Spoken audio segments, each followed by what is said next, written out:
You look well. You Thanks. look good. Just got a haircut. Got some good sun. No, like you don't look like someone who's just survived a storm. You look like someone who's, You know, a lot of people have been inspired by seeing the humanitarian efforts that have been bringing everybody together right now down here in Western North Carolina. It's like, if we could be like this all the time, it would be a beautiful world. Everybody's looking out for each other right now. People are bringing each other supplies and all kinds of good things. I think that's a big takeaway from all of this, honestly, the fact that there's been such a powerful current of humanity that has basically, been revealed, if I can use that word, in as much as it's been revealed. And ironic, isn't it, that it takes something like this for us to learn and to see just exactly what it is, that people are capable of. It's beautiful. Absolutely. And it's very on point with the show, because it shows us where not to place our trust.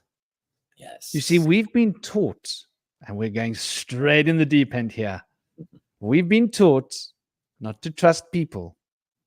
We've been taught that you got to be afraid of each other. They're going to rob you. They're going to try and take you they're going to take a fast one. You can't trust other people. You need the fact checkers. You need the official government endorsed truth, right? You can't trust each other. When there's a problem, you need the government to save you. Much love. Take a little trip. Hope you're good, brother. Hope you're okay where you are, alive and healthy, and your things are good. A lot of people haven't been, but this is namaste, Lauren, and take a little trip. I hope you guys are having a great day, by the way. You can't trust the authorities. You can't trust the powers that be. You can't trust those that are supposed to be there to help us, because the only ones that you can trust in this world is each other. Hallelujah. And people are learning the truth and the veracity of this statement. When it comes down to it, it's the people that will save the people, not the organized governance. With that being said, we're going to jump straight in. I'm going to introduce the trio that's starting us off. And we've got another few people going to join us as we move along. But we've got, starting in the order that people arrived, first we've got Indie Sage. And this is Indie Sage's repertoire show, because he's a shadow worker. And we're going to be working through the shadow today. And we're going to demystify the shadow. We're going to kick fear's butt right out the window, because fear has no place here. And this is what he does. He helps people engage with their shadow, come to terms with the darker impulses, and process it in such a way that it can be reabsorbed. Namaste, Rob. It's been many years since I've seen you, brother. I hope you're good. How's the British Isles shores treating you, brother? And so this is what he does. He's a shadow worker. He helps people engage with their shadows, reintegrate parts of themselves repressed or lost in the histories of time and suppressed. And it's his gig. It's what he does to help people. He's also very experienced in all sorts of things. It's a pity he couldn't make it for the show on ritual abuse, because he's lived through near life-ending situations and been the better for it, come out the other side kicking. Yet another testimony to why fear has no place. And who else we've got starting the show with us is Stein Fawkes. This is also Stein Fawkes' element as well, because he's a Viking. And Vikings, they eat fear. They're like, what do you have for breakfast? 2 bowls of fear. 2 bowls. One wasn't enough. And, the whole Viking attitude is like, you can take my gun from my dead hand. That's the story of Vikings. It's a Viking story, like, I will not be. Who did the Vikings ever really submit to? Let's look at that. Or were they always like, they're going to do their own thing? If they have to jump on a ship and travel across the sea to go and do it, they're going to go and find farmland. But they don't care who they got to fight. They don't care. Okay, so you outnumber us. No worries. We'll just bring Thor into the battle and see how you like that. So we've got dear brother here. He's obviously a registered marriage person and a priest. It sounds weird when I say that. Priest is a funny word, but they've registered their organization now. This is the pagans, the Thor group. So there's a lot of exciting stuff happening, bringing it into alignment so that people can really possibly gain some benefit from it. I pity they hadn't been set up longer and had more infrastructure ready. They would have probably been able to be more help with what's going on in the US. It takes time to set these things up, and it takes a bit of money. So sending you all love. This is our table to be starting with. And dear Stein is obviously a magician. Yeah, a magician working with pagan occult practices. And we've got an alchemist here, Indie Sage, alchemist of various traditions. So without any further ado, I'd like to give you both an opportunity to say a few words. Please do. All right. Thank you for the wonderful introduction, Franklin. As always, so great to be here today and back in action. I was unavailable last week because of the crisis down here in Western North Carolina with the hurricane that had come up. Things are getting better every day. There's still thousands, if not tens or dozens of thousands of people without power down here right now. So prayers go out to them and all the people out here. And this is going to be a great show. As Franklin mentioned, I do shadow work, which I like to use another word for as well, self-mastery. And I use those synonymously. But and also, as we mentioned, shadow has been somewhat given somewhat of a negative connotation by the mainstream. It's kind of been stigmatized by people, just the idea of the word shadow, but people don't really have a very clear understanding of what shadow work entails. And it's the love child of Carl Jung, the co-founder of psychology, along with Sigmund Freud, who created psychoanalysis and went a different route. But through Carl Jung, we have shadow work, and through shadow work, we're able to overstep the slave mentality of just going along, going through the motions, doing what you're supposed to do. And by doing this, we kind of lose ourselves. We know our true authenticity well when we're in our childhood, oftentimes, and it gets programmed out of us systematically. Different aspects of our authenticity can be suppressed through socialization. This is all pushed on us through the occult overlords, through the Babylonian mystery school, onto the collective. It's been going on for several thousand years. And they've been adding onto it more layers of brainwash and divisive mechanisms, food and medicine weapon systems involved in our consumeristic means that they've pushed us into. But we all have the power to step out of this slave world and slave mentality and false self, false ego self that's based on the delusion of separation. And we can step into our true self, our true authentic self within. And the shadow is that aspect of our true self within that has been suppressed and pushed back. Some people say that your emotions were bottled.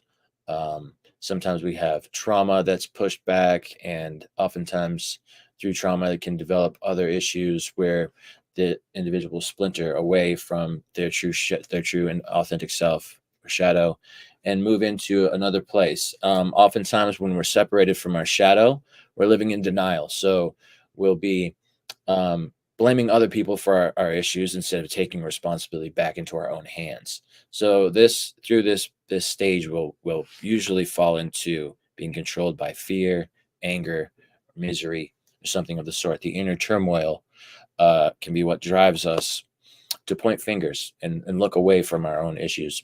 But when we can take that power back and engage in self-mastery, we can overcome the treachery and the repression from the dark overlords, and we can take the sovereignty back into our hands. It's a beautiful world when we can change our inner turmoil for our inner peace and gain that self-mastery.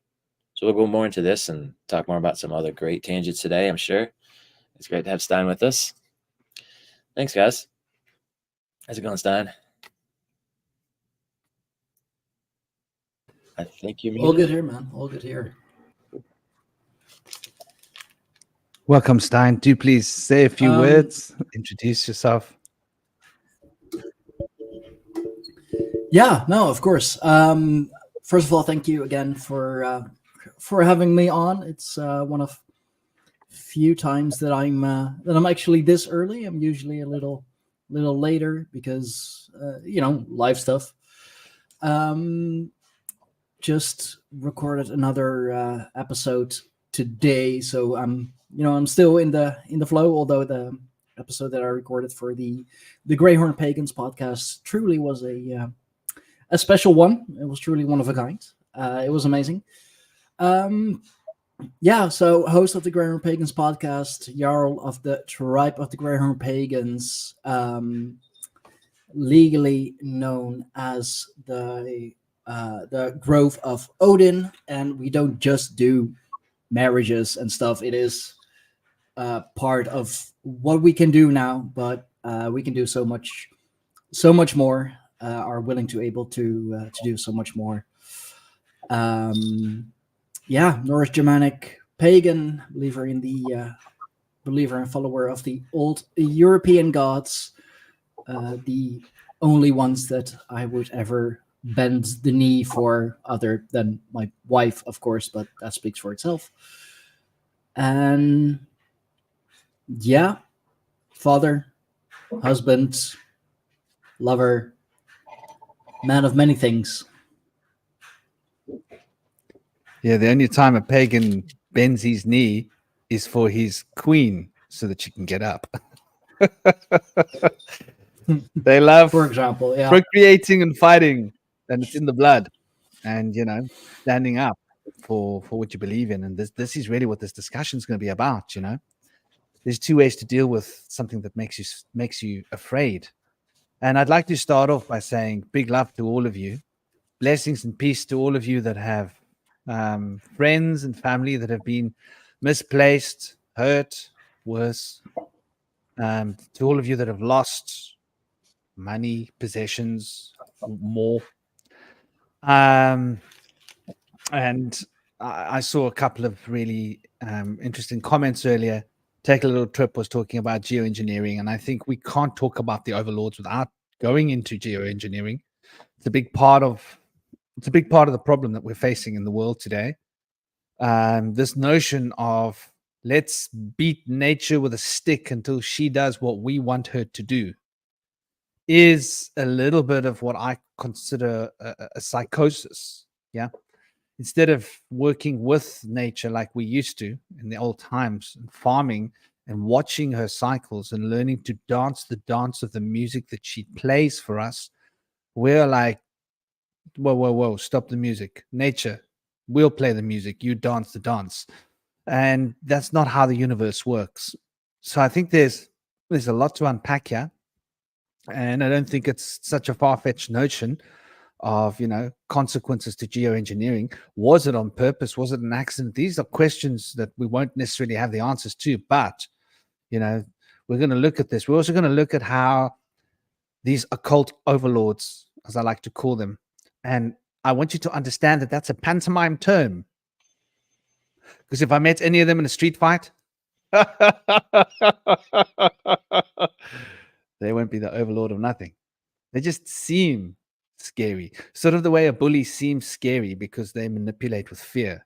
But the moment that bully faces a bunch of good old-fashioned fives, that's the end of that bully's power of fear.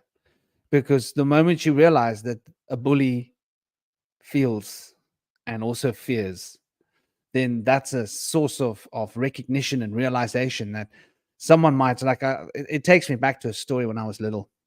First day of school, new school, big bully. Everybody's scared of this boy. He's a big boy. Everybody's scared of him. And he's bullying me, trying to bully me. And I'm trying to walk away. Anyway, long story short, I give him some bully medicine. And in the end, nobody was scared of him anymore. Even he didn't think he was scary anymore.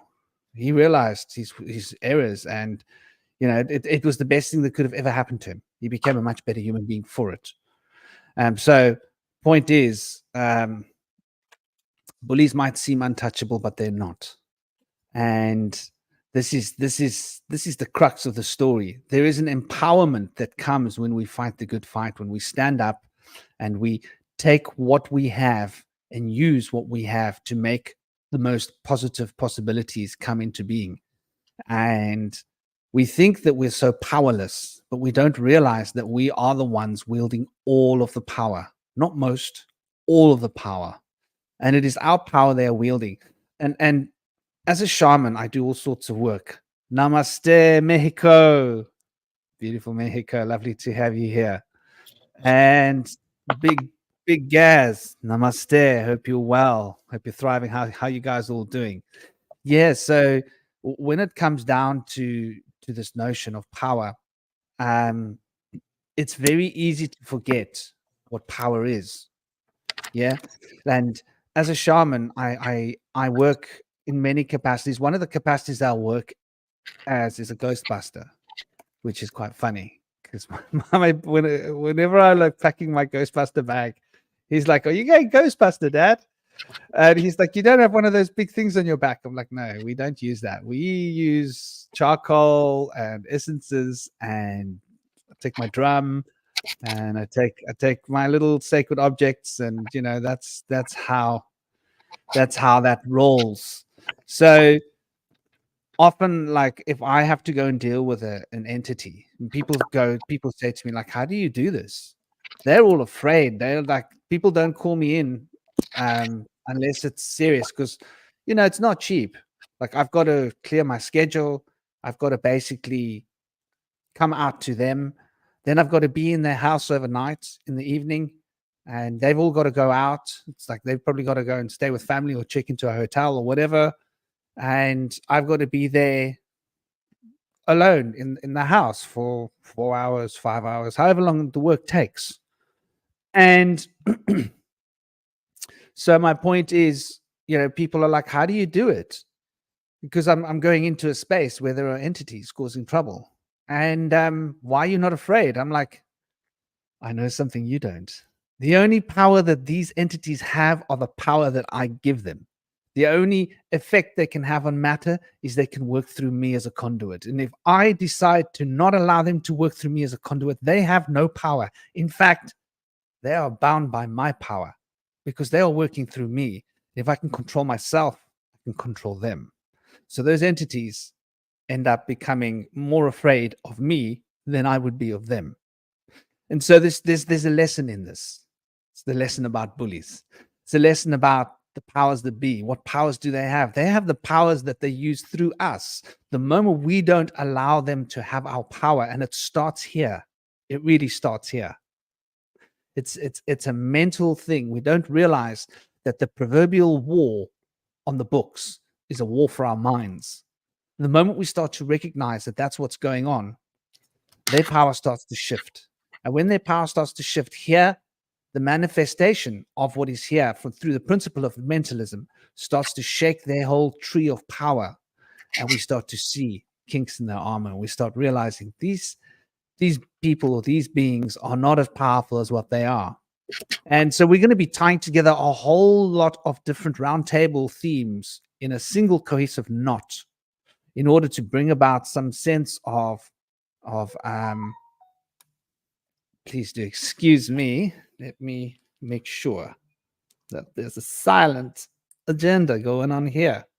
We do not want this interfering of a telephone, because of course this is when people start phoning me. Bizarre. It's the most bizarre thing you've ever seen. This is when people start phoning me. So yeah, I mean, this new world order that we're aware of, that's obviously happening, and all of these power instruments out there are just part of a bigger structure. And we're going to be looking at like how they manage to stay hidden, where they get their power from, what it is that's going on, some of the agendas, and we're also going to be looking at practical recognition.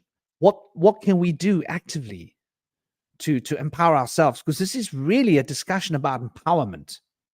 Yeah, it's the occult overlords, but it's really about personal empowerment, because when we empower ourselves, guess whose power they sit in? It's like this. If somebody casts a spell against you, and it's a dark spell, and you turn that inside out, right?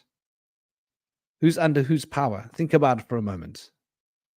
If somebody throws a punch at you in a martial arts environment and you turn that around, who's under whose power?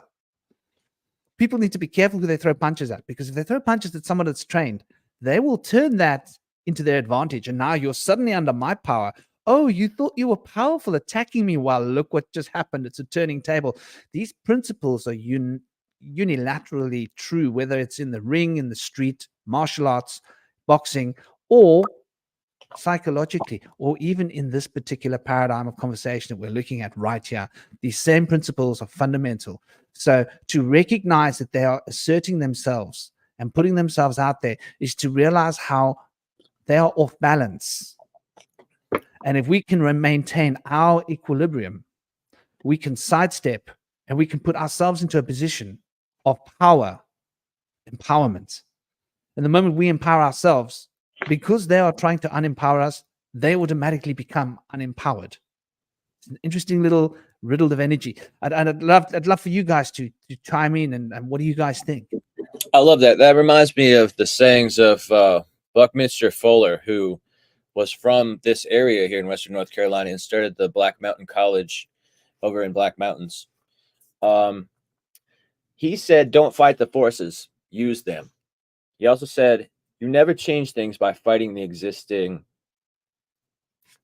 what was it? The existing reality. So just like we were talking about earlier, by trying to fight nature, fight the forces of nature with geoengineering or climate engineering, and try to force nature to follow along with what we're trying to make it do, anyone with intuition knows that this is a foolish and ridiculous type of agenda. We can't change the forces of nature. And I think there's another quote by Buckminster Fuller where he says, you can't fight the forces of nature. They're going to come back 10 times harder. And that's very true. When we try to fight the forces of something that's governing us, that we're within its system, we don't govern it. We don't control nature. We're a part of it. We're an integral part. And so I really love what Franklin said earlier, how we used to dance along with the music of nature, and we used to integrate, we used to submit and surrender to nature and follow along with its ways and understand it and be one with it. Now we're really trying to, not only through geoengineering, through changing the skies, through the climate, through trying to limit understanding and awareness of the global warming crisis, of the sea temperature rising, the poles rising 5 to 10 times faster in temperature than the rest of the world. There's a lot of denial out there about this. But regardless of that, there's another crisis happening as well. There's the soil depletion crisis. We're trying to force our soil to be fertile by giving it chemicals that are inorganic, fertilizers, pesticides, herbicides, fungicides. We're trying to make our crops do better by cheating with nature. You can't cheat with nature. What we're trying to do is not working out for us. The things that we've done has been able to provide a better yield in our crops. However, the nutrient value of our crops has diminished significantly. Now the main problem is that the microbes in our soil that are vital for all of the nutrients of the crops themselves and the crops in themselves are becoming depleted very seriously around the world. And a lot of people have taken on a global campaign to raise awareness. But through using these fertilizers, we're actually killing the microbes in the soil. And so a lot of the polyphenols and antioxidants that we need in our vegetables and fruits that help us stay healthy are not actually going to be there anymore. For example, the lycopene in tomatoes has become very diminished to the point where it's almost undetectable most times. And it's taken away a lot of the medicine that we have in our food. And so food that is medicine has become less medicinal because of our farming practices. And so if we can start to learn that trying to force the soil to cooperate with us, trying to force the skies to cooperate with us, just hasn't been working. We need to come up with a better approach. I think we can all agree that there's going to be a better way of going about this through understanding. And I'm a big proponent of the work of Victor Schauberger, the Austrian water engineer. And he said that in order to thrive, we can understand, he said, comprehend and cooperate with nature. When we can comprehend and cooperate, we can integrate with nature and we can thrive. And Victor Schauberger showed some models where he was able to use water to create electricity and to create anti-gravity. He was able to keep water alive by having the water move in a spiral formation. He said that water is alive when it turns over in its bed and it moves in a spiral formation through a riverside. When you see flat, dead water that's not moving like that, it's because we've been creating these artificial waterways. We haven't been understanding the ways of water. And so we can understand the ways of water, they understand the ways of the soil, the climate, way better than we have been. And I think it would be much better for us to put aside this trifling of trying to become gods and change nature. I just don't see that it's going to work for us. What do you guys think?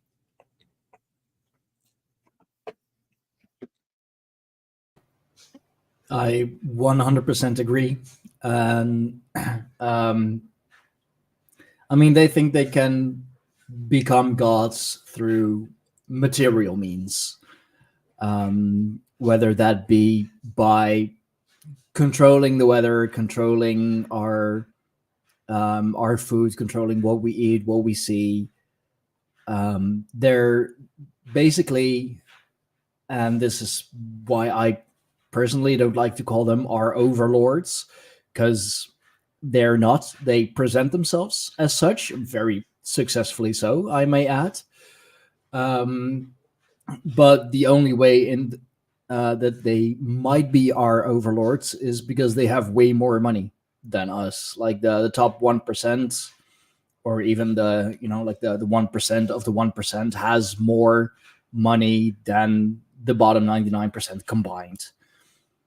But that doesn't make them our overlords. That just makes them a very successful merchant class.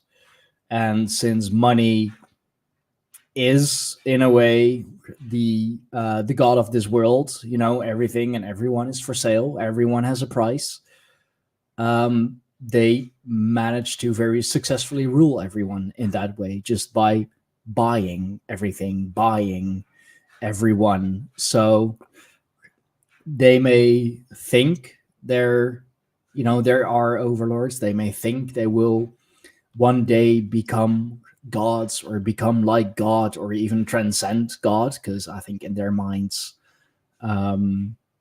if you're messing with the weather, if you're messing with our food and whatever, you're basically saying, hey, I'm better than God, because God created this, but I made it better. So yeah, in that way, they were probably thinking that they're better than divinity. But I mean, it is only their downfall. And I mean, in my mind, what I've been seeing, especially over the last few years, I mean, yeah, well, you could say especially from 2020 onwards, with what they tried back then,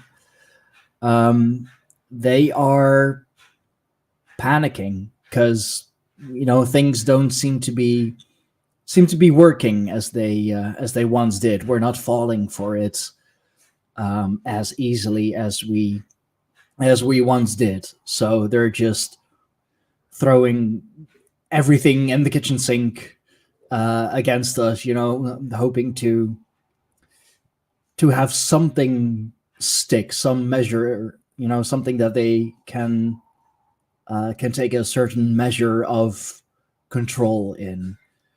I mean, the whole respiratory illness thing was successful in a way, but on the other hand, it also caused a massive wave of enlightenment. I mean, so many people who I have spoken to on just on my podcast really only started getting deep into things from 2020 onwards, when they were just seeing things like, hey, this stuff it doesn't add up. There's something more to it. And ever since, I think that whatever they're trying, is only going to further the awakening, is only going to further the enlightenment, because they're making it too obvious. They're making it too obvious what they're doing. They're making it too obvious what they are trying to do. You know, the symbolism and the symbology has always been hidden in plain sight. But now we're actually seeing it in plain sight, and we're not falling for it anymore. So in a way, you could say that we are already their overlords, because so many of us aren't falling for it. They lost their grip on us. They lost their power. It is a battle for the mind. It is a war on consciousness, and consciousness is rising. Minds are opening. They're opening further every day, every hour, really, and it can't be stopped anymore. So I'd say that they're now just in damage control mode, you know, trying to salvage everything and trying to just like one last hurrah, you know, just throw everything against them, because if we're going to go down, we're going to go down swinging. And I mean, back at you, you know, if you're trying to take us down, we're going to go down swinging as well. So, hey, comes around, goes around. Yeah, brother. And I'm with you on that. They smell of desperation. This whole story with Trump, the bullet dodger. Come on, man. What are you guys trying to sell us? You guys are getting desperate because there are people uncovering truths. People are talking about what's relevant. TikTok, for all the ridiculous nonsense that TikTok is, and for what a sham it is, that is very sad for many of the youth, and a poisonous potential. There is a lot of consciousness on TikTok, even on TikTok. Like, for example, you know, there used to be a debate about geoengineering. Let's just look at this for a moment.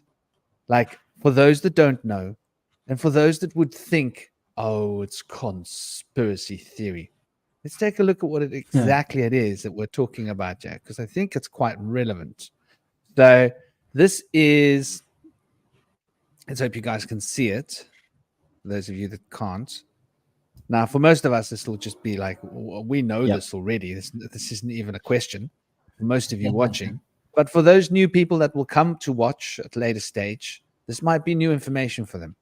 So what is this? Well, this is the this is African countries' call for the non-use of solar geoengineering in United Environment Assembly. Now, this was March the 12th.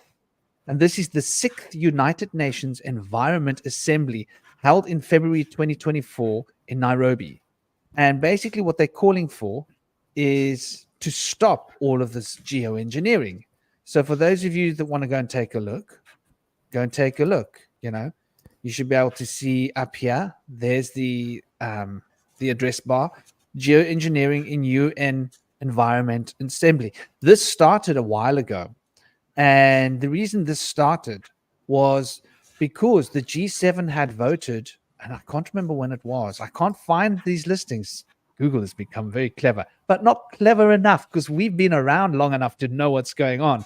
And we can shout out to you people what we saw 10 years ago, 15 or 20 or 25 years ago. With regards to this matter, when people were still debating whether chemtrails were real or not, and some of us were saying, actually, it's a test. You'll see. Well, it was announced that geoengineering would be going forward, and they would be putting metal particulates, chemtrails, in the air. And this was going to be a global initiative, and this was basically going to change global weather, because obviously the air is going to move around the planet. So what you do here is going to affect your neighbors. This is how this works. Same as like GMO farming. You know, the spores go to the next farm, and they travel through farms, and whole districts become GMO poisoned, the soil and the crops. And then they want to come and take your money and livelihood away from you because you're growing their intellectual property. That's a whole nother story. But there are ways to fight this, and it involves all the farmers getting together. But back onto the point of geoengineering, the G7, was it G7 or G10? I believe it was a G7. had voted, and it was a unanimous vote. We're going to change the world weather. And this must have been, I seem to remember it being, it was before my son was born. So it must have been about 9, 10, 11 years ago, 9, 10 years. And many African states were up in arms. And they actually petitioned the United Nations saying, this is unacceptable. We were not part of this decision. How can you vote on changing global weather without involving the rest of the world? You're just the G7. Who do you think you are? You're like what? 30% of the world's GDP? Is it even that? Do you understand what I mean? Like, who do you think you are? And so this became a big debate. And after this had become a big debate, a bone was thrown to them and said, okay, well, we'll have United Nations summits regularly to bring you into the fold and to let you have your voice heard. Now, the 6th big summit has been here after years of African countries fighting for it. So every year there's a big one, just like there's a big, a Davos thing going on. There's a big thing going on. This is far more important if you want to really get right down to it. And so this is something people want to watch. This is something people want to push. This is the kind of information we want to get out there so that there can never be a debate about whether geoengineering is happening, because it is happening. And there's enough of paper trail and actual hard evidence in the world, factually, with big groups of United Nations governments meeting to discuss this and to say they're not happy with where this is going.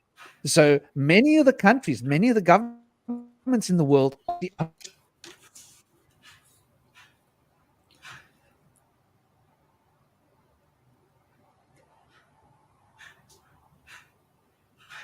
Is he still there, or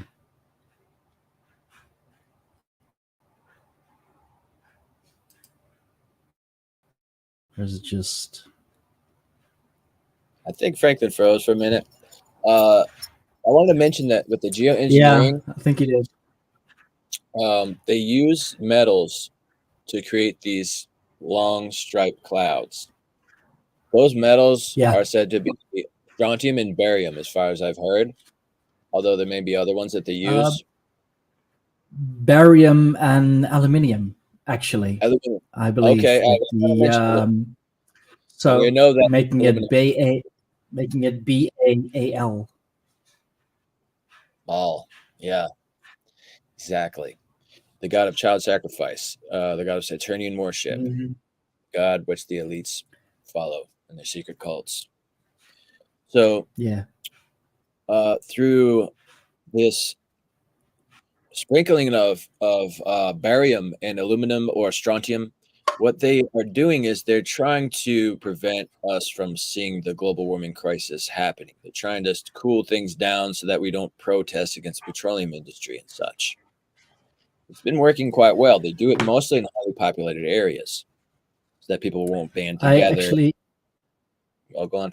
I found a BBC article about the flooding in Dubai that happened a few months ago, and people are saying that it's because of cloud seeding, and of course the BBC is gonna deny that it's cloud seeding and all of that, but frankly, if you can pull up the screen that I just shared, because this is from the official BBC website where they. I'm trying to share a screen. Not sure if you can pull it up. But anyway, it's from the BBC on an article on the cloud seeding in Dubai, or the flooding in Dubai. I also wanted to mention that it does. Will microwave the atmosphere up to 10 million degrees or 10,000 degrees Fahrenheit, rather.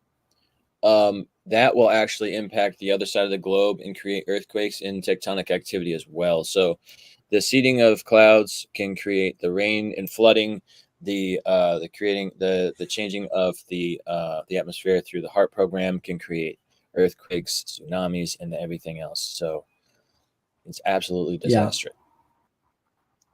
No, it absolutely is. But it's so funny because the BBC article, like it actually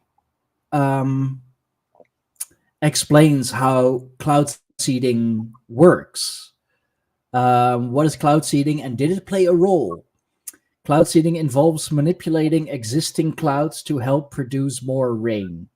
This can be done by using aircraft to drop small particles like silver iodide. Is also a thing that they love to use into clouds. Water vapor can then condense more easily and turn into rain. And here we go.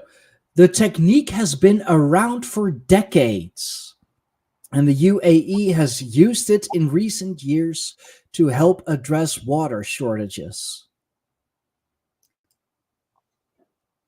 So, on the one hand, they're denying that the floods were caused by cloud seeding or cloud seeding gone wrong, seeded a little too much. It happens, you get excited and it's a little too much. But then on the other hand, they admit that at the very least, the United Arab Emirates have been using the technique of cloud seeding for decades because they're in the desert and they need water. So if the United Arab Emirates is using it, a powerful, Arab nation, really, then for sure the US is using it. For sure China is using it. For sure Russia is using it. At least the global powerhouses are using it, are doing it, are implementing it. And that's another thing that I find so incredibly fascinating, at least with the mainstream media, the old media, really, because they're heavily outdated. They'll write a whole article like just denying, and then they'll say, "Oh, I mean, it is actually a thing, and it works like this, but that's not what caused it." It's like, so then why go into it at all? That, just to dispel conspiracy theorists, dispel conspiracy theories on the internet. That's what you're writing a whole article for, the people who have been labeled as crazies anyway, and we have been told time and time again not to listen to because they don't know what they're talking about, because they're they're just making up stuff. Oh, that shit doesn't happen. I mean, it does happen, but it didn't cause that. Okay, maybe it did cause that, but not in the way that you think. Yeah, exactly. That article. And if you go a little further down, it'll actually go into what cloud seeding is and how it works. That is the exact article that I found as well. So a little further down the page, the header of what is cloud seeding and did it play a role?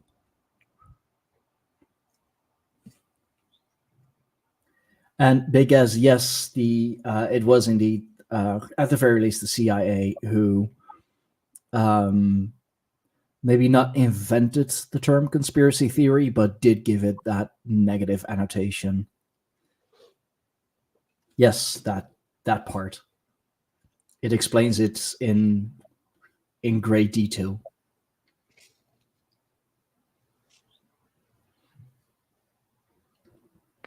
So now we've got to go back in history. Look at what you're seeing written here. It's the so-called official BBC News. Do you remember how they denied chemtrails on the news? Oh yeah. No, what you're seeing is in chemtrails.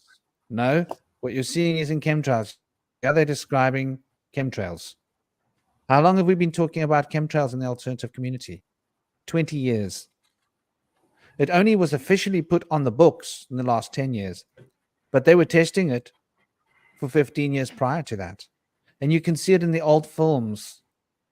In fact, they changed the recipe for flight fuel for commercial airplanes. The idea is that you get better thrust at high altitude, which is an interesting, but still the reality is, aside from better thrust at high altitude, this is going to affect cloud seeding, especially if you've got VLF radiation. VLF radiation, if there's sufficient wattage. Now, the VLF radiation is basically what we know as HHARP, but if you want to do your homework, here in South Africa, we don't have it. Yay! The nearest one is Australia. And you can actually go and track where these VLF farms are around the world. They're all across the US. They're all across Europe. They're all in England. I tracked where they were when I lived there 15 years ago when I was doing my homework, and how they work and how much watts they use. And the idea is that they can create a radiation mirror.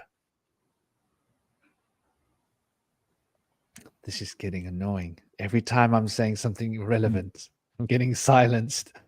They can create a radiation mirror that they can bounce a signal from. And this bouncing of the signal means that they can move their radars in an arc. This is the theory, the idea behind it. And it looks good on paper, but wouldn't it be easier and a lot bloody cheaper to just have an aircraft up there with a radiation, with a radar, transmitting the information, relaying it through? Like, the amount of electricity that it costs, the amount of resources being used to do this doesn't add up. It would be cheaper to have consistent airplanes in the air and have agreements between different governments that we share, like you're allowed to put your airplanes there and there if they're radar airplanes, so that we can track fast traction for missiles. So there are alternatives that would use, and I'm not talking 1/10 of the resources, I'm talking 100th of the resources to do the same job. So we've got to ask ourselves, are we going to swallow this nonsense, or are we going to spit it out and say that's vomit worthy? We're not falling for it. But so they use this VLF radiation, which then affects these nanoparticles, and the nanoparticles being affected cause them to become to clog together. And when they clog together, water collects around them, and they become cloud seeding things. So the electromagnetic field brings those particles together, holds them in a stasis field. They start to warm up, right? Because there's an EM field. Let's look at this. They start to change the way these particles are relating to each other. They get closer. The dust particles get locked in. The water gets attracted. You get this moisture bubble around it, and it starts to seed a cloud. And so that's basically what they're doing. They're not mentioning how these VLF towers are being used. The same as in the past, they didn't explain that chemtrails were real and that they are indeed doing them, because they were still in the testing phase and they were still covered by national security and total deniability. But at which point did they stop denying chemtrails and start acknowledging chemtrails openly in the media without answering the question of, why did you lie to us for 20 years? Or 15 years, however long you lied to us? Why did you tell us there's no such thing as chemtrails? Why did you go on the news talking about it as if it's conspiracy theory nonsense, when now it's no longer a conspiracy or conspiracy theory? It's just geoengineering. And many countries in the world are actually going to the United Nations to complain about it because they're not happy, especially in Africa. So China's been doing it for many, many years. We know about China using their silver nitrate bullets in cloud-forming bullets, another form, possibly more toxic. Apparently more toxic. Well, silver nitrate. I think silver can cause hermaphrodisic effects. I know that if you're growing cannabis and you want to make feminized seeds, feminized seeds. You use monatomic silver. Silver nitrate is something that you can use. So we know that affects like masculine, feminine balances in creatures. And now we see in the media, there's this talk about, who are you? What should you be? Should you be a boy or a girl? These are big conversations. I think these are designed to take our mind off of what's actually going on. And the fact is that whatever is being done will be affecting the potential to breed. But they've got that covered. Don't worry. They can engineer babies too, just the way they were meant to be if they were engineered. So there's a bigger agenda going on here. And they lied to us about chemtrails, but we were onto them. Now they've acknowledged it. But now we need to go back and recognize how they lied for 20 years. For those of you that think that it was that, oh no, how many people spoke out against chemtrails? How many of you out there used to go and debunk chemtrails? How many? Now is the time for humility and sit down and go, hold on. They've just admitted that they're not admitted that they're researching it. They admitted that they're doing it. Okay. So if they're doing it, when did they learn to do it? That would have taken research. Okay. But the only way to research that is up there, right? Yeah. Were we watching the research and were they denying the research because now they're doing it? You don't just wake up one morning and go, you know what? This is what we're going to do. You got to learn to do it. So it's a fact that they lied. At least now we know what we're dealing with. We're dealing with a bunch of liars. Now we know we can't trust our politicians. How many politicians openly spoke out against chemtrails, saying it's conspiracy theory? Were they lied to or were they lying? It doesn't matter. Whether they didn't know that they were lying or whether they knew they were lying, fact is we can't trust what they say.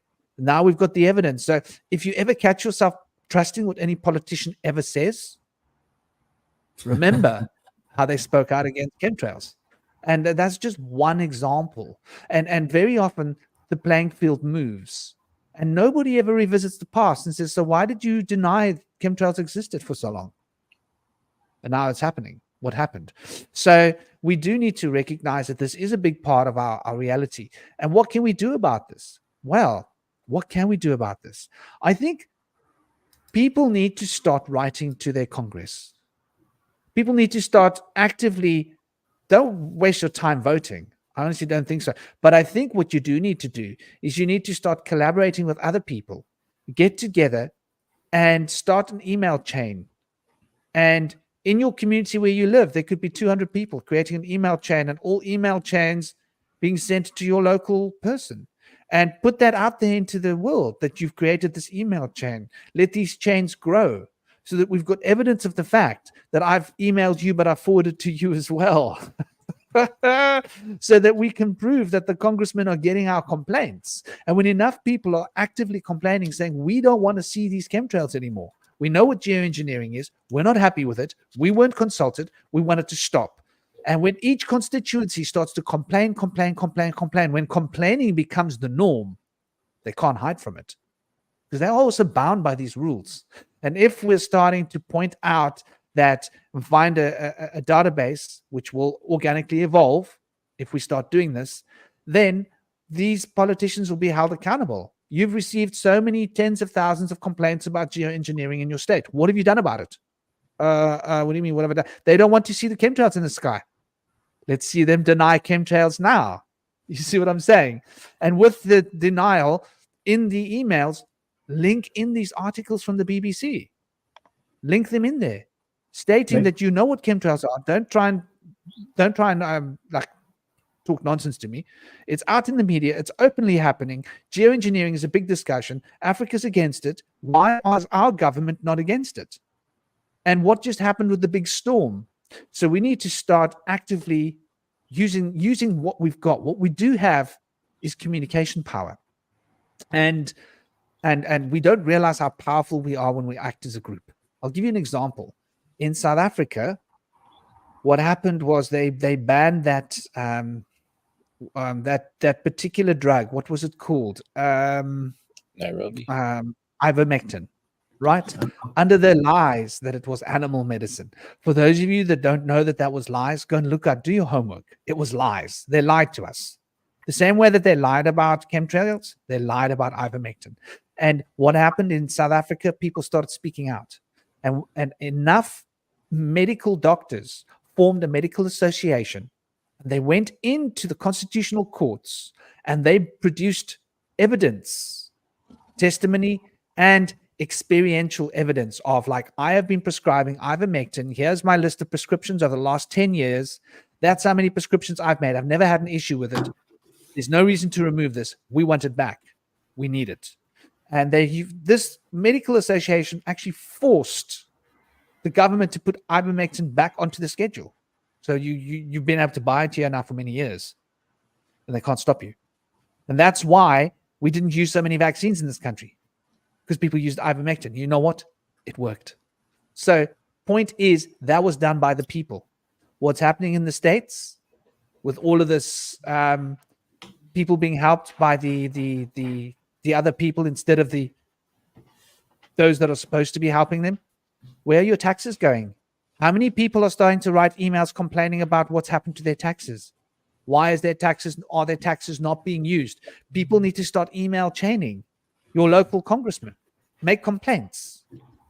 Cite in news articles and make complaints, and get these email chains. Go out into your social networks. Use Telegram. Use whatever resources you have that aren't completely controlled, and get people to start acting as a group, not making complaints, and start pointing fingers at congressmen. You're not representing us.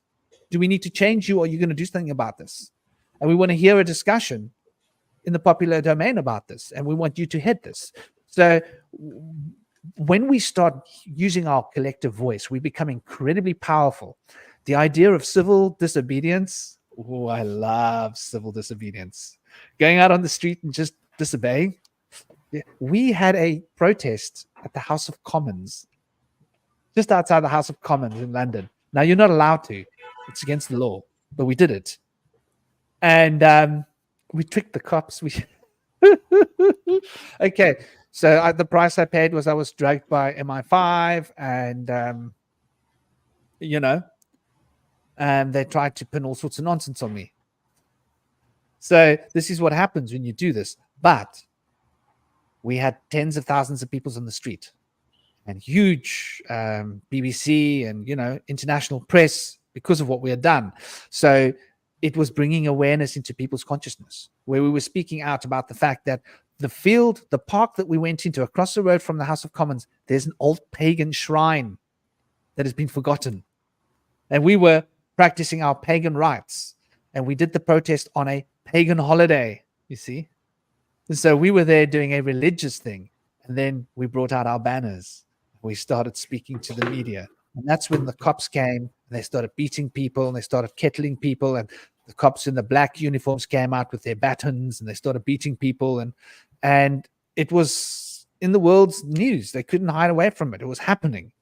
So we were on the streets. We were being civilly disobedient. No violence, no aggression, no riot, none of that nonsense. Just civil disobedience. We've got rights. We will use our rights. You will not push us in a corner. You can do whatever you think you want to do, but we're armed. We've got Guardian news reporters. We've got people we know that are reporting on this, and we are putting it out there into our networks, which are going global, into the new information internet zone. So we need to start using the power that we have, and the power that we have is our voices. So a piece on the geoengineering, back to that. I think that this is really finger on the button, and what's happened here in the States is something that we can all learn from. So we do need to become activists in our sense. We need to look at what we spend our money on. Who do we support? We need to figure out which companies are funding geoengineering and stop supporting those companies. Support companies that don't, and start putting out information that people should stop funding companies that fund geoengineering, so that companies will be scared to get involved in geoengineering because no one will want to buy any of that rubbish. There are ways that we can move the ball forward in this game of proverbial chess. What do you guys a lot of I want to mention something really quickly.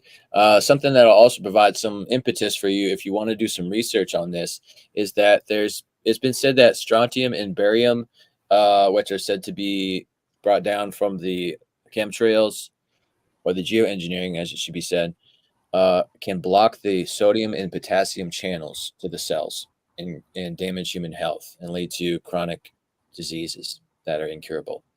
So if you want to look into that, that'll provide a greater impetus for us to really end this.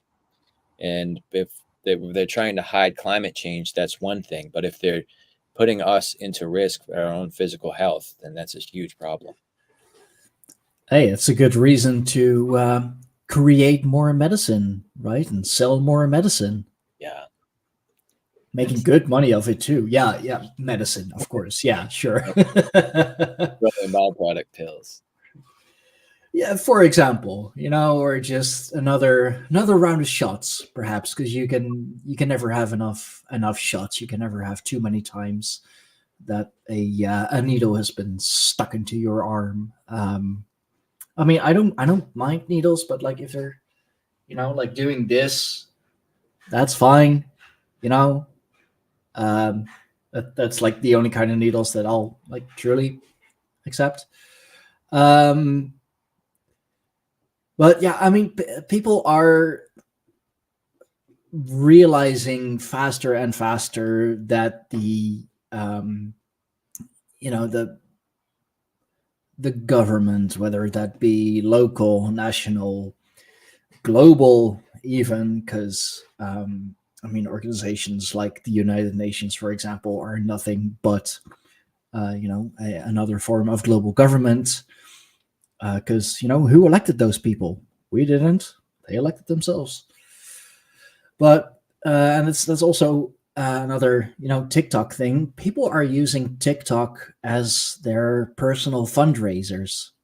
I've seen that a lot. It's quite literally a whole side of TikTok that people for their, like, for example, for their kids, they needed some they had some serious medical issues, and the medical bill is just so incredibly large that their kids would still be paying it off through normal means. And in most countries, not all countries, but especially in the US, under like certain circumstances, I believe you need to have like a minimum of at least 1,000 followers or something. You can choose to monetize your videos, and by watching a video for at minimum 5 seconds, I believe you're making a little money of it. And people are using those videos as a fundraiser, getting sometimes millions upon millions of views and making good money with those videos. And through those videos, they are able to pay off their debt. They are able to to buy that new home because their other one got destroyed in another flood, and the Red Cross fucking they refuse to do anything about it. I've already seen like TikTok fundraisers. I guess we should make that an official term, really, TikTok fundraiser. I've already seen it for North Carolina, and explicitly doing the research as well into the organizations that actually have boots on the ground and are actually helping those people, and not just the Red Cross, who is inning the money, gathering the money, and then it's like, now that we have all that money, what should we do with it?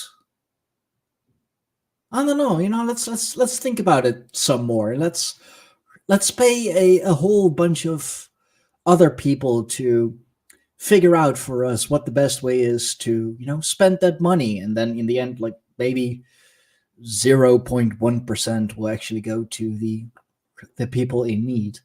So through platforms like TikTok, like YouTube, like whatever you name it, it is already done. Like the governments, officials, NGOs,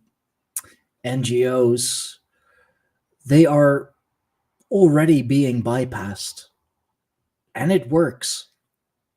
It works. It's literally the people helping the people, and the money just goes straight to them.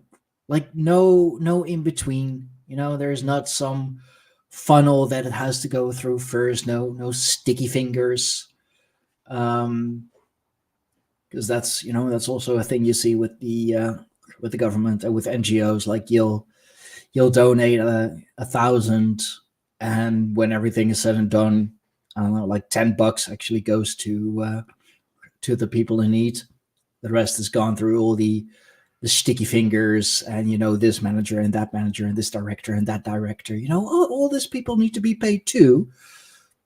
Yeah, but like if that's 99% of what I just donated, then why the hell should I keep donating? So yeah, I agree. Grassroots, getting back to the grassroots of all things, and noticing how powerful we are as people when we start to combine our resources, our voices, our information, sharing our research. I think we're at this point now where they did this arm prick experiment, and a lot of people have woken up. And I was having a conversation with PK. PK was going to join the show, but PK wasn't able to do it because it turned out he was actually working. He wasn't sure if he'd be able to make it. But what he said to me was that this is not the kind of stuff that he researches. And, I agree. Honestly, I haven't researched this in many years. I haven't watched a documentary or read much about this since 15, 20 years ago. Before then, I was really hot into the research of it. But I think now that the arm prick experiment happened, a lot of people are ready to embrace what used to be the lie of conspiracy theory and just recognize that this is the world they're living in. And much of what was called conspiracy theory is now having to be recognized. HARP was called conspiracy theory, but now we see that it's not. We see it's part of the geoengineering platform. We see all of these things. We chemtrails. There are many other ideas that can also be looked at. When people used to say that there were rituals happening with children in Buckingham Palace, people didn't believe it until the butler of Buckingham Palace was arrested for running a ring of, dealing with little ones, our kids. So there's been enough evidence put out into the public, into the open community, for us to stop listening to their lies and no longer allow them to use those evil words of conspiracy theory whenever they want to smear some piece of inconvenient truth. And those words were brandished like a weapon against the alternative community. Because what happened was a lot of people, and like there's a guy in my street, his name's Adrian. And if you have a conversation with him, he'll go, yeah, but that's a conspiracy theory. And I just always laugh in my head. I don't waste my time talking to him anymore because he's beyond saving. My point is, though, focus on the people that you can help. Focus on the people that are ready. Don't argue with people. If people want to think like that, just leave them, because there are so many people that are awakening now that you can spend your time and energy with people that are sort of on the fence. And there are a lot of people on the fence. And those people are far more. Ori, no, Ori, on your bed. On your bed. He's starting to come a liar by my cables. Gotta be careful. He'll knock off all my mic cables. He'll mess everything up. He's a big dog. When he lies down, he gets wrapped up in cables. He'll walk away with half of my system. But the big dog syndrome, thinking they're still little. Yeah. When you've got a big Malamute around, because I've got to have cables running from here to the plugs, because I don't like sitting in a corner and I don't like sitting where the plugs are. I like to feel like I'm in an open space. Mm-hmm. I can think more clearly. If I go and sit in a corner, I feel I can't think so clearly. Here we go. Here's the next piece of truth. Where do you sit? Scan your home Learn how the geoenergetic lines operate. And space bathtub. Woof, I like that. Space bathtub. That's such a cool name, man. Welcome to the zone. Hope you're good. With a name like that, you made my day. You really did. Respectively disagree with pouring energy into politics, better utilized to pool funds locally. Yes, absolutely. Well said. I agree. I that- agree. However, if I write an email and I forward it to you, and all you got to do is forward the email, and that takes 6 seconds of your time. And 20 million people in the USA do that. Right? Email chains. And those email chains are going to people. If it takes 5 seconds of your time, is that your energy? No, it's not your energy. I mean, you can You can do both. To forward an email takes no time at all. So there are powerful things. Look, here in South Africa, and I'm gonna tell you why I feel this way. Space bathtub. We've got this Bella bill which has come in, and the Bella bill is basically changing the infrastructure of education for kids. And a lot of us concerned parents have sent out emails. And you know what happened? The president got too scared to sign the bill. The bill had been passed. It was going to be signed, but the emails kept flowing in. And you know what happened? The president got scared. Why did the president get scared? Because there are too many people disagreeing. That can hurt his career. He didn't want to be the one to sign on the dotted line. So he put it back in front of the cabinet. What do? They changed the bill. Now the bill's been signed, but not even all of the points on the bill have been clarified. Point in case, if the people hadn't been actively communicating and sending chain emails, the previous version of the bill would have been in effect. And that would have hurt our children more than the current bill is. So there's a small success story. And how much time did it take to forward an email? 10 seconds, 20 seconds. You find the email, copy, paste in, email address, send. Done. No more discussion. So it works. It's powerful. And I don't believe in pouring energy into politics. No, I agree with you. We should not pour energy into politics. Should you bother to leave your home to go and vote? No, I don't agree with voting. Should you bother to be involved in political nonsense? No. Should you use your voice to complain about what you're not happy about in your local community? Yes. Should you inspire others to complain? Yes.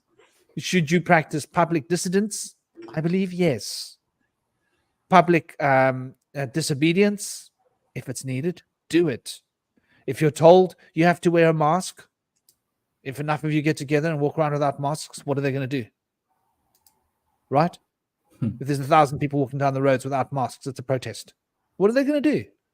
They're going to arrest you all. And when everybody else sees 1,000 people walking down the street wearing masks, are they going to bother to wear masks? End of the mask nonsense. I'm just saying there are a lot of ways to make differences. And I don't agree with pouring energy, but I think that there's got to be a practical attitude towards this. And to me, a quick 10-second forward of an email, I don't see that as a use of my energy.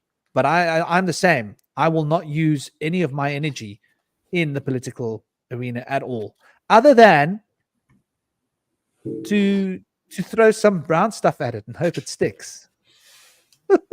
Like we're doing here. Like the Dutch farmers did. Yeah, what was that? Yeah, like the Dutch farmers did. They went to The Hague and just obliterated everything and everyone even affiliated with government just with manure. It was quite literally a stinky mess.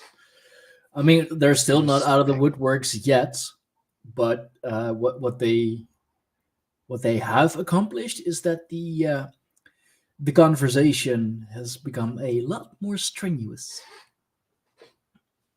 It's become a lot more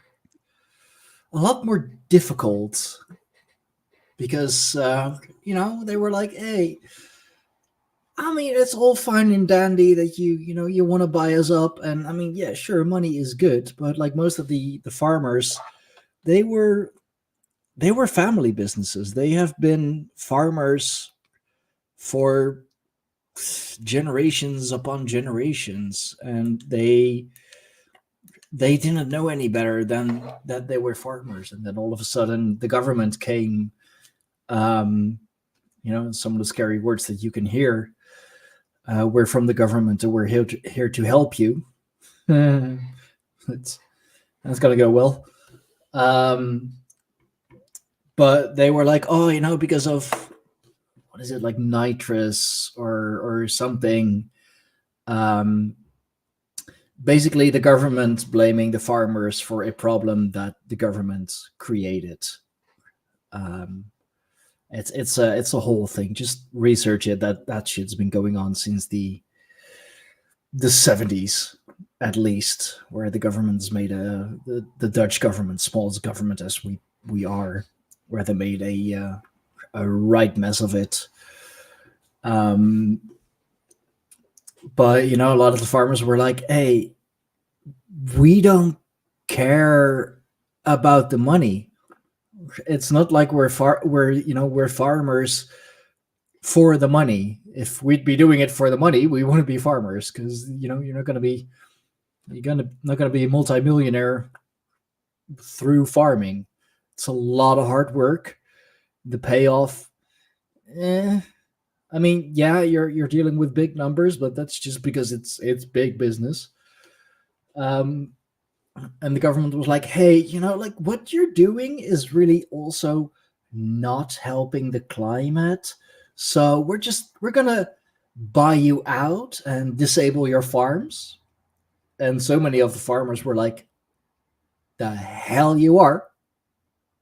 The government, of course, try to force their hands, try to just,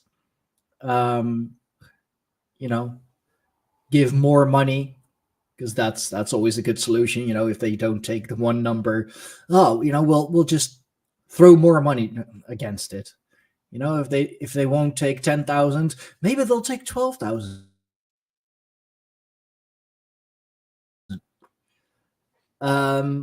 Which wasn't working, and the farmers got real fucking fed up with this, because they had to keep producing, but at a higher cost, and at their own cost. They were paying more, making less, doing more work, having to hold themselves to more and more and more aggressive rules and regulations. Of course, all so that, in the end, they would just say, you know what, fuck it, I can't do this anymore. But they were sick of it. So they decided to just band together, and with a large group of people. They did the same in Canada, by the way, but that's also because there's a lot of Dutch farmers in Canada as well.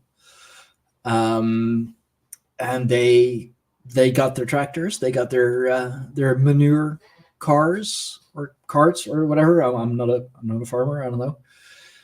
Rode up to The Hague and, well, quite literally sprayed the streets in shit. You're gonna treat us like shit? That's fine. Here's shit. That makes me think about what happened in England, and this was an economic reality. And they pressed up the price of fuel to £1 a litre. This was in 2001. I think it was 2001. Check your history. £1 a litre? And that's a dream. Yeah. No, in England, like you pay for your fuel. I think it was £1 a litre. I'm sure it was £1 a litre. I mean, was it £1 a gallon? No, I think it was. They had been forced into using the metric system in the 2000. So the law changed for that as well. Still, but £1 a litre, if you compare it to today's prices, you're paying 3 times that. Or maybe I'm wrong. Maybe I'm wrong about the costs. The numbers could be wrong. It's been about, give me a break, it's 24 years. I could be thinking like the wrong numbers. Maybe it was 50p a litre or so, whatever it was at that point. Yeah, I think you're right. I must be wrong. But anyway, the farmers got together and they went to the depots where the fuel gets dropped off Mhm. at the by the ships. And they closed the roads with their tractors, with their trucks, with their equipment, and they formed human barricades. And you know what? The fuel didn't move. And for 2 or 3 days, the UK economy stopped, Yeah. and no one could get fuel at the pumps.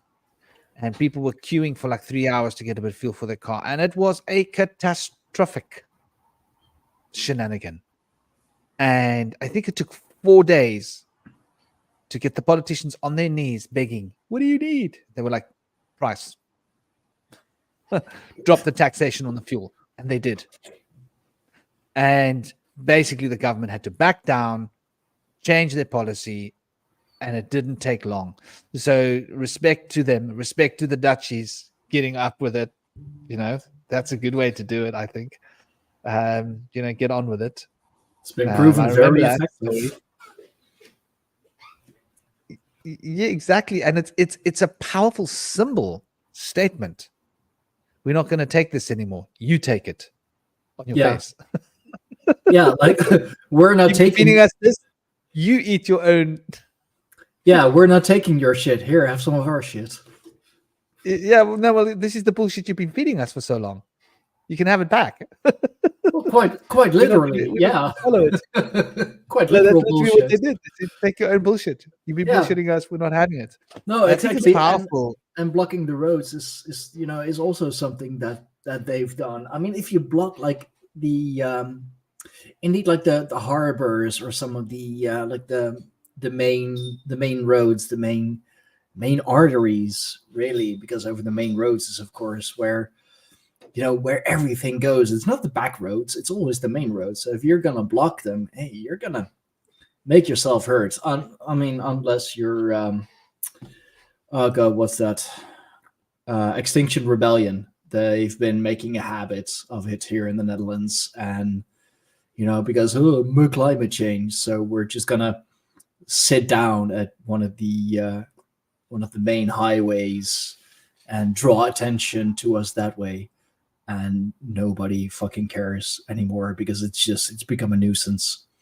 At first it was national news, was all over the news, and everyone was talking about it, and now it's just they announced that they're going to do another sit-in at the A12 highway, and it's like, oh, for fuck's sake, again? Really? Can you not? Like, we get it, but you're not getting your point across. Now you're just being a nuisance. Yeah, and there's an interesting point that was made here by Space Bathtub, Navaratri architect, about positive manifestation, and I believe in this. I'm all about this, though I don't do that via email, and I don't think email is the way to. I think we should all become our architects. How do we become powerful, positive manifestation magi, wizards, witches, alchemists? The power of the word. The word is yes, magic. brother. The word is magic. But a big part of this whole system, and this goes along with what we've been saying we need, and with what Stein is saying it's not working. Trying to fight an old system is not going to be as successful as bringing in new opportunities, new alternatives that make that other one look bad. It's going to be a no-brainer for people to think, oh, why were we using gas when we can have water-powered vehicles? It's easy. So I think trying to say stop the gas is not going to necessarily go very far. When you find something to replace it with, that's when we're going to be moving forward. That's how I feel about it. Yeah, no, exactly. I mean, so many people saying, oh, this system is broken. This system is broken. No, it's not broken. It's designed this way. Oh, but it doesn't work. No, it doesn't work for us. But again, it's not designed to work for us. It's designed to work for those who designed it. and we're not the ones who designed it. So of course it doesn't work for us because we have no idea how the fuck it all works. They're holding all the the tools of the trade, and the small fine print and whatever. They're keeping it all to themselves because they don't want us to know how it works. Because if we know how it works, like we are the 99%. We are the vast majority. They know that too. We can overthrow them like pretty much whenever we want to. And if we know their tricks, if we have their handbook, and we can like quite literally step by step, word by word, like read and understand what they're doing, all their power is gone. All their perceived power is gone. So indeed, as you said, if we design a system for ourselves, that's going to be a system that they don't understand. Because it's going to be a system based on love, based on empathy, based on, like truly wanting to help each other. And I mean, sure, of course, a little quid pro quo, because like we all have things that we need. So if I do something for you, it's not that I'm expecting you to do something for me, but it'd be nice, So if we're just gonna, build a system like that, and like I mentioned before with the whole like TikTok fundraiser and whatever, it's a thing that is already happening, and it's a thing that has already been proven successful. And not buying or making money for the corporations that enable cloud seeding, that enable geoengineering, that enable chemtrails. I mean, it's very simple, and I can like really cut it down in one slogan: think globally, buy locally. That's exactly what I was getting at. Where do you spend your money? Buy locally. I support my local shop as much as I can. It's a little bit more expensive, but I try to support as much as I can my local shop. Much of the produce in my local shop comes from the local little farm, which is within like a few miles of my house. Mm-hmm. So I try and support that. That's how you become a part of the positive change. When it comes to the global engineering matter, though, we don't need to do anything. All we need to do is say, stop it. There is an alternative. Nature. Nature's been handling the show for long enough. We trust nature. We have an alternative. Don't geoengineer. That's as simple as that. I think that's one of the few places where those emails are appropriate, because we just need to let them know that we are happy with the alternative that is available, that has always worked. Because, and I'm going to point out something. When I was living in Croydon, I used to track the machines that would turn on with the VHF and the chemtrails. And we used to track all of the airplanes. I was telling my partner about this the other day. I used to track all of the airplanes in London airspace and see which one were military. And she had these crazy zoom lenses, like very far telescopic zoom lenses, that we could look at these aircraft to see, because the ones that weren't on the list were military, and all the other ones were on our radar. We had a radar that we could track all the airplanes with, apps you can install on your phone. But the ones that aren't on the radar, because you can see where they are, check the radar. Oh, there's a plane here, but there's no dot on the radar. Let's look at it. They were very often huge planes with big tanks on the back, and they were putting out more chemtrails than the others. So this was what we noticed when we were tracking this. This was 2012, 2013. And so I used to track when they turned on the machine, because I could feel when the machine turned on. I could feel the changes in my body, the electromagnetism when they turned on that machine, the shift in my energy body. So I was like, there's something going on here. So, and we used to do experiments with tinfoil and metal tinfoil on a wooden spoon to see when it becomes magnetic. And when they turned on the machine, when you could feel it, and you could feel the orientation if you turned, because it's like dowsing. You can feel where the currents are. Now the current's like this. So you could feel when it was entering your organs and your energy body. And what I noticed the one day was there were sometimes temperature inversions that were being caused. Please, Josh, don't talk, my boy. I love you more than anything in the world. Go get in the shower. Thank you. He's wishing me luck. He's so funny. Today we're walking on the street. I've got to take a moment here. And he was being a little performer, a little clown for everybody on the sidewalk. And it was like there were crowds because there's this huge naval thing. I was taking him to a naval exhibition today.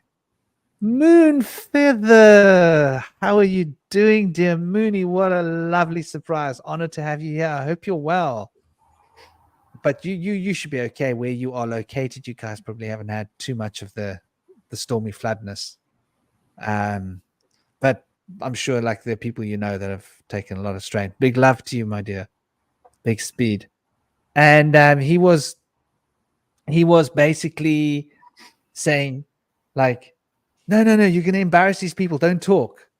And I was just laughing. And he kept going on and on and on and on. He's such a little showman on the stage, extrovert, that for about 5 minutes we were walking, overtaking people on the sidewalk, and they were all laughing. Like we made everybody laugh.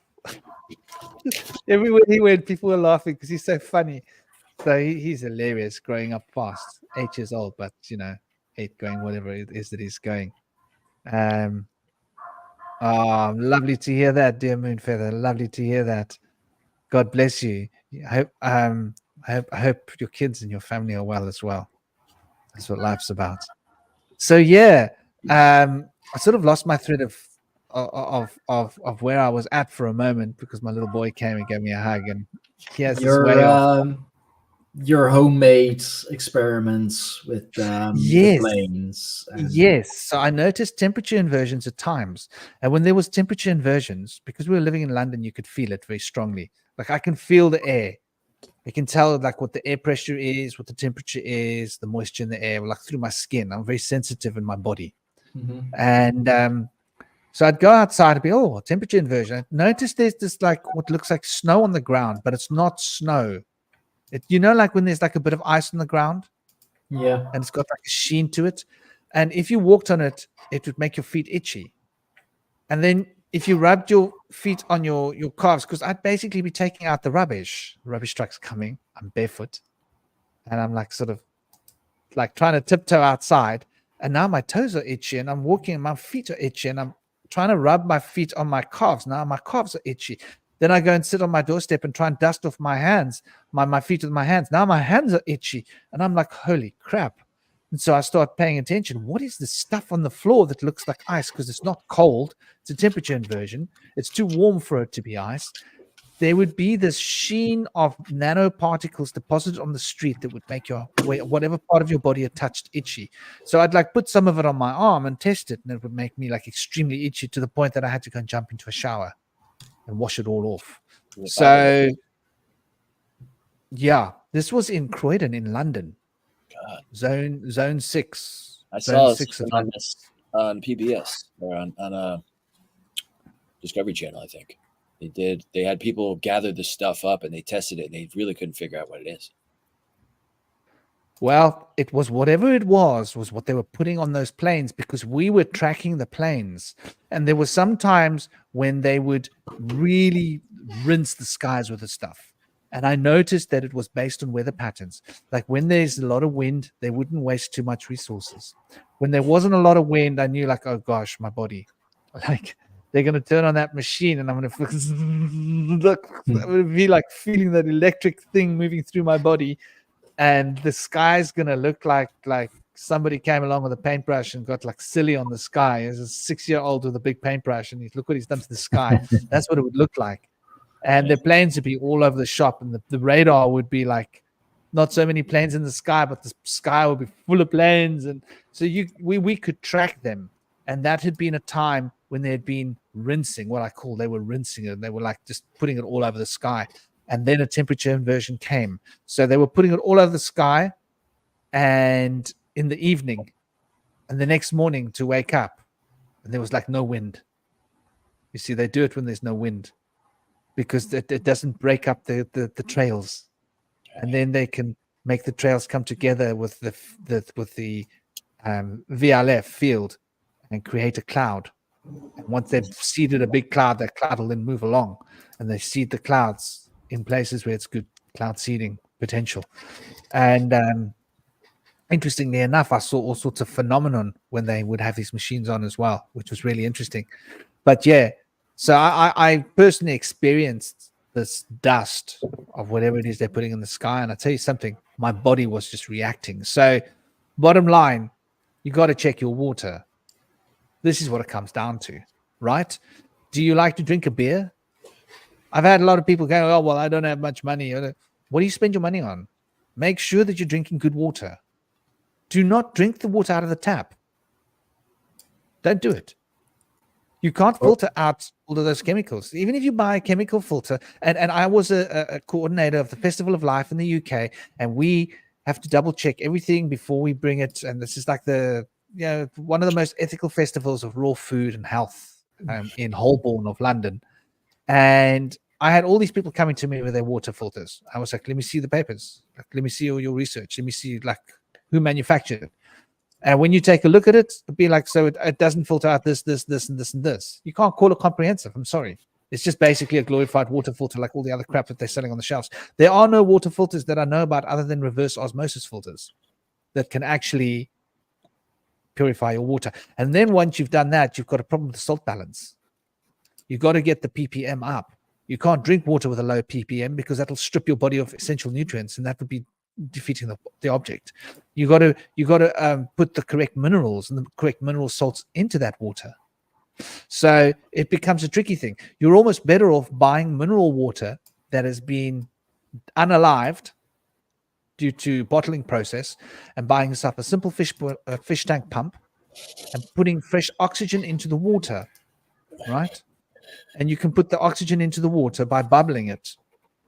And when you bubble the water, you do a pH test before and a pH test after, and you will notice that there will be 10 times less positive hydrogen ions in the water. 10 times less. I want you to realize what I'm saying. The balance between the negative and positive hydrogen ions will be a ratio of 10, which is ridiculous. So the pH will jump from, if your pH is on 5.8 on the bottle, or 6, by the time you bubbled the water, it'll go to at least 7. But if the water's really, really, really been depleted of all its life force, the pH will drop. So you want to raise the pH of your water. You don't want to raise the pH of your water by putting chemicals into it, because yes, you can get pH raiser. All you need to do is let oxygen do its work. Oxygen raises the pH. And I'm speaking as somebody who always had happy plants in my indoor plant growing fun room. And my plants don't get water unless it's bubbled. It's called Frank Magic, and I always work magic with the plants. So I sing to them, I chant to them, I breathe on them, and I make sure that I give them water. So it's a very easy thing to do. You get yourself a little fish tank bubbler, you bubble your water, you put the oxygen back into the water, you put your water into copper containers, and Bob's your uncle. Now, what about magnetizing the water? You ever see people use a magnet on the bottom spinning? Any movement on the water. You know, when you make compost tea, the old-fashioned way of making compost tea is with a paddle, a big vat. Throw your water in the vat. Throw your bit of manure in the vat. Throw your worm castings in the vat, right? And stir it. The moment you move water, why is the ocean able to support life the way it does? Because of the movement. So if you can shake it, stir it, bubble it, whatever you're doing to move that water, it raises the CO2 out of the water. And when the CO2 is raised out of the water, the O2 is put into the water. It's a natural process. It's like breathing. So you breathe in oxygen, you breathe out CO2. Did you know that water breathes when you move it? That's like, wow, cosmic, something to take on board.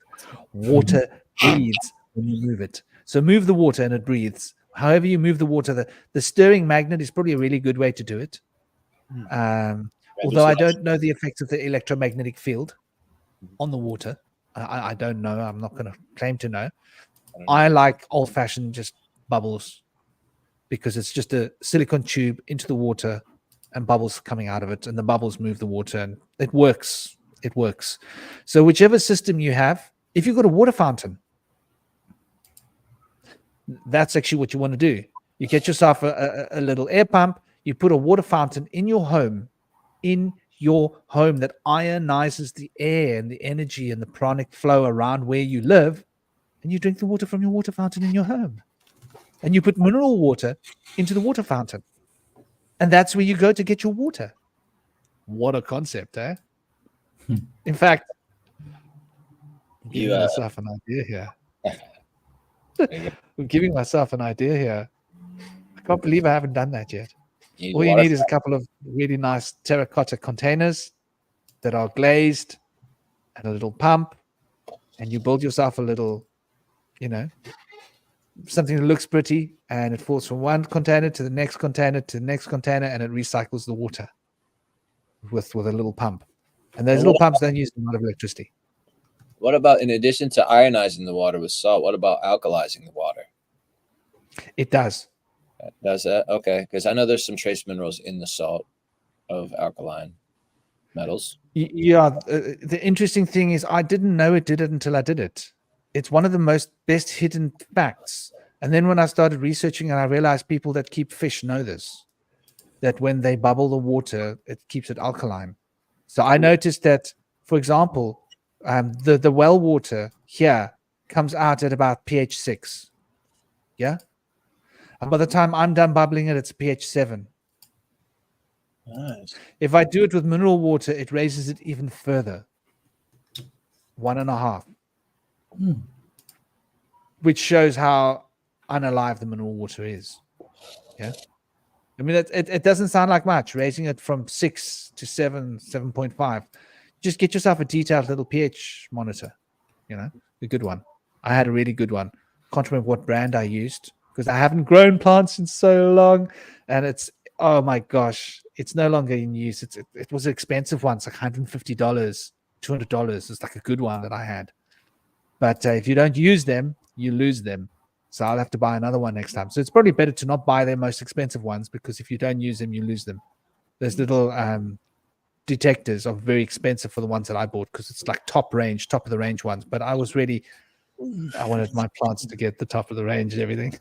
But enough of that. I think really when we look at it, there's like so much to look at here. Who are these occult overlords? And why? Why are they doing it? I often get this question asked. Do you guys get this a lot? Not anymore. Yeah. I wanted to actually go in on something about that a little bit. There was talk about good intentions earlier in manifesting. So I wanted to put a spin on everything.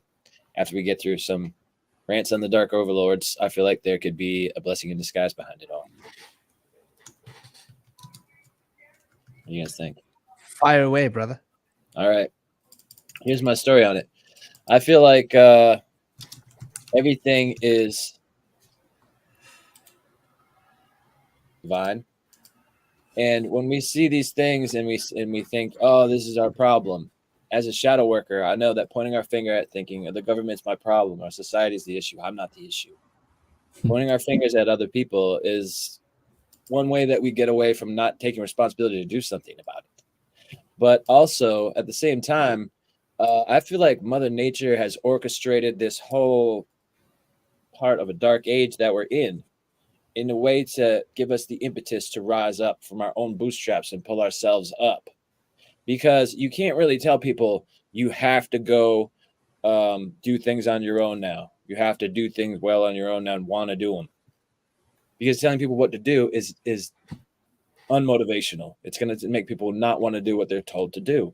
And so what better way can people develop the impetus to take their self-mastery back and take their responsibility into their own hands for changing the world around them than to be able to see things in such a way that that things have become. It's like the way that the government's providing to us, it's very easy to see the benefit of not taking what's handed to you and creating something better that you could then share to the collective. It's a great opportunity for everybody right now because the foods that we're eating are poisonous. The medicines are snake oil medicines. They're poisoning us with so many things: water, air, food, soil. And so for us to take the responsibility into our own hands, we're creating magic every step of the way. We don't have to deal with these ridiculous excuses of shortcuts to do things. We don't have to put these chemical poisons into things in such a way where we're making money. That's why we want to poison ourselves. No, it doesn't add up when you start to do it in your own practice. So when we can use integrity, we can sidestep all this stuff. But what's going on is there's a good chance that all of these evil overlords are here for a reason in such a way. In Buddhism, they say that suffering is here for us to be able to understand gratitude and find joy. But I feel like that this very sadly orchestrated authority that we have in the collective right now, that's orchestrated by world banking system, and it's mostly run by greed and profiteering. I feel like this is a great impetus right now for us to back away and start our own system. It's there could never be a better time to start your own system right now and create something new, like Socrates had said thousands of years ago, and Buckminster Fuller said not that long ago. So I feel like it's for those of us who are the imaginal cells of this catharsis stage of a butterfly. We're in the cocoon. The imaginal cells lead to creating the butterfly, knowing that we can fly, starting to build the wings. A lot of the other cells in the cocoon die off. They're not feeling the dream. They're like, what are you talking about? Nothing's working. We give up. If the system's broken, we're broken. And so the people that bond to the system and can't see a better way are going to fall with it oftentimes. But the ones that can see the dream of the imaginal cells in the cocoon will be able to create the butterfly. And our society is in that stage right now where a lot of us are falling with the corrupt authorities. But many of us are seeing the hope of a greater tomorrow, and the power of the unity of the collective is so strong to be able to integrate, to see in contrast the power of integration versus division. It's like stark contrast, and seeing people come together right now after this Hurricane Helene. It's just amazing to see how people can do when they're trying to help each other and what amazing things can happen, how the energy changes and you come away from living in fear. Everyone's a serial killer. Don't trust anyone. Don't look at anybody. To, oh my God, does that person need help right now? I have something I could give. Let's just give it a chance. Maybe they don't need help. We'll see if they do. You know, it's just a totally different type of mindset. And once you started to get into this groove of creating a new system, it's addictive. I'll tell you right now, it's beautiful. I lived in New Hampshire. We had a complete barter trade society there. It doesn't compare. Money is really very invaluable when it comes to a barter trade society. There's way more value there that hasn't really been put into words that well. But what happens is one man's trash is another man's treasure. And what you're doing is you're taking away what you don't want and you're giving it to somebody that does want it. And they're doing the same with you. And so we're all enhancing each other by giving away things that it doesn't really bother us to share or give. Things that were in excess, things that we never really valued, are of great value to other people. So it's amazing to see how this power can happen. And if this is kind of Mother Nature playing tricks on us, like, reverse psychology, you know, like you should do the wrong thing right now because that's the right thing to do. No, people that are going to be a rebel and be defiant in a system like that are going to become a good leader oftentimes if they have integrity behind them. I want you all to realize and recognize that our dear brother Indy sits here cranking up the good stuff. Oh, makes me like almost search with hungry eyes. Like, oh, he's got the good stuff going on. And I haven't been cranking up the good stuff myself just because I want to keep my lungs optimal. When I crank the good stuff, I crank it. I over crank. So I figure, I don't need to crank. I can crank when I crank, then I can crank. Then I don't crank all the time. And so for me,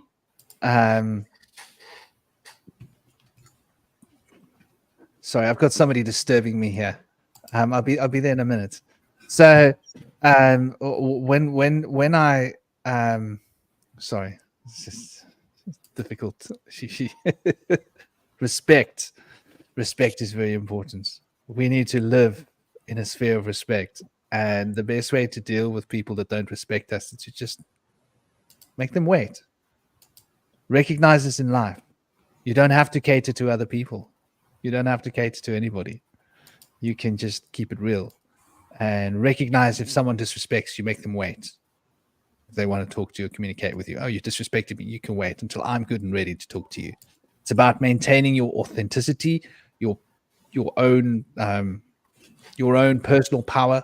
You never let anybody else put it over you. And this is a personal thing that you do every day with the people that you meet along the way in life. And if you get the right attitude cultivated in your life, it will start to reflect the way that you relate to Big Brother. Becoming sovereign, becoming authentic, becoming completely self-powered, self-empowered. You don't need your empowerment from anyone else. So I do think that, we are in this situation where we are recognizing the Illuminati. We are recognizing that they've infiltrated through Zionism, the banks, the governments. They seem to have gotten everywhere. And for those of you that want to know, go and take a look at the Bolshevik Revolution. Just go and take a look at who that was and who was on the board of directors of the USSR. I'm calling it a board of directors because it was a bit like the first big corporation. Think about it. And so how did the USSR come into being? And how was that related to what happened in Europe? It relates to the Second World War. We got to doubt history. It's very important to learn to doubt history. Do not believe what they've told you. Rather doubt it. You got more to gain by doubting. Like I look at a history book, I go, history, okay. First thing, doubt it. It's probably wrong. Best way to treat history. Why? Because if you've ever been to your first history class in your memory, the first thing they told you is history was written by the conquerors, by the winners. And the history is always going to see the conquerors in a positive light and those that were conquered in a negative light. Yep. Propaganda is a big part of history. It always has been. We tell stories. And in the stories that we tell about ourselves, we're always the hero. Have you noticed that? We all do it, right? Even when we maybe not so much of a hero, we're the hero. And if there's a confrontation or an issue, we're always the good guy and they're always the bad guy. And the other person will go and tell the same story, right? And one of the stories will become more popular. And that'll be history. So history is inevitably flawed as a concept because it is told by people and their opinions are always going to get in the way when they're telling the history. And then you have other people that come with a different opinion that now want to use somebody else's different opinion to create a new opinion. It's a broken telephone game. Yeah. So recognize it. And then there are those that want to manipulate it in order to get a desired outcome, right?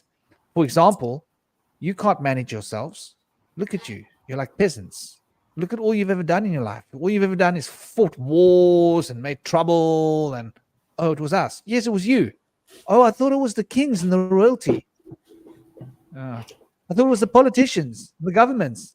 So we get blamed for all the wars that have been fought because we can't govern ourselves.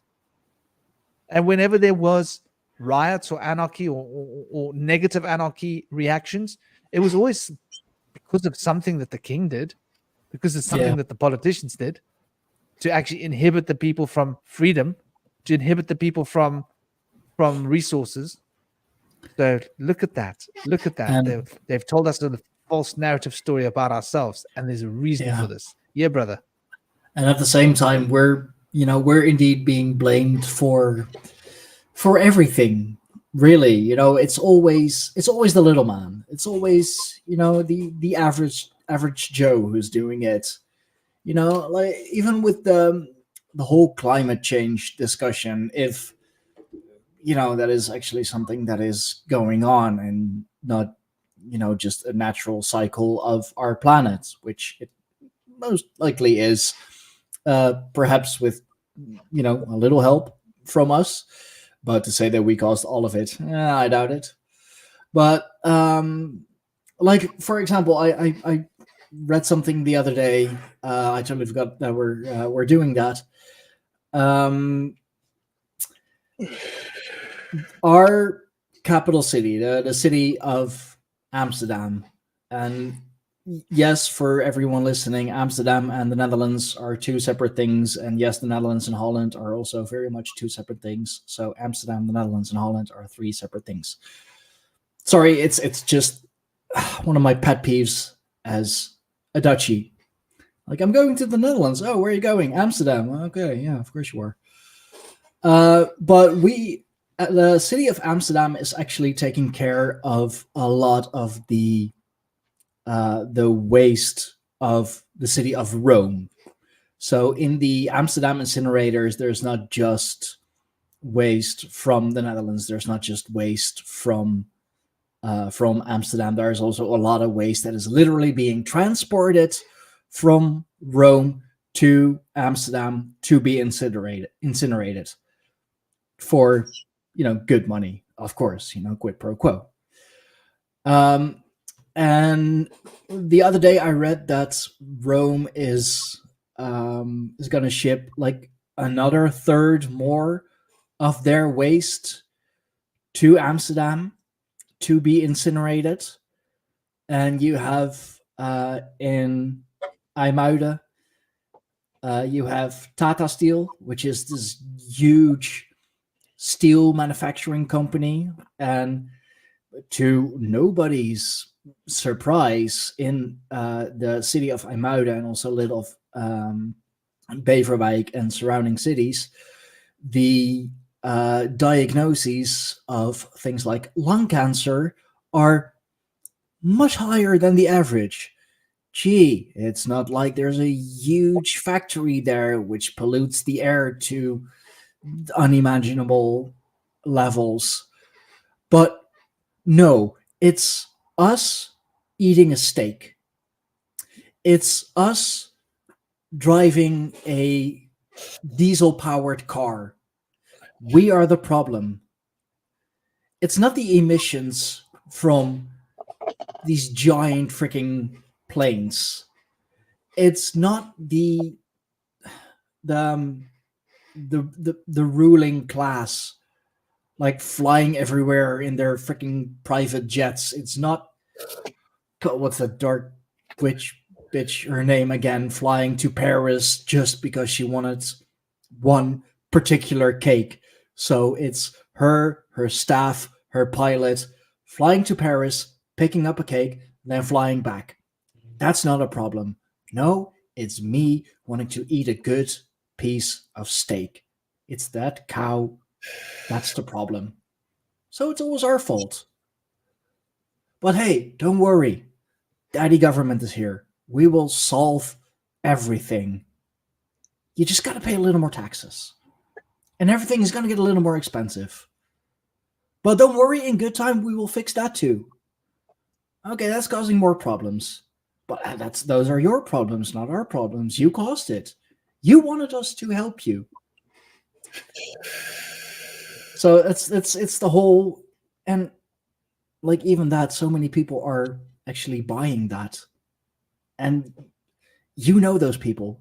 It's the people, drinking soy milk and the soy boys, really. Just drinking soy milk, gaming just all day, doing nothing productive, mooching off the system. Like, don't even go to the gym virtually. Like even in the games they play, they'll never see the inside of a gym. It's never the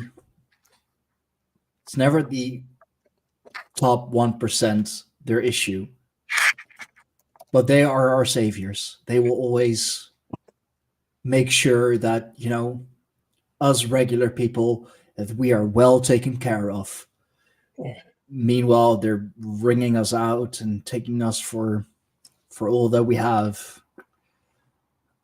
We have a saying in the Netherlands: je kan van de kale kip kan je niet plukken, maar je kan hem nog altijd de poot uitdraaien. Which in English kind of translates like, you can't pluck the feathers of a bald chicken, but you can always, twist a leg. So, and you see that with the top 1% or the top 1% of the 1% as well. Like, we barely have anything to spend anymore, yet everything is still getting more expensive. Yet they're still, asking for more money.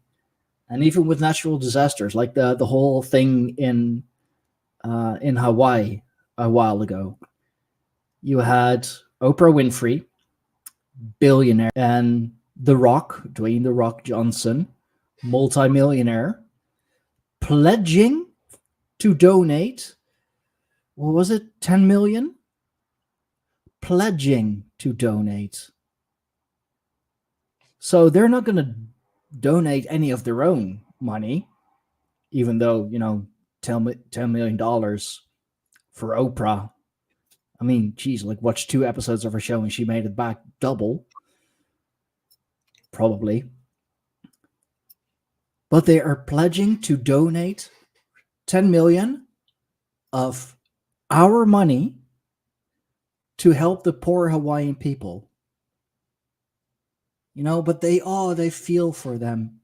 And it's so sad. And we're asking you for help. Even though with the money that we have, we can rebuild the city in a fucking day if we want to. I think that's so on point. And I want us to, where's the root of this plant? Where's the root of this plant? And I really want to get into this. So, I've been so bugged. I lived in Israel. I met a lot of really lovely Jewish people. And their thoughts on Zionism, most of them don't agree. I have yet to meet a Jewish family that agrees with Zionism when I lived in Israel. Apparently it is, but and I met a lot of people when I lived in Israel for a year and a half. So what is Zionism and why are the Jews getting blamed for it? I think this is a really important question. You go on TikTok and there's all this anti-Semitic nonsense and they're blaming the Jews. The same as there's all this, what do you call it? Black supremacy on TikTok, blaming the white people for everything that's wrong. Yeah. Do you know what I mean? Everybody wants to point a finger at someone else. But we do need to understand what is the root of this tree of proverbial evil. And Zionism is what it is. And Zionism is also what caused the state of Israel to become what it is today, which is probably the biggest perpetrator of humanitarian wrong on the planet that we can imagine, like unanimously, right? What's happening in Ukraine is bad. It's terrible. It's not good, but it's been going on for like 60 years in Israel, unchecked. So, it's bad. It's been going on for a few years. Like for them to get to what Israel has done, they're going to have to really like throw the rule book out the window and just go wild because it's next level out there. And so what is Zionism? Where does Zionism come from? And in order to understand Zionism, we got to go on a little bit of a journey. So let's take a little walk into the annals of history. So Zionism is related to Theodor Herzl, right? If you go and look, you'll see Theodor Herzl is the one that is responsible for Zionism. And he's also been considered as being like very instrumental in the state of Israel being formed and these Zionistic ideologies coming into play. And there are very powerful connections between the Bolsheviks and the Zionist movement. Very powerful. And the Bolshevik was what caused the USSR to come into being. Another, Israel on a greater scale, right? They had these camps that they sent all the Jewish people to. So we've got to understand who were the worst, who created the worst suffering for Jewish people was actually the Bolsheviks. Whatever Germany did or Hitler did, he made a pretty big dent. But the Zionists, they were behind mass. If we're talking about the numbers, sheer numbers game, we got to understand how many of the Jewish people were sacrificed in those work camps, up in, Mhm. what was the USSR. They had these they called them the death camps, right? Where people would go and work, and that'd be the end of it. They'd never come back. And most of the people that went there were Jewish people and Gypsy people and the undesirables of the state of the USSR. So they really did it on a great scale. So this Herzl references in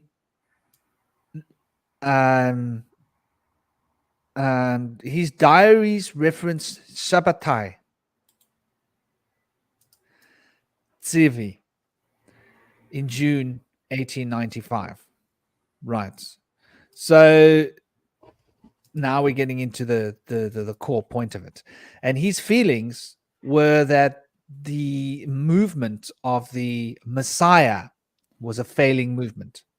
And the movement he's talking about is the movement that was created by Shabbatai. Now, Shabbatai was, if you study this guy's life, you'd say Satanist. Like English term, Satanist. Basically, what did he believe? He believed that the way to salvation was by being morally unclean. By being ethically unclean was part of the philosophy. That one had to actually do morally apprehensive acts in order to attain an enlightened state and to usher in a new world order. And this goes right back, right? The Shabbatai guy. And what evolved from the Shabbatai was Frankism. So, okay, let's take a look here. Let's see what we've got here. Maybe I should put a little bit of Shabbatai onto the screen, and let's see how he's been presented. I haven't looked up this information on Wikipedia, but I want you to know that they are teaching courses in Israel, and this is really important to understand. They are teaching courses in Israel for how to control Wikipedia. So let's see what a great job they've done, right? Have they done a good job? Have they spent their money well? So, Shabbatai Levi, August the 1st. Wow, that's a bit of a bummer. That's my birthday. I share a birthday with this dude. It's just a birthday. He was Ottoman Jewish mystic. Kabbalah was what he taught and practiced. He arrived in Constantinople 1666. And he was put imprisoned by the Grand Vizier Kopruliozade Frazil Ahmet Pasha. Wow, what a name. You gotta really choke on that name for a moment. And that year, after being moved from different prisons around the capital to imperial courts to Adrianople, now Adrian, he was judged on accusations of fomenting sedition because his practices were so horrendous. They involved children. Are you guys paying attention? They involved all sorts of stuff that are morally apprehensive. Women, children, animals. This is the kind of stuff that we see being done. And if you want to know about it, go and watch I'm actually interviewing, I'm putting interviews of somebody that's been abused in a satanic cult, and you understand these practices of sedition. They're doing it to this day. Anyway, this Grand Vizier was representing the Sultan Mehmet IV. And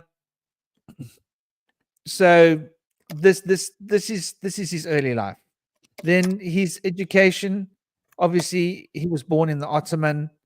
Shabbatai means Saturn, obviously, in Jewish, in Paleo Hebrew and Hebrew. And his father, Mordecai, was a poultry dealer. Poultry. Let's just look at that for a moment. So I think he learned I get the feeling that he learned how to do these acts of sedition when he was a child because he enjoyed slaughtering.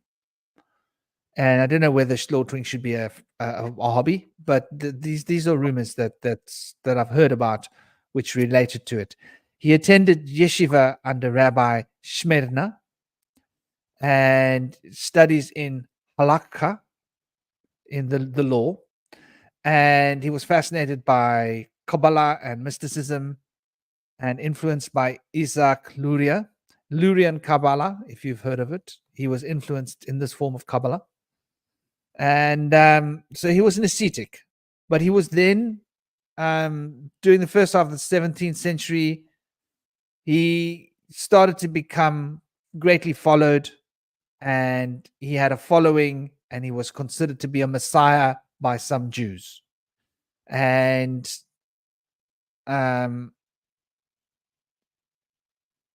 claims being the expected Jewish Messiah. Let's see what they say. Along with the general Messianic beliefs, there was another computation based upon the passage in the Zohar. And so he had basically managed to use old writings to push his popularity and get people to believe that he was some kind of a prophet. And so he would pronounce the Tetragrammaton, which was prohibited. And only the high priest of Israel was allowed to do this. And so in that time, that was an issue. And the reason for this pronunciation being a big issue was obviously because we're talking about high magic here. We're talking about the ability to create golems. We've seen the films, right? The Lord of the Rings, the golem. You can create a golem using the Tetragrammaton, by the way. And there's a special series of permutation of the vowels of the Tetragrammaton, and you have to invoke it in the 72 quinets in order to empower your golem. And you can make your golem out of whatever you want to make it out of. You can take an exhumed cadaver and turn it into a golem. So yeah, these are ancient practices. So he was using these power Tetragrammaton, and the pronouncing of the Tetragrammaton isn't like you think it is, by the way. You think it's just saying a word, it's not. There's a very particular, when you pronounce the Tetragrammaton, I don't want to get into it too much here, but imagine there are 4 letters, and the 4 letters consist of 5 vowels. And one now has to recycle the vowels. So as an example, the I, A, O, U, E. Then there's I, E, U, O, A. Then there's A, I, O. Imagine how many combinations you can get from 5 vowels being recycled. So 5 times 5, factor of 25, but it's exponential curve. There's a lot of pronunciation involved. There's a lot of chanting involved to say the Tetragrammaton if you really want to know what that entails. It's not just saying a word like exoterically people believe. It's an entire meditation that involves utilizing and manipulating the 5 vowels in a very particular way in order to gain a particular empowerment that can be used to overcome the spirits and force the jinn to do what you want.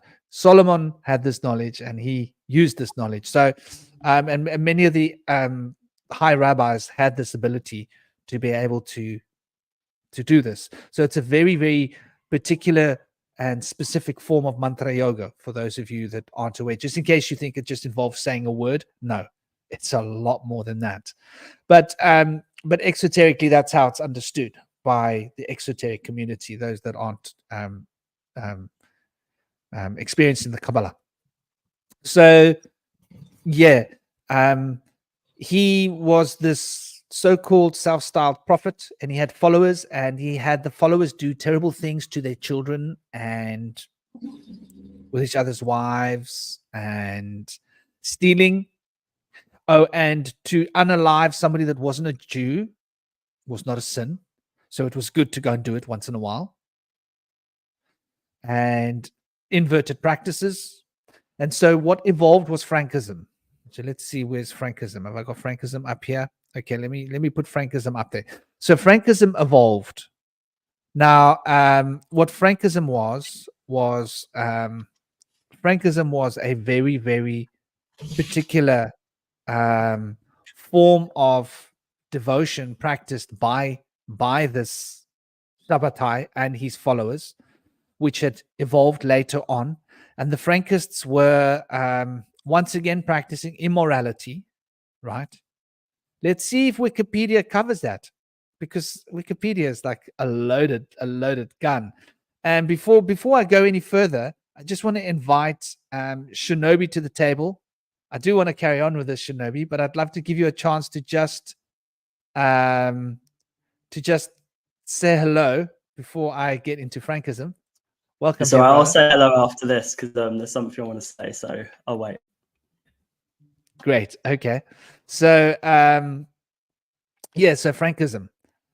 So what was Frankism? Frankism was a development of Sabbatai's philosophy that basically became I can call it a plague. And it was fighting against the so-called morality of Judaism, but practicing once again Sabbatai practices. Now you notice description. They believe in Sabbatai Zevi, self-proclaimed Messiah. What do they say? They talk about fast days. They don't talk about unaliving people. They don't talk about children. They don't talk about all the other extreme practices for which sedition he was put in jail. And he wasn't put in jail by a Jewish clique that said he wasn't practicing Jewish law. He was put in jail because he was doing bad stuff to children. I want you to understand this, right? Just to get an idea. He ended up having to be released because he had so many followers that were fighting for him. And part of the claim that Shabbatai had made was that they had to usher in a new age. And so Frankism was the way in which this was done. It was basically a form of infiltration of government, infiltration of other religions.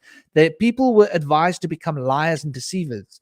They were advised to go and take on other religions and pretend to be that religion while secretly being Frankists. They were to infiltrate the Christian church, try and get into the Pope chair, get into government, get into banking, get into all the positions of power. Obviously, the Masonic tradition was a really powerful tradition, so they were supposed to infiltrate that. So when we're talking of who the Illuminati are, we need to know who we're talking about, who these black magicians are that are trying to control us. So there are remnants of Frankists, and this Frankist organization, he regarded his followers as soldiers, and all were members of a company for the purpose of building a Frankist army, which was to secure Frank's rule over the Frankist country.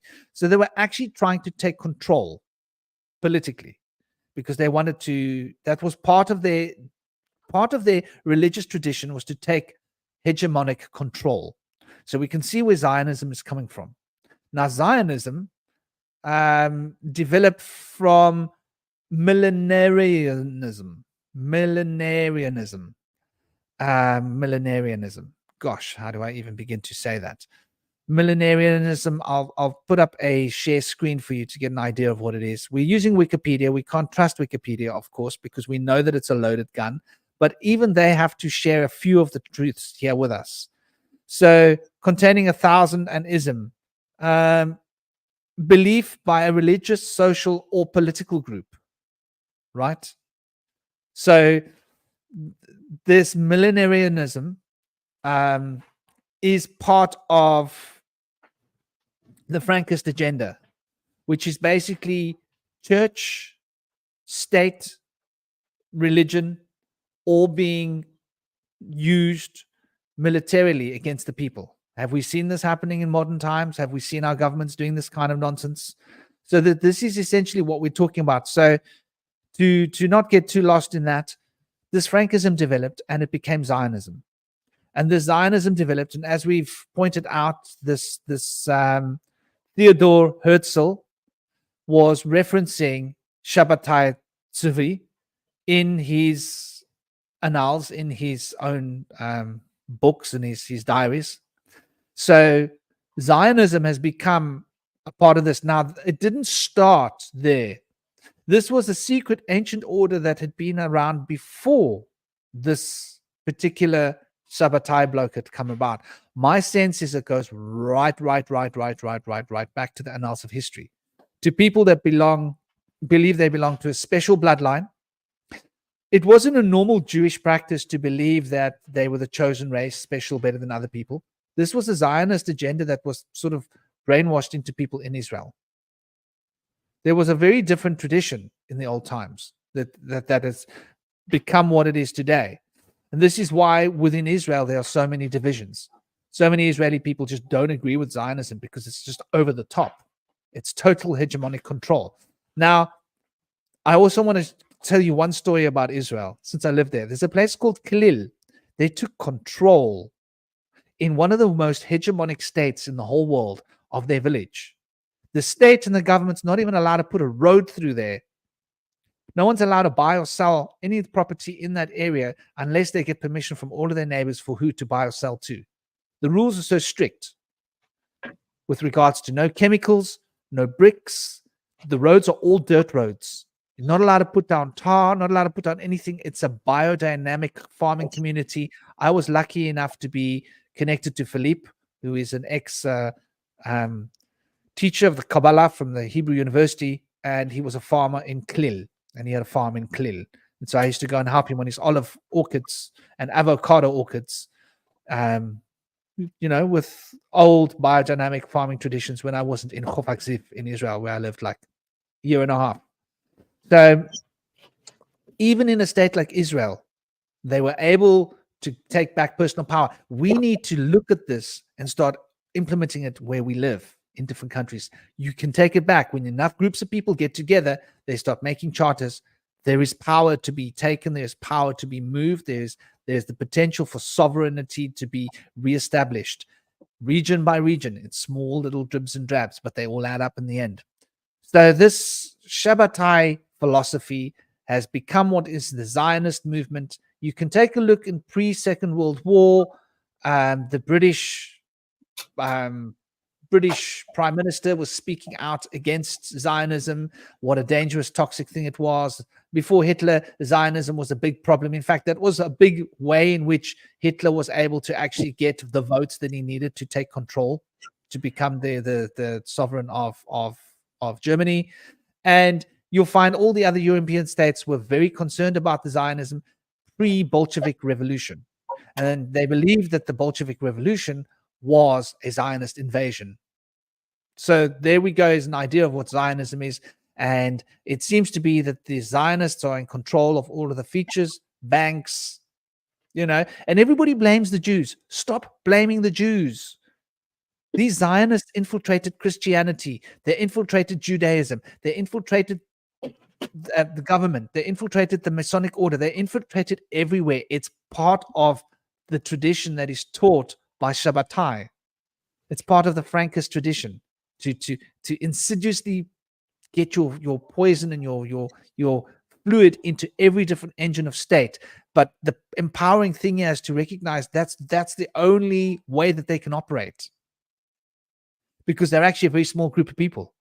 Their ideas are so ridiculous that most normal, healthy people can't do it, because part of being this tradition of Shabbatai, which is actually Zionist, means you have to be prepared to do bad things.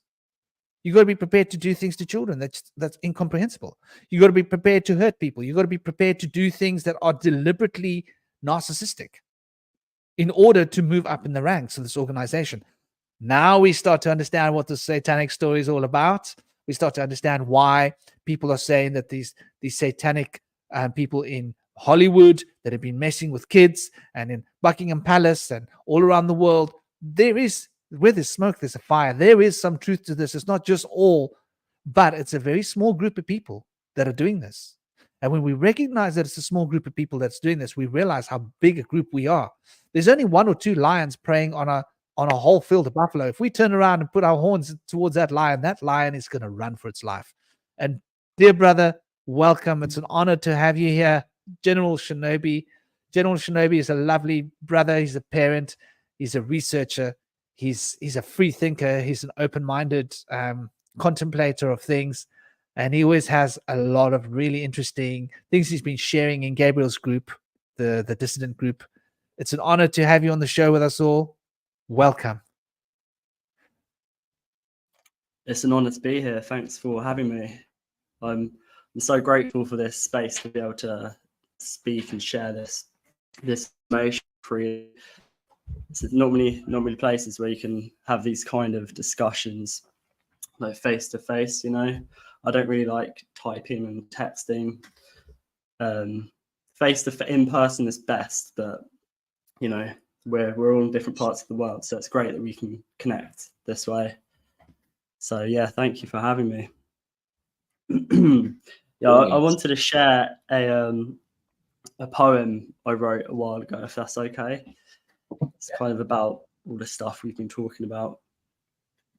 This is the first time I've shared it to people. I've spoken to my partner, but so as the dialectic gets hectic, we see the plans, we reject it. Everybody's brains are infected. That's sick, but this is what we should have expected. So we've been asleep at the wheel, but now we correct it. The hex operation mind control and eject the masses. This is a plan. Shh, turn lads into lasses. Divock 19, the warp speed wrecked it. Now watch as the timeline clashes. This is the insurrection of the injection, the monopoly of the election, the false illusion ejection, government mind take over if we let them. Free thought, your mind's not Fort Knox. You need to listen as new doors open, as the higher self knocks. Your mind's not broken. First, you've got to give a fuck. Stick your neck out as the windows of perceptions open up. It's breezy out, but the night's clear. Outside the box, there's no fear. No fear. Just awareness, awe and airness. You can ignore this and care less, but the mind's aligned with the mighty spear. The force of God surround us, I can feel them here. And then I shut the window and thought disappears. Demons, what are you doing here? We've always been here in your aura, suspended dimension. Now your mind's split. Did I mention this is how we enter? If your expectation of this world is not what it seems, this is your invitation to a new dream. This is a rebellion. Like plasma, we come through the in-between. The initiation to a new vibration, a new page, altered brainwaves and mind hydration. The empire will fall, just be patient. Yeah, I just thought I'd share that because it sums up what we've been talking about. So I've been listening for the last couple of hours, and yeah, somebody mentioned your mind being split, and that's how demons come through us, and that's what they're trying to do. They're trying to divide our minds. They're trying to divide us in the outside and internally, so we don't know who we are. So then other forces will come through us. That's what the whole end game is. I truly believe. COVID-19 is Divock AI. To invoke an evil spirit is Divock in Hebrew, I believe. And 19 is AI, which is the artificial intelligence, which they're trying to make us artificial. They're trying to give us all this artificial fake reality information and stuff. And then also just make us hollow shells so some other beings can come through us. So that's what it's all about to me, basically. But it won't happen. I can just see what they're trying to do clearly, but it Can I won't ask happen. you, what poem was that you read to us? Oh, I shared it in Slick's group a while ago. I've never. Is it your own poem? Yeah, I wrote that. I heard the word dialectic, and I was like, dialectic. Yeah, dialectic gets hectic, and then I couldn't stop writing it. It just all came to me in one go. But yeah, it's the first time I've said it to anybody really. So yeah, Slick. The dialectic is hectic about how the world gets septic. Yeah. There's so much you can do with it. Yeah, but I find it really helps to like rhyming really helps for me to what's the word? Like anchor my thoughts. Does that make sense? Yeah. But yeah, I've been listening to you guys for the last couple of hours on and off, and I've made lots of notes about stuff. So yeah, like what did I want to say about chemtrails? So with it being like barium and aluminium, it was just yesterday I noticed that the Ba barium, the atomic number is 56, which is 11, and aluminium is a number 13, which is a 4. So 11 and 4, you get 6. And the 6 is all the way down with this 6 hex that they're doing. All this like this magic. The 6 comes up everywhere. And you guys were talking about that earlier, and I looked up. I know what aluminium is. Aluminium is found in dementia patients, people who have dementia. They found lots of aluminium in their brains. So aluminium is the mind. It's to stop us remembering. And then the barium is our body. It's to weaken our bodies and make our bodies sick, because that's how they come down the center, is they weaken our bodies and our minds so they can take our spirit straight through the center. That's why I think that is. I think barium is also used in tobacco manufacturing. I could be wrong if it's barium. I think it's barium. I think they treat the fertilizer with barium. If you could check that I'm right, but I think it's barium because it's a radioactive isotope, barium. And so there are maybe connections with cancer. Yeah, they I think it's a white liquid you drink, and it helps your X-ray show up easier. But it's really bad for you.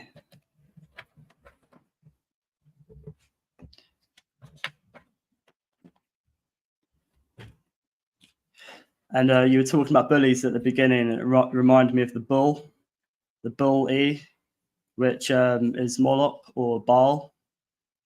And also the Minotaur as well. The Minotaur, which mines our energy from our mind. And also it can either be mine our tour, as in take our energy from our minds, or literally miner as in a child tour, so children energy, because the Minotaur is a bull, right? It's like the Balrog in Lord of the Rings that guards the mithril or the myth wheel, which is needed for the elven tree of life. When it's dying, they need mithril or the myth wheel to help repair the elven tree, which is the tree of knowledge, or the Kabbalistic tree. Yeah, there's Sorry, high amounts of barium in. there. There's high amounts of barium in the tobacco. If you go and check, it's tested, and I believe that the barium gets put into the fertilizer. And I believe my research, now this research is about 15 years old, so I don't know if you can find it easily anymore. This is like research I've done many years ago. Is that, or maybe about 15-20 years, but anyway, regardless, it's a long time ago, that they were putting barium compounds into the fertilizer in order for the curing process to be faster with tobacco. I think it affects the drying and the curing process for tobacco, and it basically makes it much cheaper and quicker and easier for them to dry it and cure it. But tobacco is loaded with barium, and just go and look this up, like what he's saying about how barium weakens your body. And aluminium. Okay, so it has been discovered that the blood-brain barrier is more easily crossed if we are exposed to 5G, 6G. The more excitement on the membrane due to electronic means, right? The electromagnetic fields excites the membranes and actually helps these particulates to pass through that membrane, which is really interesting. So the cell phones in our hands, in our pockets, will help the blood barrier be crossed more easily by the aluminium. And notice how many pots are made out of aluminium these days, and how much, I mean, aluminium is highly toxic. There should not be such a thing as an aluminium pot. It's madness, right? Think about it. Yeah, and people drink water from it too, because it's lighter and it's easier to carry. You'd be surprised. Some of my clients who own like multiple businesses, they have aluminium bottles, and like I've brought it up with them. I'm like, you do know that aluminium is really bad for you, right? And they're like, oh yeah, it's fine if it's not heated and stuff, but yeah, some people's stupidity. It's very interesting because a weak electric field, how do you make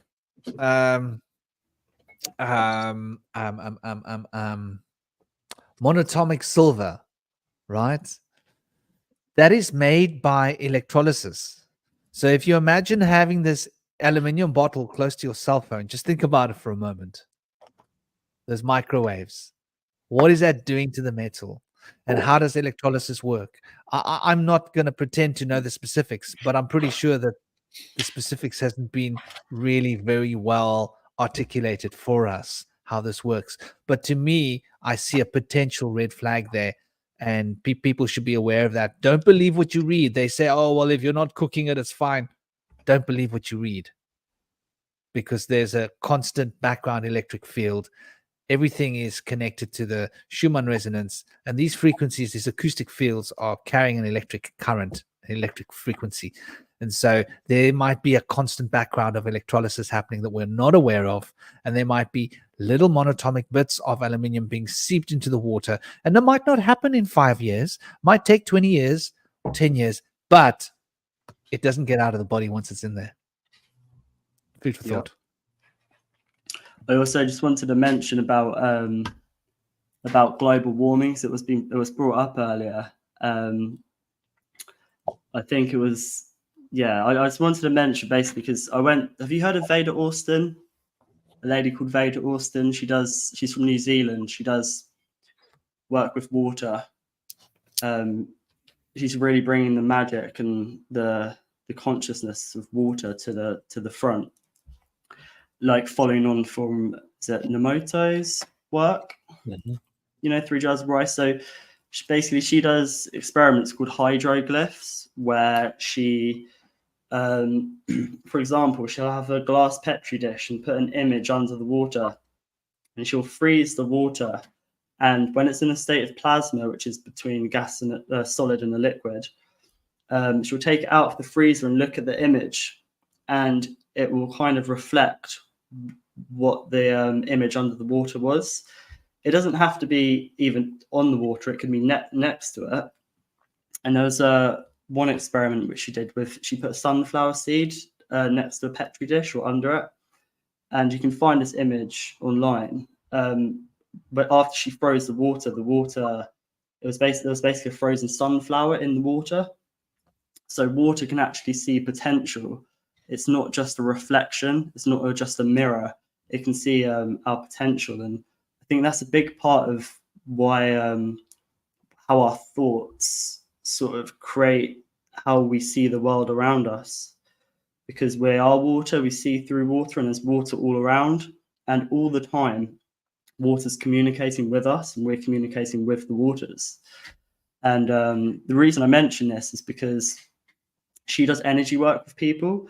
And when she's cleared blocked chakras or blocked wheels, where people have been frozen in fear, like there's been like mini icebergs in people, like causing them to be frozen in fear. Basically, she heats up their body, and then afterwards, when she's cleared them, they go to the toilet quite a lot. Like they're flushing all of this water, like literal icebergs have been cleaned. And I've heard this cleared, and I've heard this from other people as well. So I was thinking that basically the ice caps melting could be a good thing. And hear me out. That's because water contains memory. People have known this for thousands of years. The glyph, the Hebrew 13th letter is mem, right? It's got a wave. So people have known about this for a long time. And water contains memory. And when the ice caps start melting, it will come up as rain, come down to us, we'll consume the water, and we'll be able to remember. This is the ancient intelligence, not the artificial external intelligence, but the ancient intelligence that's starting to come through us. And the sea levels won't rise because there's huge holes in the earth. The water will go into the earth, but the blocked ice is kind of like frozen information. We need it to flow. There's loads of countries in the world which don't have enough water either. And I think that the whole reason Bill Gates wants to block out the sun with Harvard scientists, and why they're scaring us, saying the the earth is heating, we need to keep it cold. It's because they want to keep us frozen in fear. They want the ice caps to stay frozen. And also, I think electricity and stuff works better in the cold also. And I think spirits and stuff like that are more sort of in the cold zone rather than in the heat. That makes sense. I just wanted to mention that the ice caps melting, I see as a good thing, because people start waking up more. That's why they want to stop it. This is what the whole climate change thing is about. It's not just external climate, it's our internal climate as well. It's the human consciousness, it's the human mind. That's the climate crisis, because we're starting to wake up and they want to shut us down. So I see climate change as climate chains, because they want us in chains. They don't want us free. So I'd like to hear your thoughts on that. That's a lot to unpack, and I think there's a lot to that. And yeah, like there's been a lot of experiments going right back to Immortal and everybody that's working with water. Water is a key, and I believe there's a connection with the quantum entanglement field. That water, my belief is that water is prana. So prana, okay, what is prana? Prana is life force. This is all being covered in language. And previous roundtables, we've really dissected these ideas in depth. For those of you that are watching, go and take a look. You might find it interesting. But water's got power, and magically, water's always been used in purification rituals and empowerment rituals. Water's very often the key. Water and fire, these two elements, are fundamental. And the word mem obviously comes from memory, comes from the word from the syllable mem, which actually is Paleo Hebrew and is the syllable that means water. So there's a very powerful connection with the idea of memory and water, as he's saying, in our brains. And I do think that there's a lot for us to look at. For example, going to the sea. I go to the sea a lot because I live by the sea. And you notice we call it the sea, right? The sea. The sea, the sea, the sea. So what are we talking about? Yeah. What does the sea represent? The sea represents the hand, right? Jupiter. And so this is the Wheel of Fortune in the Tarot. And so the Wheel of Fortune, the sea, is bound by mem, water. And we see Jupiter is this expression in the mutable sign of water through Pisces, which represents the subconscious, that formative region where the id gains its momentum in order to structure the currents of the personality so that we can become who we think we are and reflect the persona that binds these personifications of the ego that we consider to be ourselves. So water is the key. And so I think water is the key to quantum entanglement, because the life force, the pranic resonant field, which is Aleph, which is the air, is essentially bound through water. Without water to raise and drop the temperatures of the air wouldn't be moving. Think about that for a moment. Why does air move? Because air is moved according to heat and temperature. Why is air moved according to heat and temperature? Because of water. So when you heat up and cool water, it has an effect in the air. So I think that the whole pranic field is resonating through the water element. So there's something fundamental for us to understand here. Sorry, give me a second.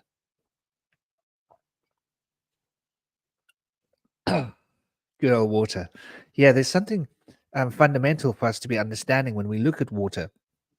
And notice that it's the source of life.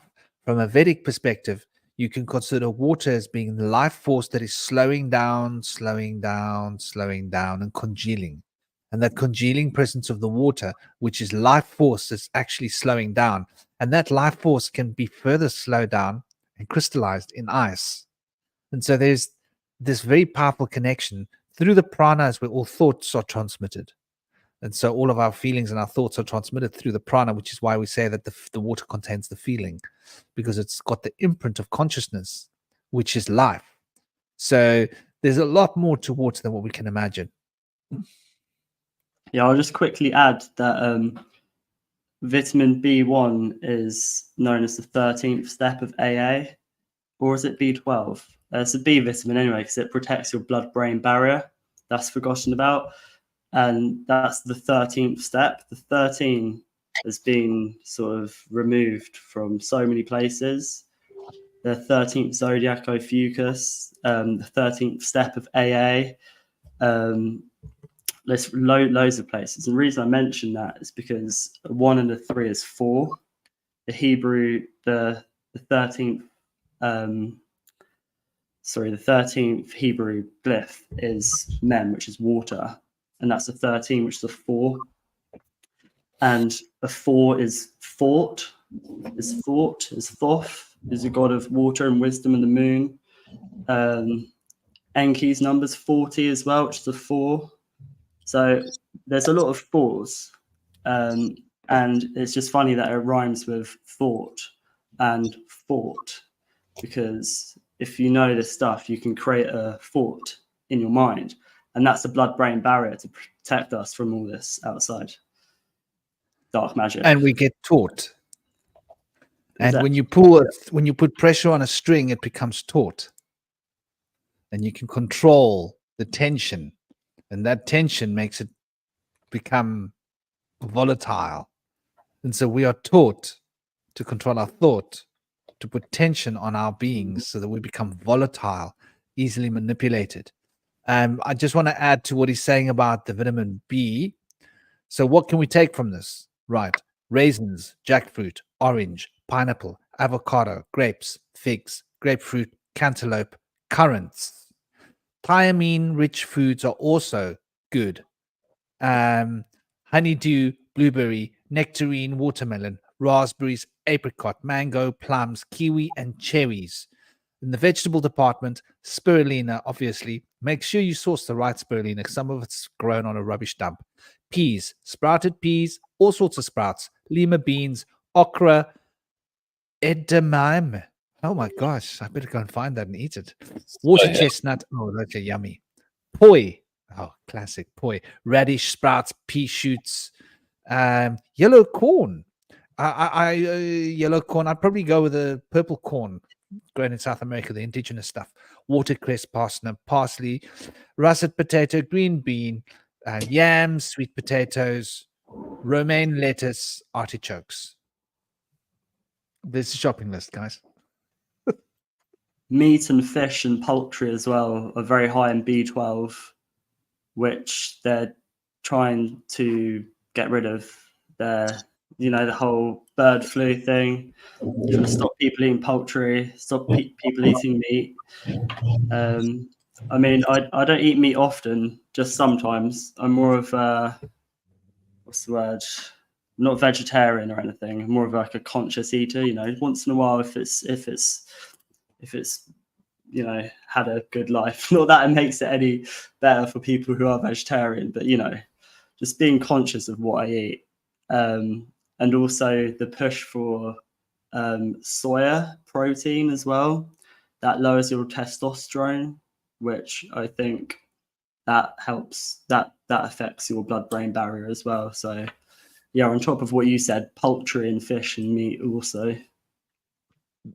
The soya that's grown, the last time I researched soya, and this must be going back 15, 20 years, at that point, I think more than 80% of all the soya grown on Earth was grown for animal consumption. And much of the soya that we were getting fed was this GMO soya, which is extremely rich in xenoestrogens. So they've taken a particular strain of soya, GMO'd it up, and farmed it in a particular way to make it estrogen increasing rich, these xenoestrogens. And so basically that causes uterus problems in women, breast cancer, uterus cancer. Men, it causes impotency in men. No, sorry, not impotence. Sorry. It causes sterility in men. But probably a whole host of problems. But yes, soya is probably the one thing you should avoid, unless you're having a fermented soya, heavily fermented soya, in which case it's probably been transmuted. You should stay far away from soya because most of it, and that's an old number. Probably now I'm guessing, but I wouldn't be surprised if it's 90% of the world's soya.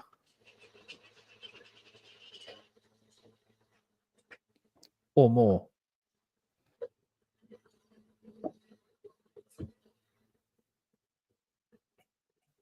And I want to bring another point here. Like, I don't believe that everybody should be vegetarian. I think some people probably, you need to look at your teeth. Study your teeth. And study your teeth and you'll know what you need to eat. It is really that simple. If you've got teeth like a cow, you shouldn't eat meat. If you got like sharp, pointy, there were different types of humans. And then when we go back in history, like go back to the Sumerian texts, there were many different versions of humans created. And there were humans eating humans, different kinds of humans in those ancient times. And some of the ones had sharper, pointy teeth. And some of them had rounded teeth. So you got to look at your genetic line and see what your body wants. And your body was designed with teeth to eat what it's supposed to eat. I've been a vegetarian for a bit less than 3 decades.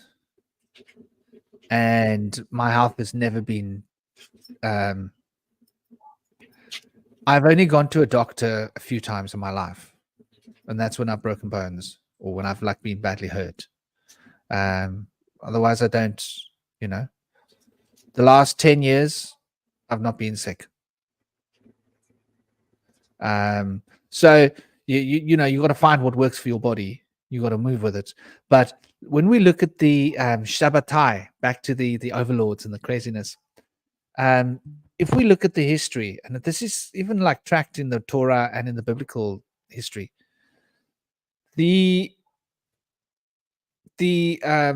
so-called Jewish people were freed from slavery in ancient Egypt. They went across the deserts, right? And then there's the story of Moses opening up the sea for them. I reckon he had the Ark of the Covenant. But anyway, let's go past that. They open up the sea, they cross the sea, they go to the other side. What's the first thing that happens? They got nothing to eat. They're wandering in the wilderness. They don't know what to eat. They're asking Moses, can we eat animals? Moses goes, I don't know. I tell you what, I'm going to climb the mountain. He goes up the mountain. He prays to God, goes into a trance. And God comes to him and says, listen, these people are starving. They're allowed to eat these animals under these conditions. He then comes down from the mountain and says, listen, you don't have to starve. You can eat these animals, those animals, these animals. You can't eat this. You can't eat that. You can't eat this. That was the beginning of the Israelites eating meat. Why didn't they know what to eat? Why was it such an issue? Because ancient land of Chem, most people were vegetarian. So it's interesting to consider our roots.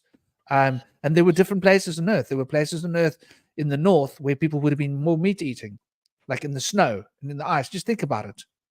So certain tribes would have been there and they would have eaten more meat. Certain tribes would have been there. Tribes in places where there were potentials to grow food would have probably not had to eat meat. But it's very interesting how this is pointed out. And then Moses comes down and he says, listen, here's the deal. I've spoken to God. You are allowed to eat these animals under these conditions. It can't have the hoof and the cleft nose. It can't have a cleft nose and a cleft hoof. It can't creep. It can't crawl. And he gives a whole lot of things for why they can't eat. So certain things shouldn't be eaten. Cows, bulls, pigs, those are all on the no-no list. Cleft nose, cleft hoof shouldn't be eaten. So what are most people eating? Most people have been eating pork and beef, right? Chickens were not traditionally eaten. Chickens were traditionally brought to Europe for religious purposes or sacrificial purposes. Wow, what a mind-blowing concept. We also covered this in other roundtables. Go and check them out. There's about close to 70. But the most prominent one, which is relevant now, I think, has got to do with these worms, these mealworms. I don't think humans were meant to eat worms. Mm-mm. I don't think it's healthy. I don't think it's consciousness is the right consciousness for humans to consume. And it's a further degradement. Like, I think eating pork is degrading to the body because there's so many whatchamacallits, things that live in pork that can easily enter into the human body. Yeah, Right? The parasites. They don't Sorry, sweat. yes? They don't sweat, so they have no way of purging a lot of those parasitic growths that come in. Whole colonies of parasites.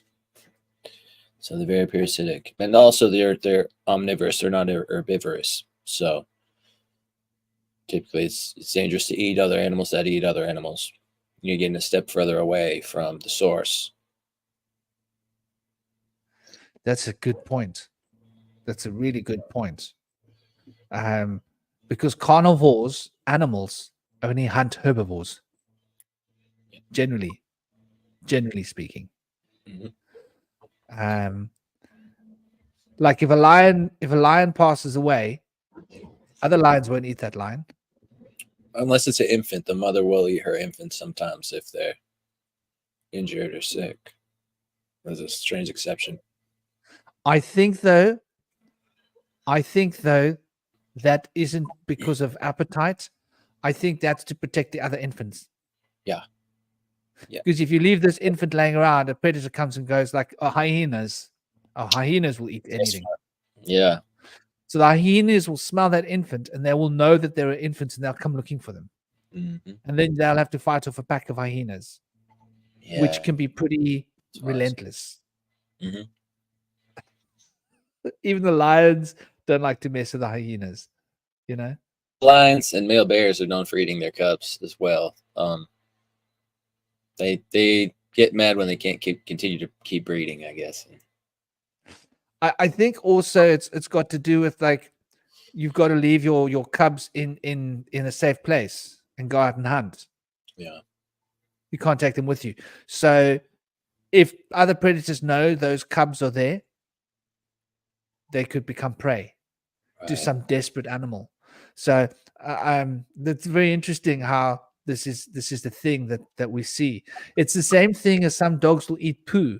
They will eat the poop of their babies as well. Mm-hmm. In order to, like, hide all of the signals, like try and cover the trail that there was a baby here as much as possible. But yeah, there's definitely a degenerative cycle. Now, I want us to look at Shabbatism, Zionism. Shabbatism was to deliberately thwart the law in every way. So the idea of Shabbatism was actually to eat pork, to eat the things you weren't supposed to eat the creeping, crawly things.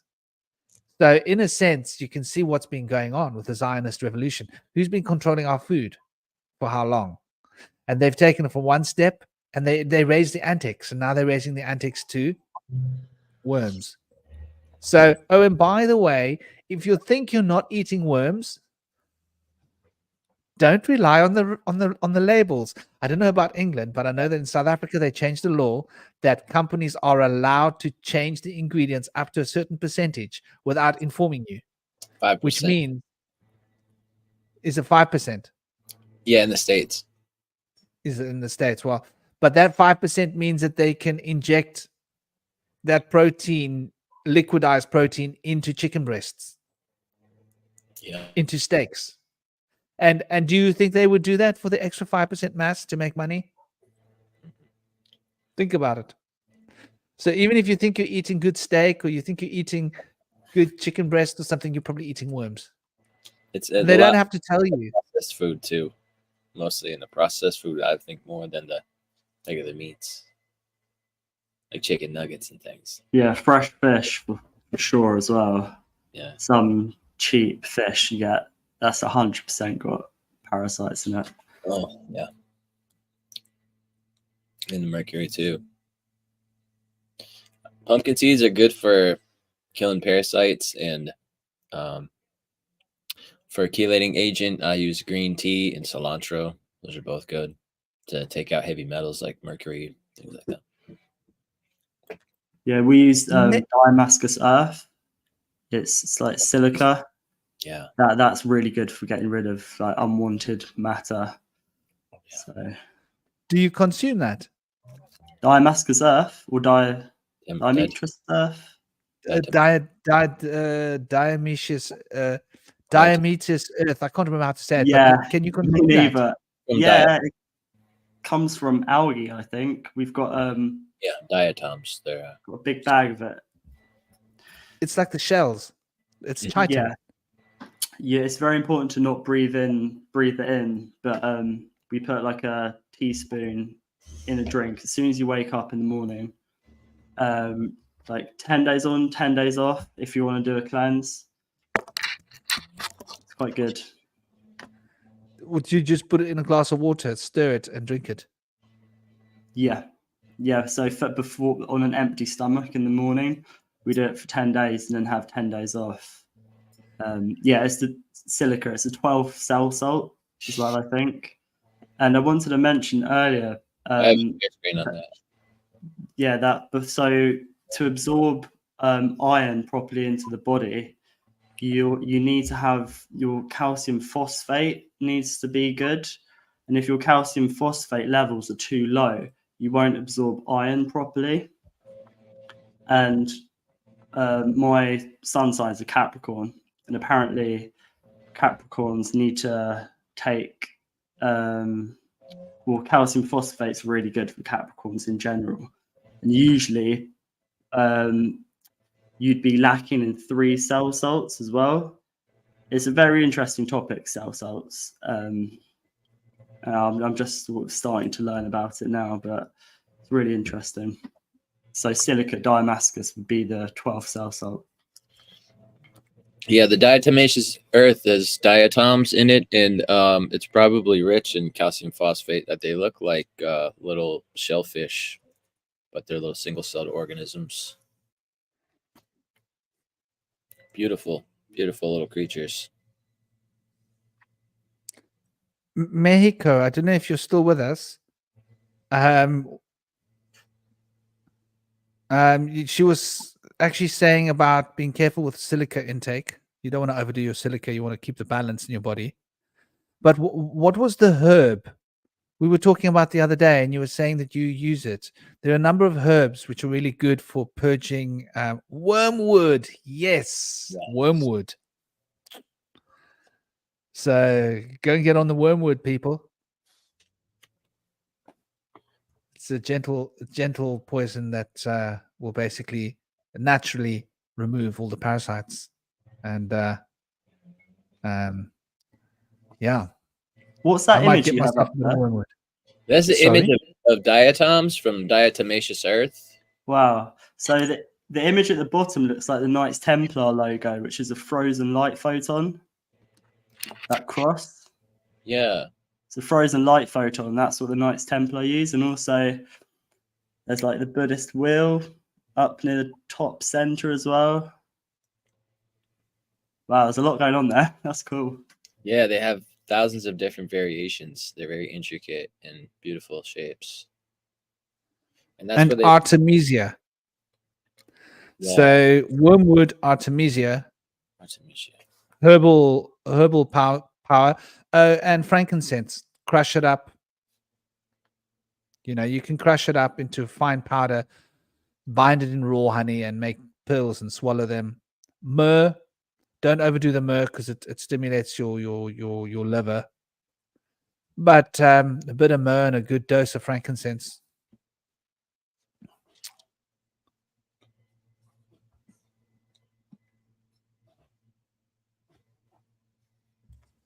Cardamon's really good as well for brushing your teeth, because I think your saliva is linked to your gut biome, and cardamon's really good for your gums and your teeth. And also we put some essential oil on our toothpaste while we're brushing our teeth. Tastes quite nice, actually. And yeah, apparently it's really good for your gut biome and your teeth and gums. What, frankincense? No, cardamom. Oh, cardamom. Yeah, yeah. I use clove or frankincense. Cardamom's also another good one. I think it's also a cleanser for things in your gut. You go to India and they tend to have these chai with a lot of cardamom in it, cardamom rich chai. And so there's something in this. Oh, by the way, Mexico was saying that wormwood and artemisia is the same thing. Interesting. I didn't realize that. Wormwood is a biblical thing, right? So artemisia is the Greek name by the sounds of it. And wormwood must be coming from Germanic by the sounds of it, right? Yeah, that's Probably, what they that green glowy stuff. What do they call it? Not amnesia. What do they call that green glowy drink that makes people hallucinate? Oh, I thought you were Sorry? talking about algae, like the bioluminescence No. algae that glows. I You can't- think of Mountain Dew? no. Monster? No, it's a fancy drink. It's illegal in the United States, but they have a fake version here. It's got infused wormwood in it. It's a hallucinogenic alcohol. They serve it in Amsterdam a lot. Absinthe? Yeah, absinthe. absinthe. Yeah. Has wormwood in it. So absinthe would have been.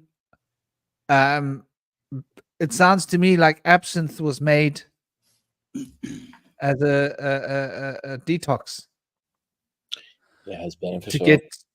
Like if you drink enough absinthe, I'm pretty sure that if you got tapeworm, that's the end of that tapeworm. Exactly. Yeah, it takes Just your as an breath away as example. well. Does it? Well, yeah, if you drink, I've had some like green stuff before. I think it was like 70%, 80%, and yeah, you can't breathe for like 20 seconds. Wow. Extreme stuff. Yeah. Yeah. No wonder the worms don't want to stay. Yeah. And he thought it was her taking his breath away. I'm sure a lot of people fell in love. You took my breath away. No, it's just the absence, sweetheart. People go to clubs, they get drunk, wake up next morning like, we got kids. Yeah, we got kids. But I thought you took my breath away. No, gosh, the Renaissance, what was that? Another thing is like our breeding protocols on Earth. I think we've been brainwashed by the Hollywood machine. And no conversation about this would be, look, we need to have our psychological immune system checked. We need to check in. We need to realize that we're being brainwashed by Hollywood and that they taught us all sorts of nonsense, like that marriage isn't cool, that like being a family person is boring, like got to be in the dating world and excitingly like changing partners and keeping it, this is like the kind of brainwashing nonsense they've put into our minds. And so what become the norm is people go unhappily to a drinking hole, get drunk, meet somebody of the opposite sex in a drunkard state, going to have sex, start a weird relationship, which is probably negatively aspected by the alcohol because they don't know each other, and then get kids, and now they're stuck into this relationship which they would never have gotten into had they been sober minded and actually spent time with each other sober and realize, who the hell are you? And then one day they have a midlife crisis, they wake up, they stop drinking, and they go like, who the hell are you? And now they've got to get divorced. Now the kids have got to have a broken life because it all started that night in a nightclub drunk. And this is how it works. And how many relationships start like that? Like, should you be drunk when you're meeting the woman who's going to be the mother of your child as a man? And as a woman, should you be drunk when you're meeting the father of your child? Yeah. And domestic violence is on the up, right? And abuse. So like, we've got to figure out, the men are resenting the woman and they're like behaving like this. The woman are resenting the men, behaving like that. And total breakdown of the nuclear family. And I think that we can really put a fair amount of that on the doorstep of the drinking holes and the alcohol culture and relate that right back to Hollywood as making it seem cool. Because nightlife was cool. And you weren't cool if you didn't go clubbing, right? Yeah, with sex, there's kind of two. It's like a divide. I see. You have like one side where it's usually like I would just say like the right, like pro-Christian, which are like have sex after marriage, and then you have the other side, which are like just have sex anywhere, everywhere with whoever. Like, you know, there's kind of, it's been polarized. Like there's no balance. It's kind of either no sex until marriage or just have sex all the time with anyone and everyone, wherever. I heard some people talking about this the other day on a podcast, that there's no balance really. It's like a conversation from one nutcase to another. Let's drive the world nuts. And this extremity is really what is practiced in the Sabbatai cult. Extremism. Go and be extremely good and then be extremely bad. Be extremely good, be extremely bad. And that way you can fool yourself into believing that you're one of the good guys because the good things that you do and not look at the bad things that you do. You know, that's part of the whole schism of that division you were talking about, Shinobi, about how, and you've also spoken about it earlier as well, I think, Indy, they're trying to divide us, trying to divide the mammalian from the spiritual, the different centers of the brain, and leave us in a point of division within ourselves, because divided we can be conquered. Even within ourselves we can be conquered if we're divided. And this brings us to the shamanic concept of the organs being beings. So we think of our body, this is my body. We don't realize that there are organs, and these organs are cooperating. And so the heart has its own life, and the liver and the kidneys, the gut. These are all intelligent beings that are all co-creating the reality within this body. And so they all have consciousness.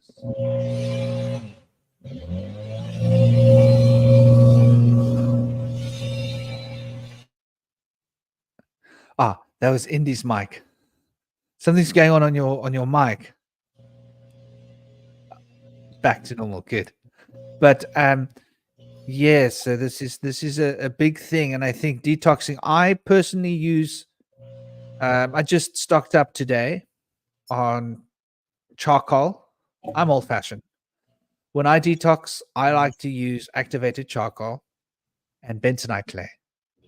You just put a tablespoon of activated charcoal into a glass of water, stir it well, drink it, and drink loads of water. And get a bit of bentonite clay, a teaspoon, 2 teaspoons in a glass of water, stir it well, drink it, and drink lots of water. And flood the clay through your body. The clay removes heavy metals, by the way. So the bentonite clay is a heavy metal detox. And the charcoal is a cleansing detox. It can probably remove some of the metals, I don't know. Not like the bentonite clay. But it removes the parasites in a very powerful way. And I'm pretty sure the bentonite clay gets the parasites all clayed up. So they don't thrive so well in a cleared up environment. So there are a lot of ways to detox, and we should all be actively practicing detox. And another part of the detox is antioxidants, like smoothies.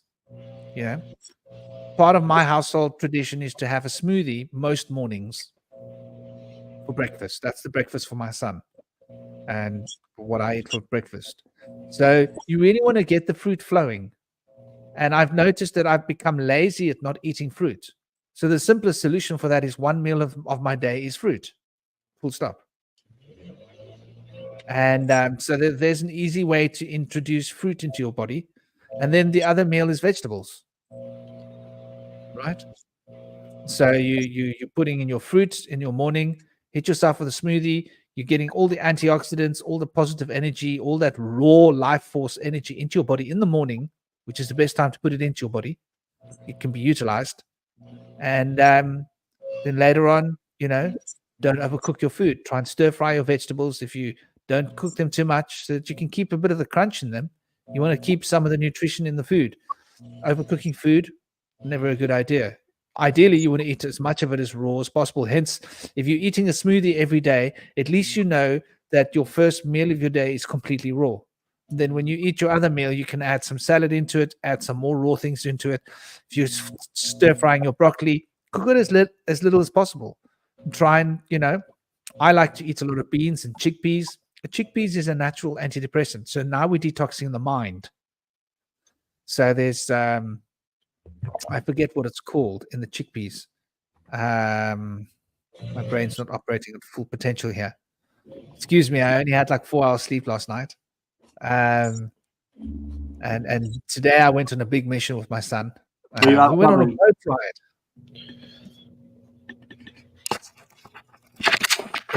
It was cool. We went on a boat ride.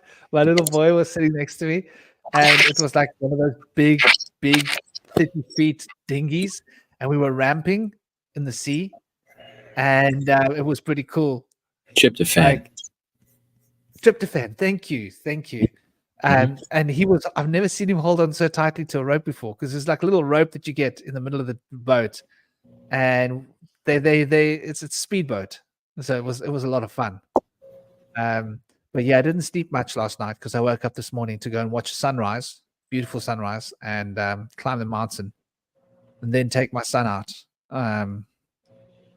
So it's been a full day, and I managed to crank like an hour of nap after getting home at like 3, 4 in the afternoon, to replenish my sleep. From the sound of I can do that. Yeah, I can do that. I can put my head down at any point and sleep. That's good. And I can have 4 hours sleep, wake up, and just keep going like I'm good to go. But it does take its impact on your brain. So ideally, like a good sleep cycle is really healthy, really, really healthy. So ideally, you want to get your 6 hours of sleep every night or 7 hours. I have always found 6 hours is sufficient. If I get good 6 hours sleep, I'm happy. But I found tart cherry juices. Tart cherry juice helps me a lot with regulate my sleep schedule without taking melatonin, which can cause negative biofeedback, and then your body won't produce the right amounts. If you take tart cherry juice, it has the precursor to melatonin. Your body can produce however much it needs, and then learn to produce its own. What juice is that? Tart cherry. Tart cherry juice. Oh, tart cherry. Yeah. Yum. It's really good. I like it. But if it's too tart for you, you can mix that with a sweeter juice, and it still has the same properties. Did you think he said Tartarian juice? I bet they had some It good. sounded like that. I was like, is there some kind of a special blend that they drank in Tartaria that I haven't heard about? Yeah, that makes me think of the beverage that they gave Admiral Byrd and his crew when he went down into inner Earth. It sounds so amazing. I'm going to call it a Tartarian smoothie. I like that. His account from his flight log that's been released of Admiral Byrd. Yeah. Years ago. Many years ago. Yeah. Interesting. Very interesting. Fascinating. Like basically their planes are just being put down by invisible forces. Yeah. Fields, whatever you want to call them. Nothing worked. It was like one big Bermuda Triangle adventure. Exactly. It just got weirder and weirder. And according to his account, there was communication, and they were basically warned, you better turn around. And they like realized how much of his fleet did he lose? He lost like he was lost. His fleet was looking for him, and he was lost for a very long time. And they thought that at that point he didn't have enough fuel to have made it out, but he somehow survived and was able to make it out because they intervened and gave him fuel or whatever. Or he was flying there for a long time without fuel because they just guided his ship with the force field or his plane. But he was lost for a long time, and they got him back. I don't think anybody was lost in his battalion or whatever, but he had a warning to bring back to the White House, which he told them, and they pushed under the rug. And so they told it was all about nuclear disarmament, and we never heard about it until his flight log was released, and then there was further whistleblowing on his account of what had gone down. But then they told him to turn around, but they ended up bringing his plane in, and they had him come in and meet like the grand master of the underground city there, and his crew was brought up in like a floating crystal craft, and they gave them these magical scintillating like milkshakes or smoothies or something that were like beyond your wildest imagination. They said it was incredible, whatever they gave them. But you can only imagine if they're that advanced spiritually and technologically, that how they could make food instead of a food weapon system. They could make it a food like elixir system where not only does it taste good and it's good for you, but it also heals you and provides longevity and chelates out bad stuff and many other properties as well, probably.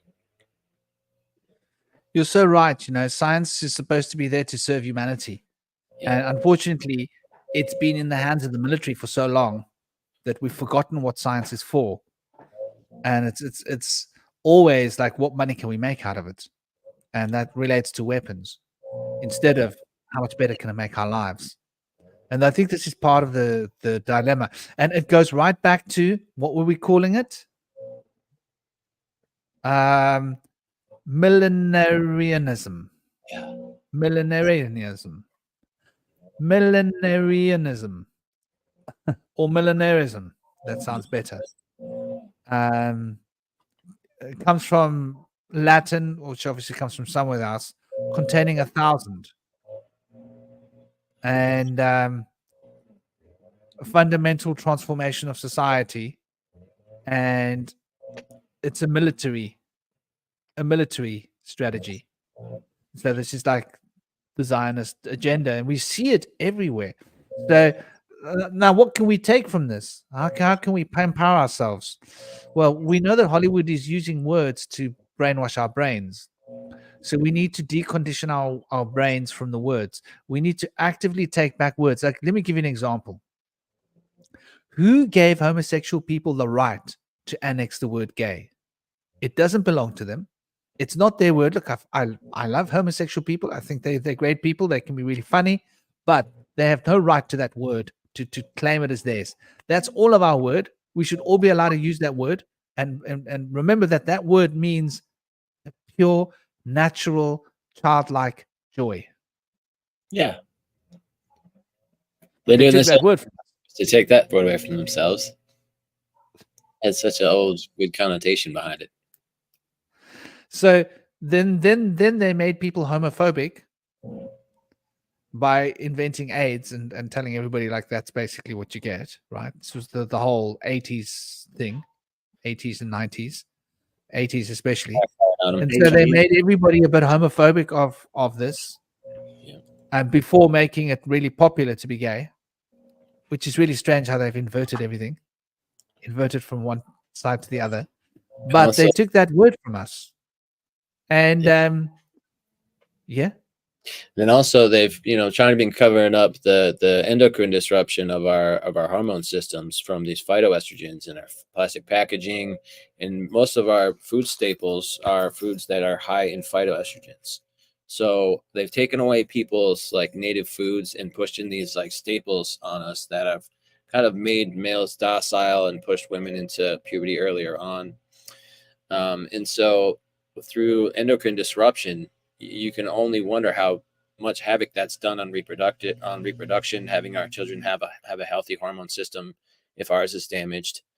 And then if our kids are questioning their orientation due to hormone disruption, it's makes sense why they would make that politically correct to sanction these people from not being called out or pointed at. Like, what's going on with these kids? Why are they doing this? And start to realize what's going on. Is it because of something that we're ingesting? Is it because of maybe something to do with birth control or the phytoestrogens in the plastic? but it definitely has a big impression on not only us, but in wildlife around us. Like receipt paper. If you touch a receipt paper, they found that phytoestrogens make it into your blood just from touching a receipt paper. Detect blood amounts are in your blood immediately. But in wildlife, we see that female lions are developing manes. The elephant penises are getting smaller. Ridiculous things are happening to animals in the wilderness that have been exposed to the toxicants that around human civilization from mechanized industrialization.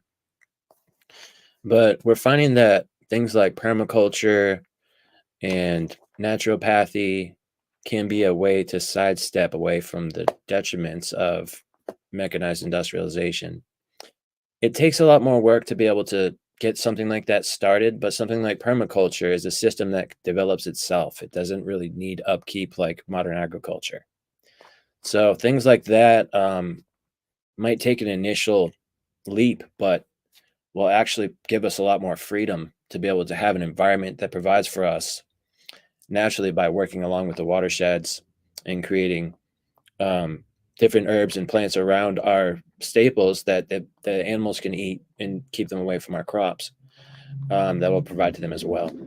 So there's so much involved in being able to do that and the benefits, but it's just kind of budging out right now from a lot of the great thinkers of the 60s and 70s are coming into being recalled now and bringing them up into the forefront and possible steps we can take towards healing our world, because we've tried to take control of nature and it's kind of backlashed at us. And so we're seeing nature provide opportunities for us with green energy, permaculture, naturopathy, and things like this.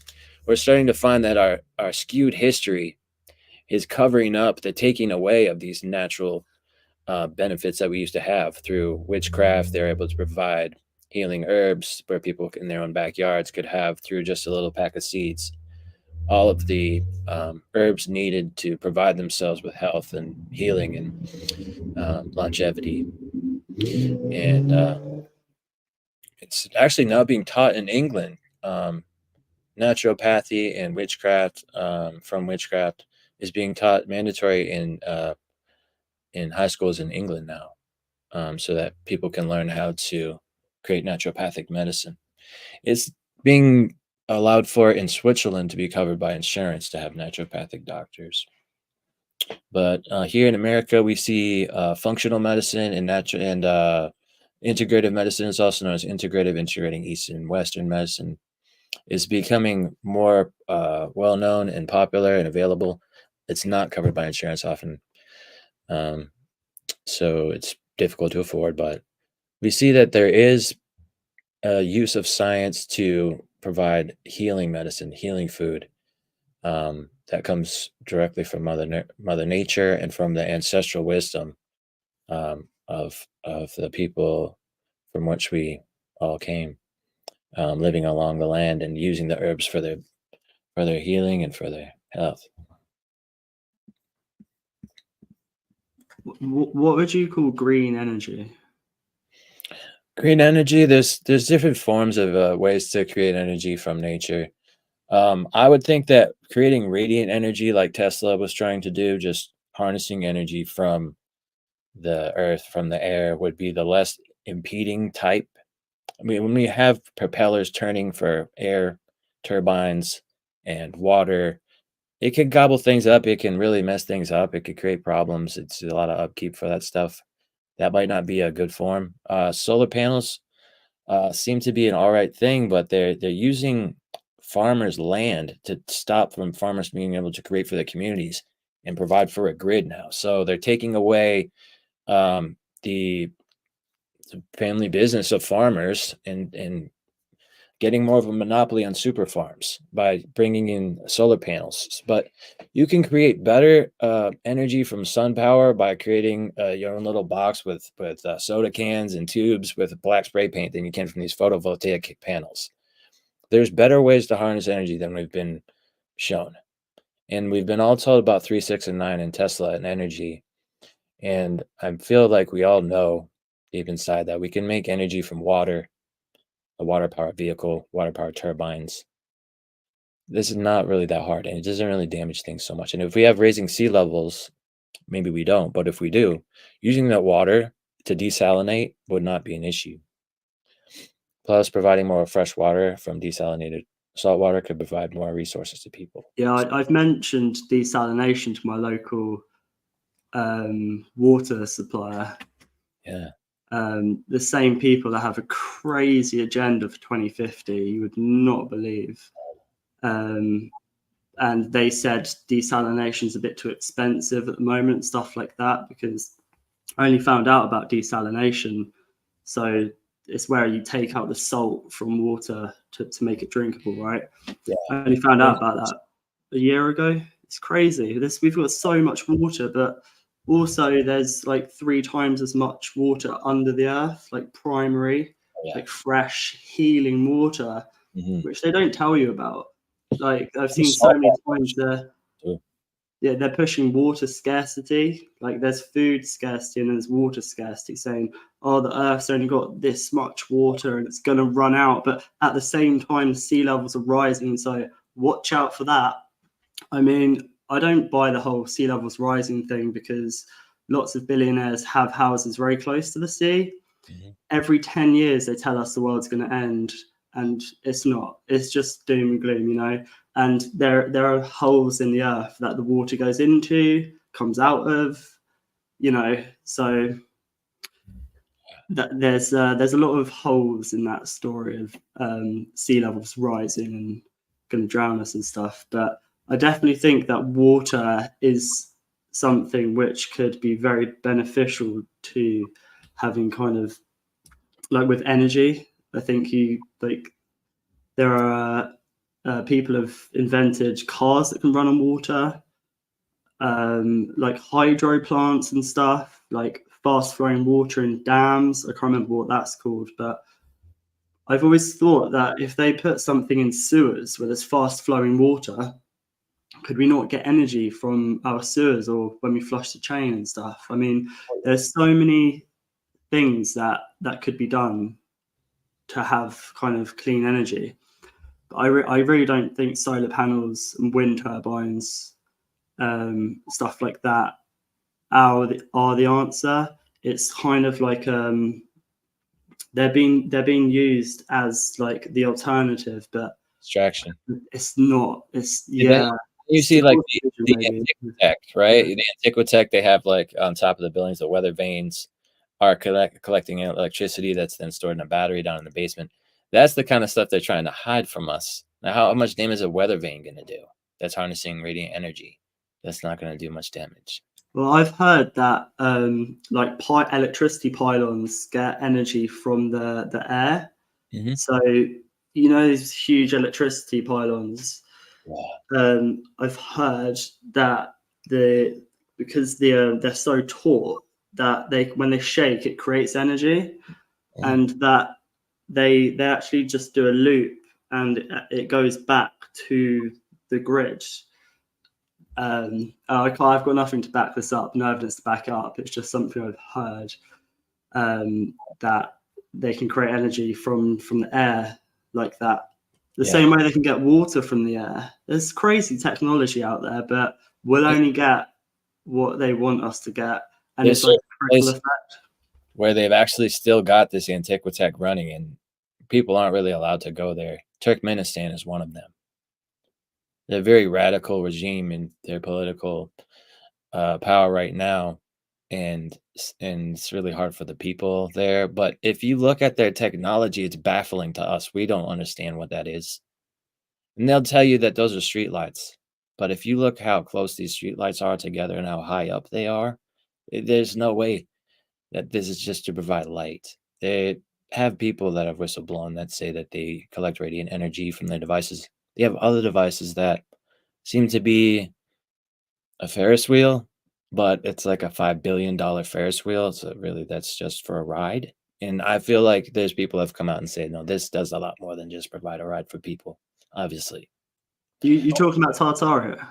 Yeah. Or the World's Fair? Yeah. The last vestige of Tartaria. that technology is available to us. There's a little kid that figured out how to harness radiant energy. He was about 7 years old and came out with a viral video on YouTube, and I think he disappeared pretty soon after that video, unfortunately. But Yeah, this is what happens very often. You guys talking about water, and I'd heard about this years ago, and I think this must be the patent. Let me present it here so I can show you guys. It's very interesting because what we're talking about here is like really some cutting edge stuff, and we're not seeing it being implemented, not in the way it should be. And so here's a document that basically explores this.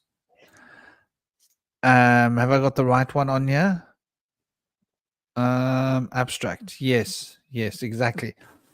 So the electricity generating apparatus is connected to a diffuser for purifying the quality of water in an area with a certain depth of water, such as a river, a lake, farm, a wastewater treatment plant, etc. Generates electricity while being operated by bubbles. How mind-blowing is that? So like I'm talking about bubbling water to clean water, right? And to put oxygen in it to make it alive. They are talking here about the waste water generating electricity to clean the waste water, right?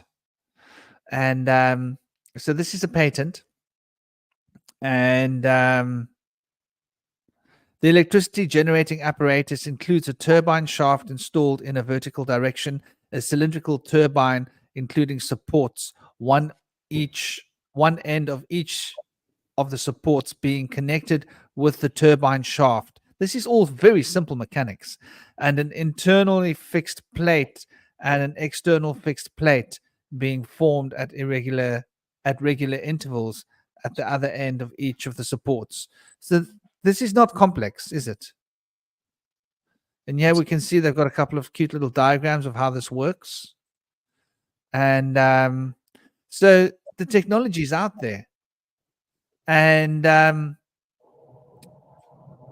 it's up to people to become educated. For those of you that want to find the website, you can screenshot this in. Here it is. You can see at the top there. You can basically take a look. Oh, it doesn't get any bigger. So it's European Patent EP 2267296A2. So there you go. The patents exist. Why was it patented if it's not worthy of patent? And I believe when you patent something, there's got to be some kind of evidence that it can work. Or am I wrong? Do you guys know about that? I don't know, but I would think so. Like you can't just patent nonsense. You might be able to patent nonsense, but I think the findings and the relevance of your product or service has to be part of the patent. Like it could just be for an artistic thing and look cool, but not have any function. But I think maybe it's got to have real science behind it. Yeah. Well, I've heard there's something dodgy about patents, and when you patent it, you're letting the government know, or the powers that know, that you've got the thing, and they have some kind of hold over you. I'm again saying this without evidence. It's just something I've heard, but it makes sense. Like, what a great trick is to get anything that people want to keep theirs. They've got to let you know that they have it, kind of thing. There was a story about a South American guy that learned how to seed clouds, and he vanished after he created this machine. But we see a lot of that stuff where somebody else comes in later and then they say that they invented it after the person who actually did just kind of disappeared. Nobody heard about them. So we think that probably happened with a lot of things. Like, for example, in our generation knows that the guy who created the water-powered car was killed off, but it's not really in the mainstream. It's kind of conspiracy information in the side stream. So a couple generations later, if somebody comes in with a water-powered something, some old grandpa is going to say, oh, they had that back in the day, but what are people going to really give that much credit? I think they can come and supersede these people who are not in the elite to having invented something, wash it under the rug, and then come back and say that somebody amongst the ranks created it later. I think we see a lot of that. It happened with Tesla and J.P. Morgan, and Edison ended up taking credit for his work.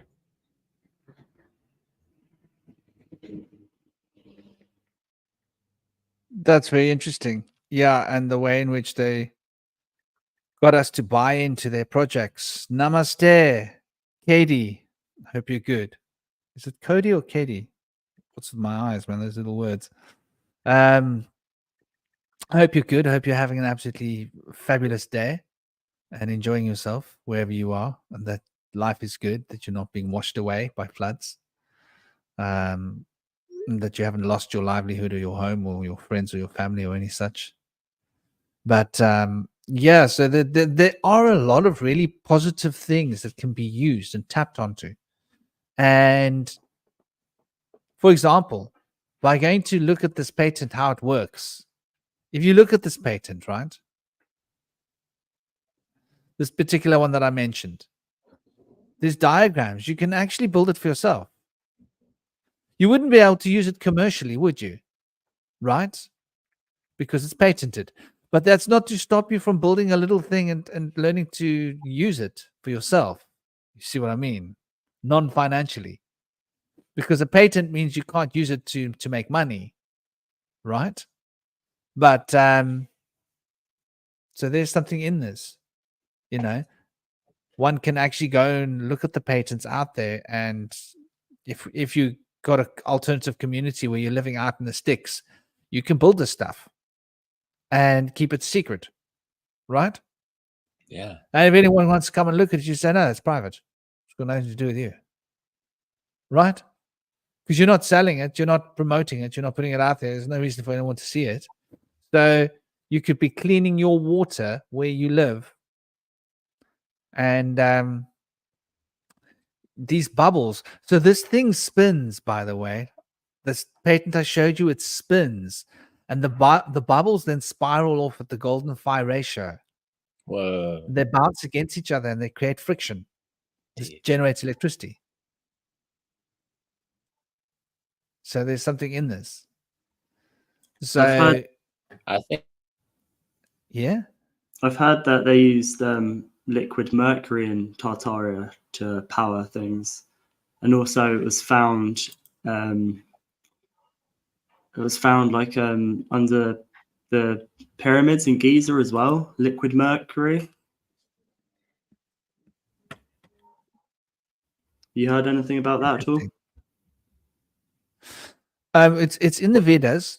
The pyramids For how and to build a Vimana engine spaceship. Yeah. Teotihuacan, they have mercury and underneath from cinnabar. They got the mercury from cinnabar often. Yeah, it's interesting because Mercury is the messenger of the gods, and we don't use Mercury anymore. We don't need the message between the gods. And it's just interesting here, we have a delivery company called Hermes who've changed their name to Every. And it's just like another, like I see it's just like another little blocking out of Hermes, like down.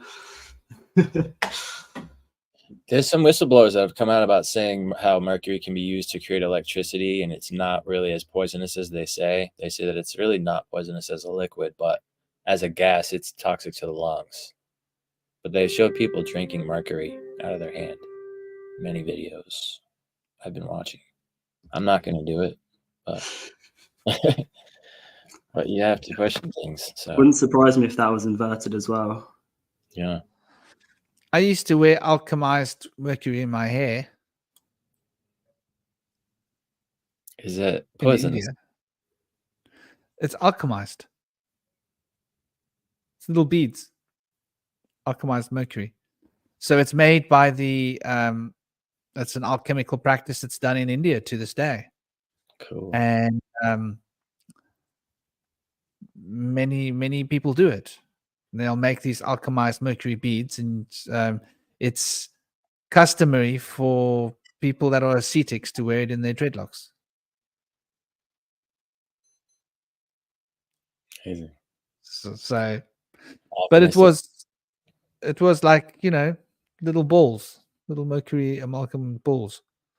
Mhm. And the idea is that it changes the vibrational pitch of your hair, your dreads. No, they were putting mercury in the silver fillings for people for a long time. They don't do that anymore. But I could see where putting it in your I've got mouth one is of those. a little bit worse for you, whereas putting it on your hair would not be so bad.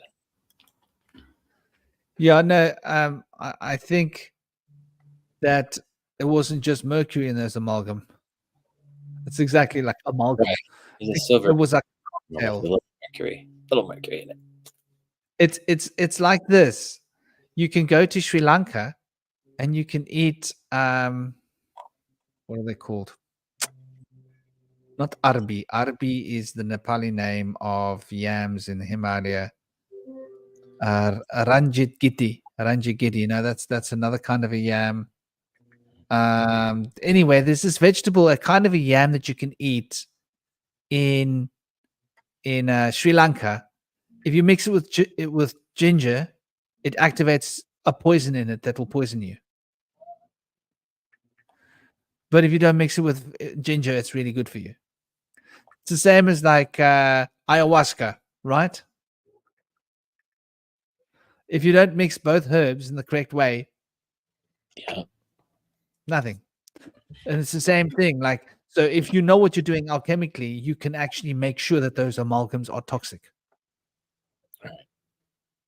Make sure that you're bringing out the toxic qualities of mercury in order to poison someone by mixing it with the right ingredients. So this is like where medicines and poisons are. Many of the same ingredients in poisons are in medicines. I feel like sometimes with these poisons, they just because they don't realize what they have to do and they think they can just use it freely, but other people have more wisdom than that. But you can take a few different things that are good for you and mix them in such a way that it becomes toxic. Absolutely. Yep. There's an old saying in India, if you eat your honey with your ghee, it's supposed to become poisonous. Ah.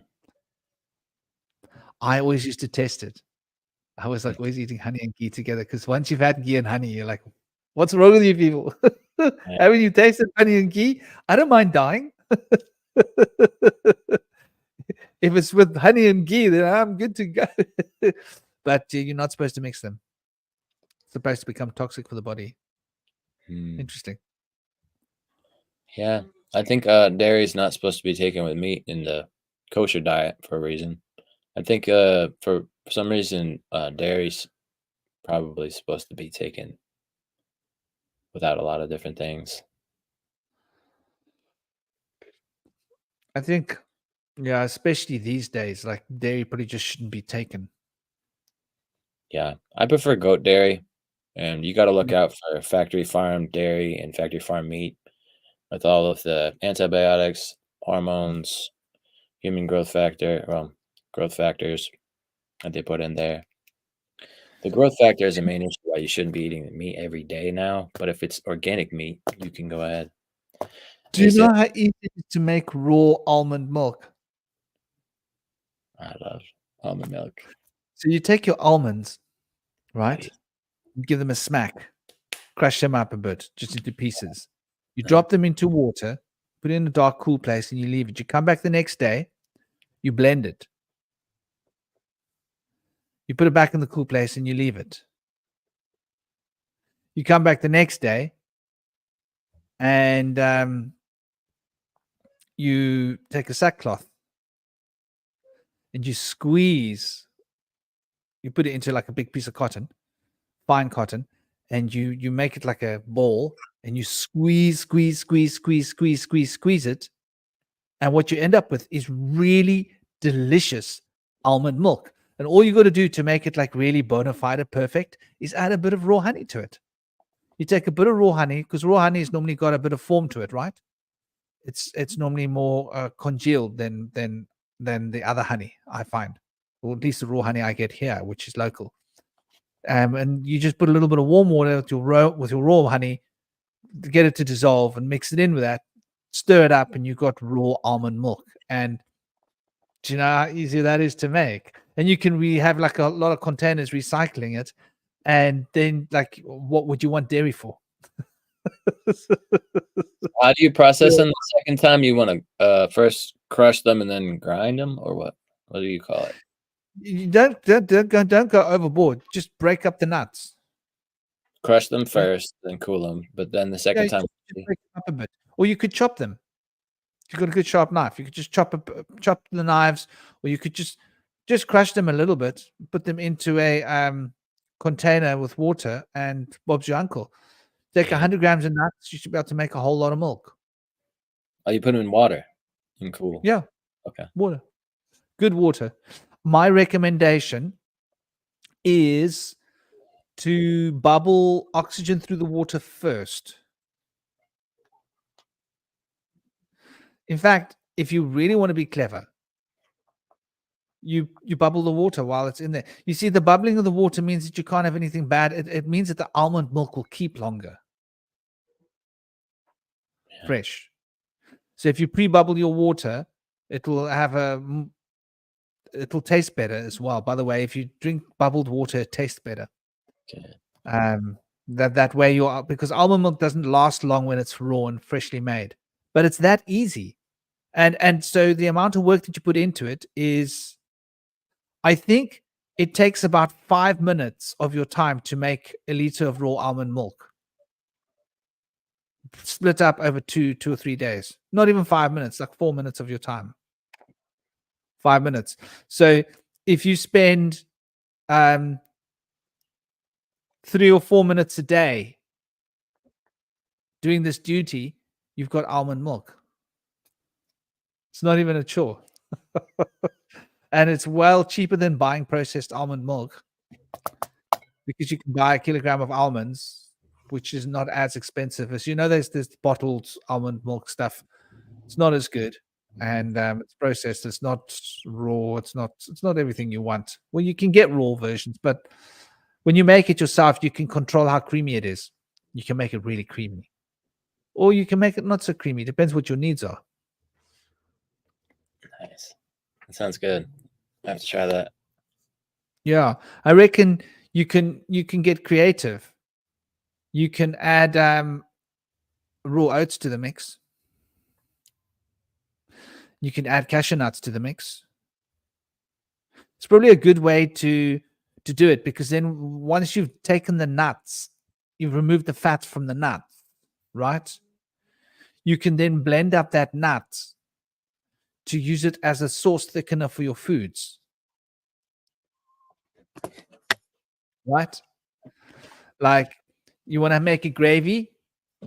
What better gravy could you make than taking cashew nuts and almonds and nuts that you blend up after removing the oils and using it as a thickener, food thickener? What a concept. And then you're taking in the last of the calcium and the other nutrients that don't dissolve in the water. So anyway, food for thought. Easy peasy. I think our diet is the key to fighting this proverbial mental war, because our mental inhibition has got a lot to do with what we eat, what we subject ourselves to digitally, the entertainment, what we allow ourselves to think. We've got to become vigilant with our own thoughts, what we allow ourselves to believe, what we allow ourselves to believe about society or ourselves, and how we choose to engage with each other, the words that we choose to use, and the meanings of words.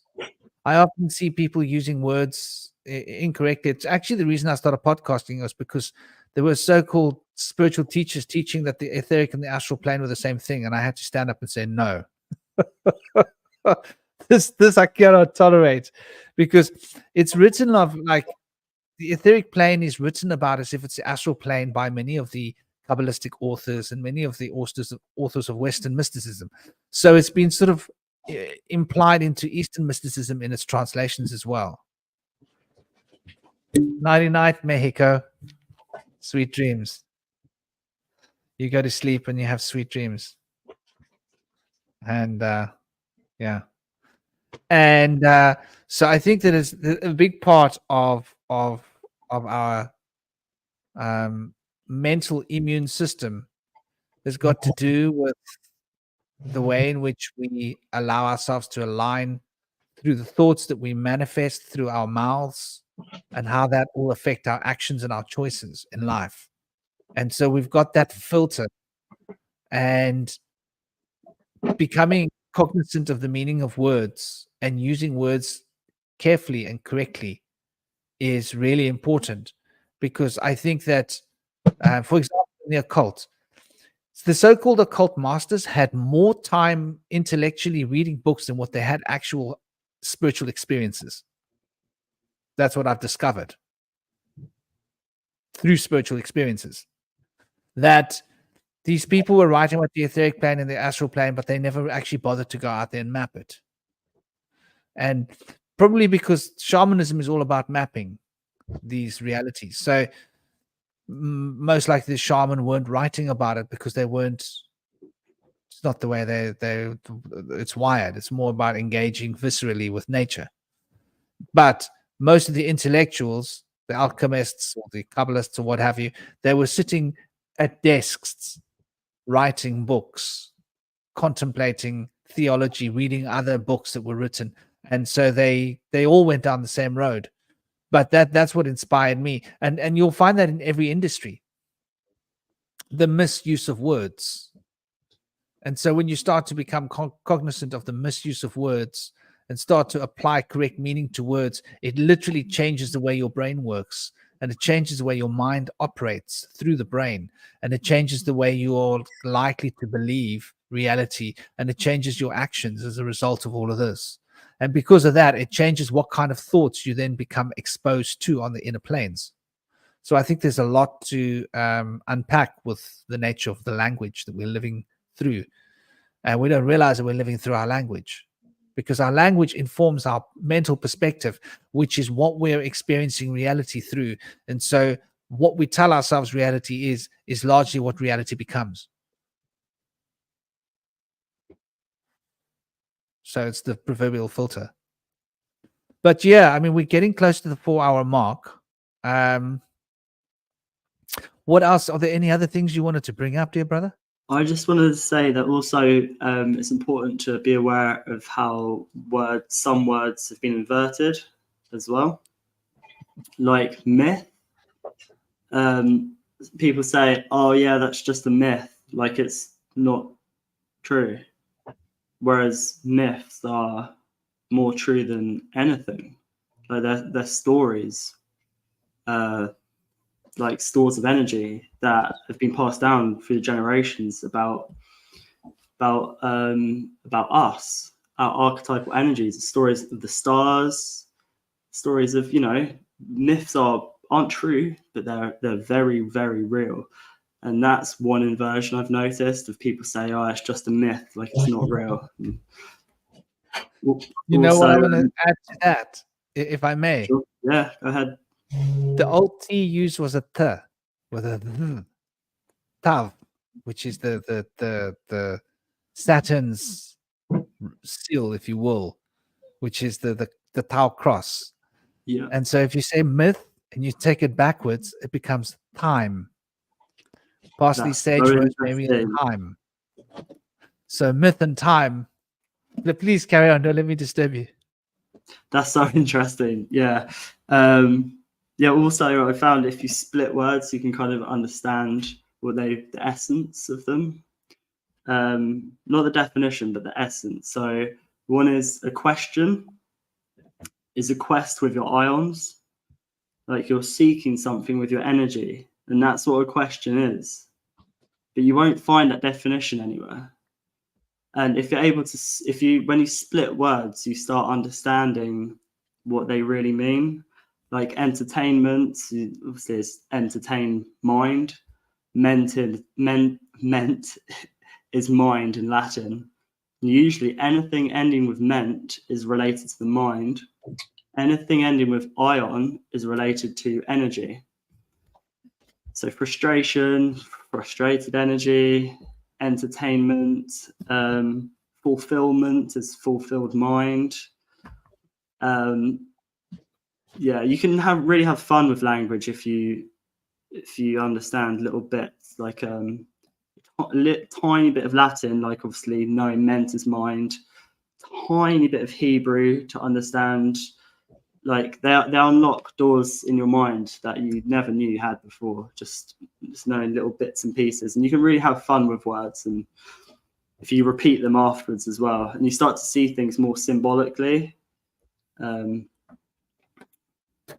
Yeah, that's something that's really helped with my connection to the all, and it's really helped me feel empowered to understand the essence of words, and it's fun as well.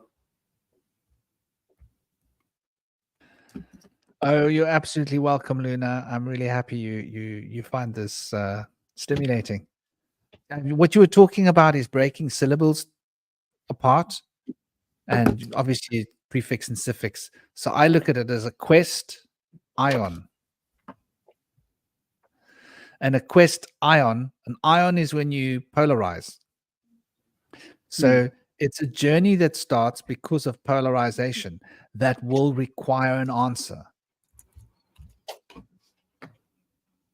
which is interesting. Because you're polarizing yourself in a question, there must be an answer, the other pole, the negative and positive ion. And so the idea of questions is very interesting, because a question is something that will perpetually turn a wheel in your head. Because one question will lead to an answer that will become a question, that will lead to an answer, that will become a question and lead to an answer. And so they're like two bicycle pedals that turn in the head. And I think it's a necessary part of our journey, the quest for uncovering truth. Speaking of which, I think I've got a button spider living outside my window. I'm careful not to disturb it, as you know, when I open the window. We've got button spiders here in Cape Town. So they're I don't know why I said that. I certainly had this image of a button spider inside my mind. Maybe he's coming back. He goes away. She goes away and she comes back. And she keeps popping back by the window. I've just got to be careful, make sure my son doesn't go climbing through the window like he sometimes does, you know. They can have a nasty bite. Yeah, I've just looked. Is that the deadliest spider in Africa? Yeah. Yeah. Right. Yeah, well, we've got cobras and we've got all sorts of things around, you know. Yeah, I did want to bring up Masons and Masons. Watched an interesting video. Put it onto the grill. What's that? Put it on the grill. Yeah, I watched an interesting video that Slick did the other day about Masons and the Dark Mother and like Kybel. Is that how you pronounce the name? The cult of Kybel. And yeah, it just ties in a lot of things I've been looking into recently. When you look at the word Mason, okay, so I split words. That's what I do. I'm a word splitter. So you see mass, right? Mass is a gathering of people, religious worship. Mass is also the density of an object. Yeah. And it equivalates and equates to weight. And so weight is a reflection of mass in our specific gravity. When we consider what weight is, weight means time, the passing of time. So the passing of time causes crystallization, which is mass. So mass on. Now, on is an old name of the sun from ancient land of Kim. So mass on, Mason. You see how clever they are with that word. So it relates to studying the sphere of Saturn in the way that it relates to the life of the sun. And the sun is soul, S-O-L, but also other soul as well. It's all the same soul, which is where the prana comes from, all the life force is pouring out of the sun, but it is being structured by Saturn. And so the cube becomes the Saturnal, it turns the life force around a spit in effect, so that we can be said to have eaten it. So when people say, look what you just ate, well, you ate the number 8, which is the number of Saturn, which is what gives you mass. And so mass is 8 and on is the sun. So it's the sun and Saturn. And so it does come back to the black cult, the black sun cult originally. Yeah, that's interesting. Also, the number 8 looks like a sand timer too.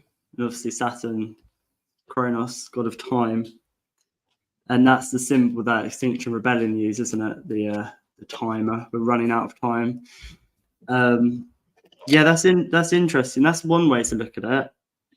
Splitting the mass and the on, and also if you split the ma, the mother, and then the sun, and it seems to be a very male-driven society which use the color blue, like blue lodges. Blue is the feminine, the water, and I certainly see a hand of the Dark Mother in the world for sure, like the whole victim mentality, the kind of woke, self-hating kind of thing, and also yeah, like I think the Jesuits' number is 201,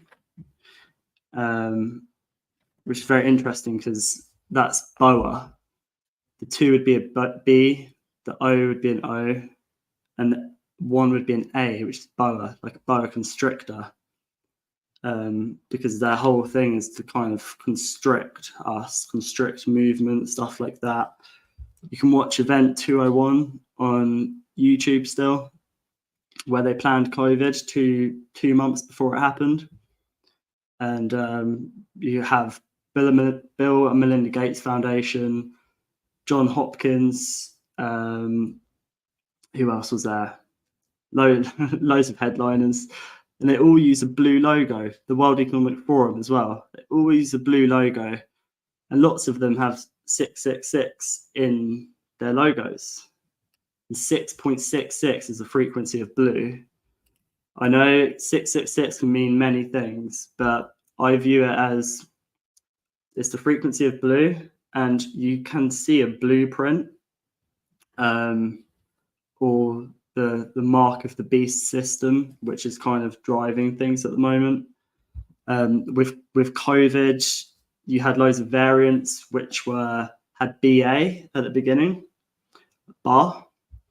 So that's the part of the soul which travels to the other world, I think, carries you to the other side. You have the car and the bar. Also, the BA would be 21, the same as the Jesuit 201, the 21. And apparently, the weight of the human soul is 21 grams. So I believe that all of this is no coincidence. And this is the dark magic. This is it's not science, it's the seance. It's to the rituals to summon these dark energies, basically. And there's definitely a blueprint. There's a whole trail they've left. Yeah, the whole idea of the Masons, like essentially they were the builders, right? So they were studying the math of the universe, the meat, the metric, the math. And interesting when you said Mason, I'm seeing that as Ma and sin,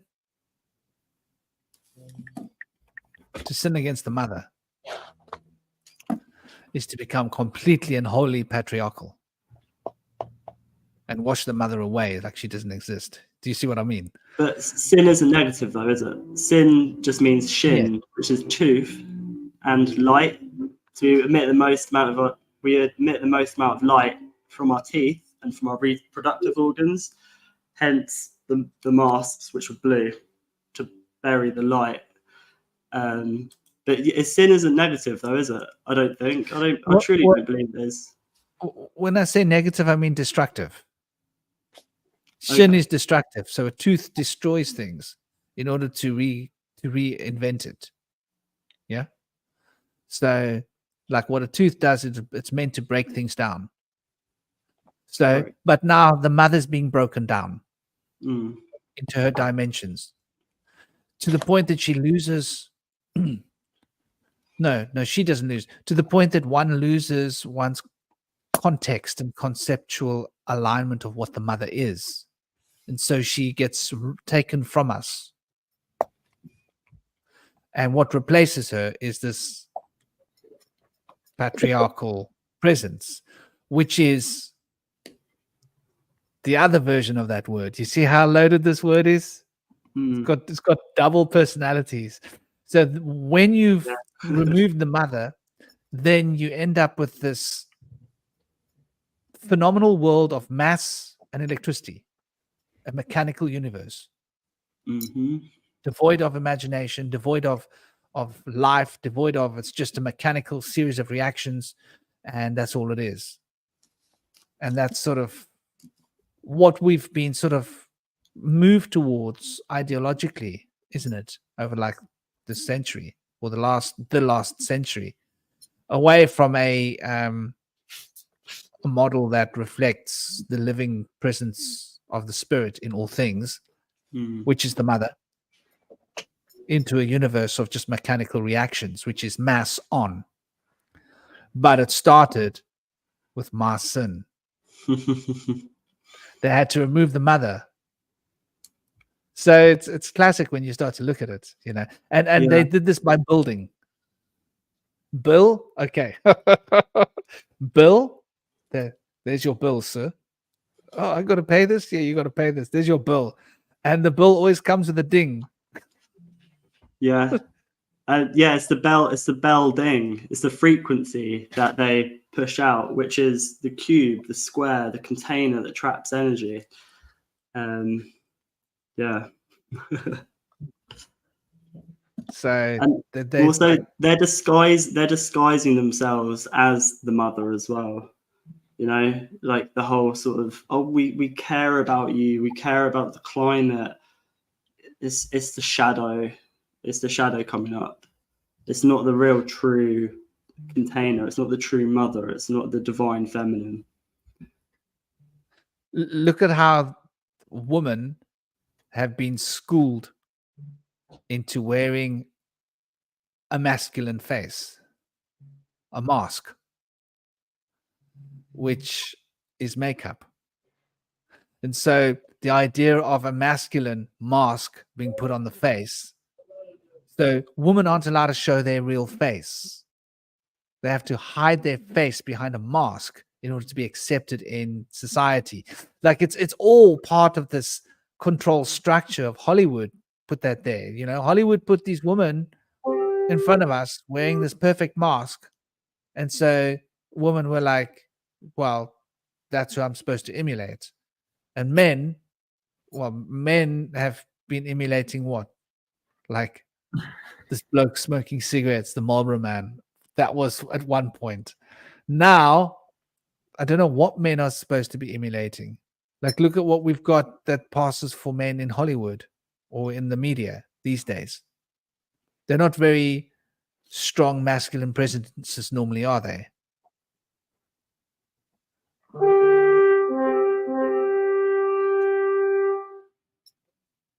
What was that? My mic was muted there. The guys on the world stage, like politicians and stuff, they've not been initiated. I mean, they have been initiated. We know what kind of initiations go on, but they've not been initiated into manhood. They're still little boys. and people say, look at those men, how awful they are, and they're not men, they're not true men, they're just puppets, and they've had initiation, and it's not the type of initiation which you need to be a man. And the whole idea of masculinity, masculine energy, is you're supposed to make decisions. So if you're not making your own decisions, you're not a man. Right? Yeah, because the masculine is pointy, it's the fire, it's the pyramid, it's to the point. And the feminine is the curvy these container. men are receiving like a cup. And the women have to hide their faces like a man. So I think that maybe part of the problem or reason for that is that we were told as children that blue is for boys and pink is for girls, and that's been inverted, because blue is the water, blue is feminine, and red is masculine fire. But they've both been watered down and inverted, and I think that's definitely part of the spell, the small part of many layers of this spell to flip the energies. Yeah, you can see that not that long ago, from the 20s to 40s in the 1900s, pink was considered a lesser red for boys, and blue and baby blue was considered a girl color. So it wasn't that long ago before they completely switched that on us. And yeah, we already know that red is a man's color, like the color of the bull's flag. There's probably the Rockefellers who had something to do with that. I bet if it was around the 40s, 30s, 40s, probably Rockefellers. And that's where the saying comes from, being off your rocker. And are these fellas really rocking? What are they rocking? What are these Rockefellers? Like, we've got to understand what a Rockefeller is. Where did that name come from? Since when do you call yourself a Rockefeller? Okay, what's a Rockefeller? A shaman. Well, it's to rock us fellas, isn't it? To make us so we don't know who we are. I think it comes from shamanism. If you imagine you're playing a drum, you become a rocker, right? So a guy who's playing a drum, you got your drum, you're playing a drum, you find that you start rocking if you're playing a drum. You can't help it. You don't do it intentionally. It's just if you play a drum and you get into a simple rhythm and you play it, you'll find that you start rocking. So who were the Rockefellers? This is a family of this is a family that comes from a line of shaman, magicians that would go into a trance. And it's very common for people to go into a trance to start rocking. So if you go to asylums, a lot of people in asylums, they have this rocking thing, right? If you've ever looked, well, I've looked after I've looked after people that had mental conditions. And so the rocking thing is quite normal. But it's considered a bad thing, a problem. But it's actually, some people have a tendency to want to rock. And it's because they have a tendency to want to go into a trance. So people with mediumship abilities will often want to be rockers. So Rockefeller is a bloke that used to rock. And so this great shaman had Rockefeller, and he was called the Rockefeller. Doesn't it sound like an Aboriginal name?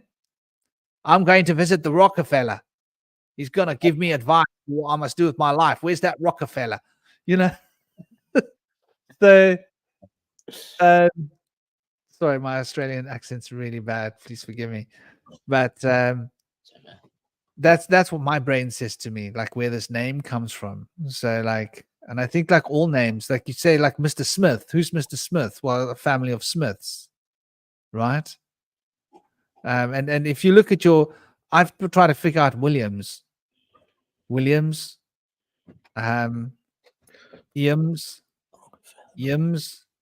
Will, Eames. I've tried to figure out my Welsh surname, Williams. It's obviously about the will. Maybe legal, Will right? Sorry? Will I Am, like the hip hop artist, broke the name down to Yeah. Will I Am. I am my will. Yeah, I think it's got to do with lawyers. Maybe. Sounds it. Administrating the wills, because that's what lawyers were in the past. Lawyers were people that, like, someone passed away, the estate had to be dealt with, and the children each had to get their share of the estate. No? And someone had to officiate, because you got 5 brothers and 4 sisters. Who gets which part of which estate? And that's what the lawyer's role would be. Who's in charge of what financially? And so, But the Spanish name comes from Guillermo, which makes you think of guile, interesting. tact. Very interesting. So yeah, we've got to learn to dissect words. Rockefeller. You like that, Luna? We've got to learn to dissect words. And when we start to dissect words, we don't need to rely on dictionaries. We need to stop relying on dictionaries, because dictionaries are a loaded term. We need to start using our common sense, because a really good exercise for people to do is to just go and look at Old English, look at Middle English, look at later forms of Middle English, look at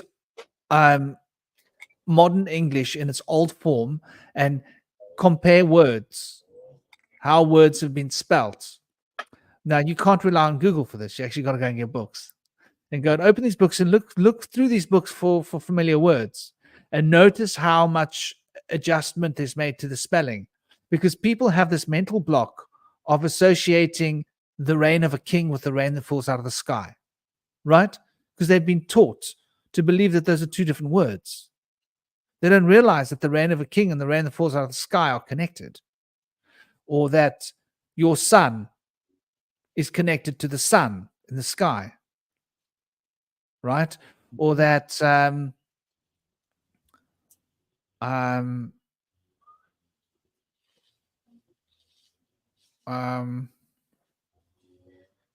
well, there's many of these words. We can go on and on and on, but there's some power in understanding this. And so what we need to do is we need to educate ourselves and transcend this wall of mental slavery that we've been put into, start to become our own alchemists, our own wizards, and start to dissect language. And once you dissect language, no one can ever cast a spell on you, because you become immune to spells. Spells don't work, because if someone tries to cast words on you through the TV, through Hollywood, wherever, advertising, you notice there's a spell, and you immediately take the words apart. So it's like this: someone shoots an arrow at you, and you get hold of the arrow and you take it apart. Take the arrow head off, take this off. By the time you've taken the arrow apart, there's nothing to hurt you. So that's our most powerful tool, I think. Language. And then understanding number. Yeah. Just on that subject with the arrow, I just wanted to say that in my mind's eye, I see that arrow as the point, as the masculine, as the masculine, and so I view it as you have the arrow, and then you have the bow, which is the feminine, the container, the curve. But you need your sight, you need your third eye to find where the target is. So you need to be centered, but you need a balance of both to be able to shoot your arrows. You can't just throw your arrows, you know. That's why we recite words. Recite, yeah. Yeah, and that's why we get a citation. and also, why we get excited.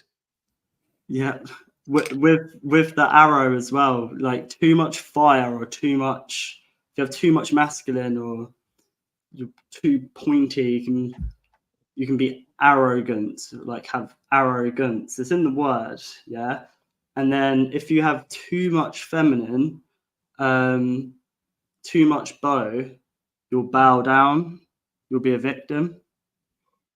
They're both that's how you can have fun with words. Be like bow, bow, okay, and then arrow, arrogant. It all fits when you start playing around and moving the pieces. I think the Gans, when I see the Gans as a child, I would always see the word replying, meaning like that rhythm of your sway of your steps, your Gans. But I think it comes from the word Gans, which means that white, beautiful bird, Hansa. I can remember the Vedic words for not the English. Isn't that hilarious? Other language words come to me. German, Afrikaans, Hindi, Vedic words, but English one is swan. And so the swan, I think, represents as well on some level autonomy. Yeah. Yeah. And so that arrogance is when you're too autonomous. In other words, you're autonomous without sensitivity, like you don't care about how you're affecting your neighbor, right? It's like, I'm going to make this fire here because I want to make this fire. Instead of thinking like, well, that smoke stinks. What about your neighbors? You know, what about other people? So you're right. That's the bow of the ship. And the bow that she wears on her hair. And the bow that launches the arrow. And you've got to put your arrow inside her bow before you can hit the target. You got to put your bow inside her arrow. You got to put your arrow inside her bow and make sure you draw the bowstring. You know, Offer her a bouquet. nice. K is potassium. K is the snake. Hey, There's a later letter added to the Indo-European languages. The letter K is said to represent the serpent, a Germanic letter. Distinguishes Germanic languages from the Latin languages. yeah, interesting. I wonder if it relates to the subconscious or the sublime, the unconscious, perhaps. As an idea. So yeah, we can educate ourselves and become magicians in our own right. Did you have something grabbing your attention? No. K is magical though. It kind of reminds me of runes. You know, when you have a letter that already represented by something else, like the C can be a S or a K. Then they add the K. What does it mean? What does that symbol represent? And apparently it ruins everything, huh? It does. It ruins. Are you able to get up an image of the rune for life? Yeah. Just present it. Yeah, if you can, because I tried sharing. There's a bottom. There's a. Are you on a phone? I'm on a computer, but I tried last time and I wasn't able to share for some reason. The present button. Just try it now. Just click present. Does a tab open when you click it? When you click present, does it say? My chair. Okay. There we go. You did it. Okay. Yes. All right. 11th letter. Right, let me get this. And if you just go to the top right side of your Google, you can make it bigger. Oh yes. Whereabouts? So upside down, it represents death. Yeah. So that's the peace sign, which represents nuclear disarmament. Yeah, exactly. So the symbol for life is upwards, whereas the peace symbol is inverted and it's downwards. which is very interesting. And also, if you look at a leaf, leaves tend to have that shape, like the Y with the line in the middle, Yeah. and they're going upwards towards the light. Let me just share that again. 1 second. Peace symbol. And it's a 90-degree angle that's dissected by a pole. Yeah, there we go. That's the representation of nuclear disarmament flagging symbols. Wow. Flagging symbol up and then down to the sides. Do you know what that makes me think of? At least that's what they tell us. What does it make you think of? Transhumanism. Yeah. Taking the idea of the end and turning it into the beginning. Oh my God. Presenting it as an idea of life that's going to live on, Well said. but it's not alive. Yeah. But it's inverted and twisted. What a concept. Very twisted. Yeah, that's a very interesting image. Just I always see that it's a 90-degree angle that's split in two, which is 45 degrees. And 45 degrees is 1/8 of 360. And it's 1/8. We are now looking at the Saturnian wheel, right? Like, and the word eat is Saturn. We don't realize the word eat is 8 because they changed that. So like eat 8. It represents that putting mass in, right? Putting mass into the tank so that the system can maintain its mass, because time is mass. Mass is time. Weight as well, like waiting time, and also weight as in, how do I word it? Something Pressure. heavy or like pressure. Yeah.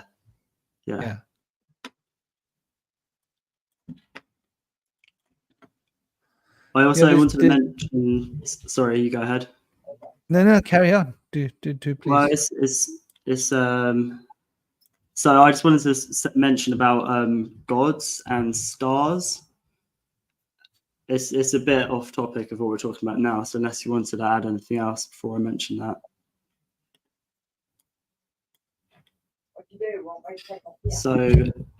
So I see gods as guardians of dimensions, of which there are many, and that the stars up in the sky are in water. They're like sound in water, because if you have a certain frequency in water, it creates a light. So these stars and constellations and gods are sending signals down to us, like in sound, that if we tune into them, we can tap into these energies and they can flow through us. And I just find it very interesting that we have movie stars, like music stars, because these people are emitting sound, especially the likes of Billie Eilish and Taylor Swift, like they're sirens.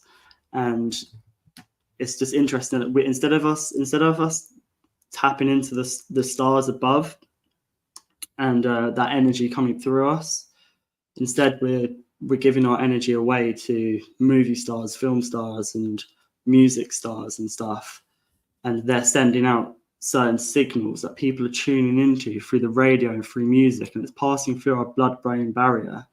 And it has some kind of pull over us, like sirens call out to sailors to drag them down into the depths of the water. That's what Billie Eilish and Taylor Swift are doing. So I had to mention that, as above, so below. Yeah, that goat eyelash. Sorry, carry on. I just wanted to mention that eating and having ate something is also a sacrifice of something that was alive and that we had to kill. So there's that aspect of the Saturnian aspect of devouring and sacrificing. So, okay, check this out. Billy is a goat, and an eyelash is connected to the eye of Horus, which is connected to Ayin, which is where the word eye comes from. An Ayin is Capricorn, the goat. That's interesting. I've tried decoding that as well, and I found it was Billy is the goat or protector, and then Eilish is the like the Enuma Elish, the creation. So she's the protector of the creation, and her songs are very interesting because it sounds like the spirit of Ahriman or this dark mother is coming through her, and sometimes there's even a dialogue as her being this Satan and her. They're having a conflict. The discussion is so interesting. She talks about how she sold her soul and all this and stuff, and then she's trying to like par Lucifer as well, because there's the Ahriman and the Lucifer. So in one of her songs, the beginning is standing there killing time, can't commit to anything but a crime, and it's obviously killing time would be Saturn, and then can't commit to anything but a crime is kind of the Luciferian energy, because that's all about justice, and there's this kind of to and fro, and it's so interesting.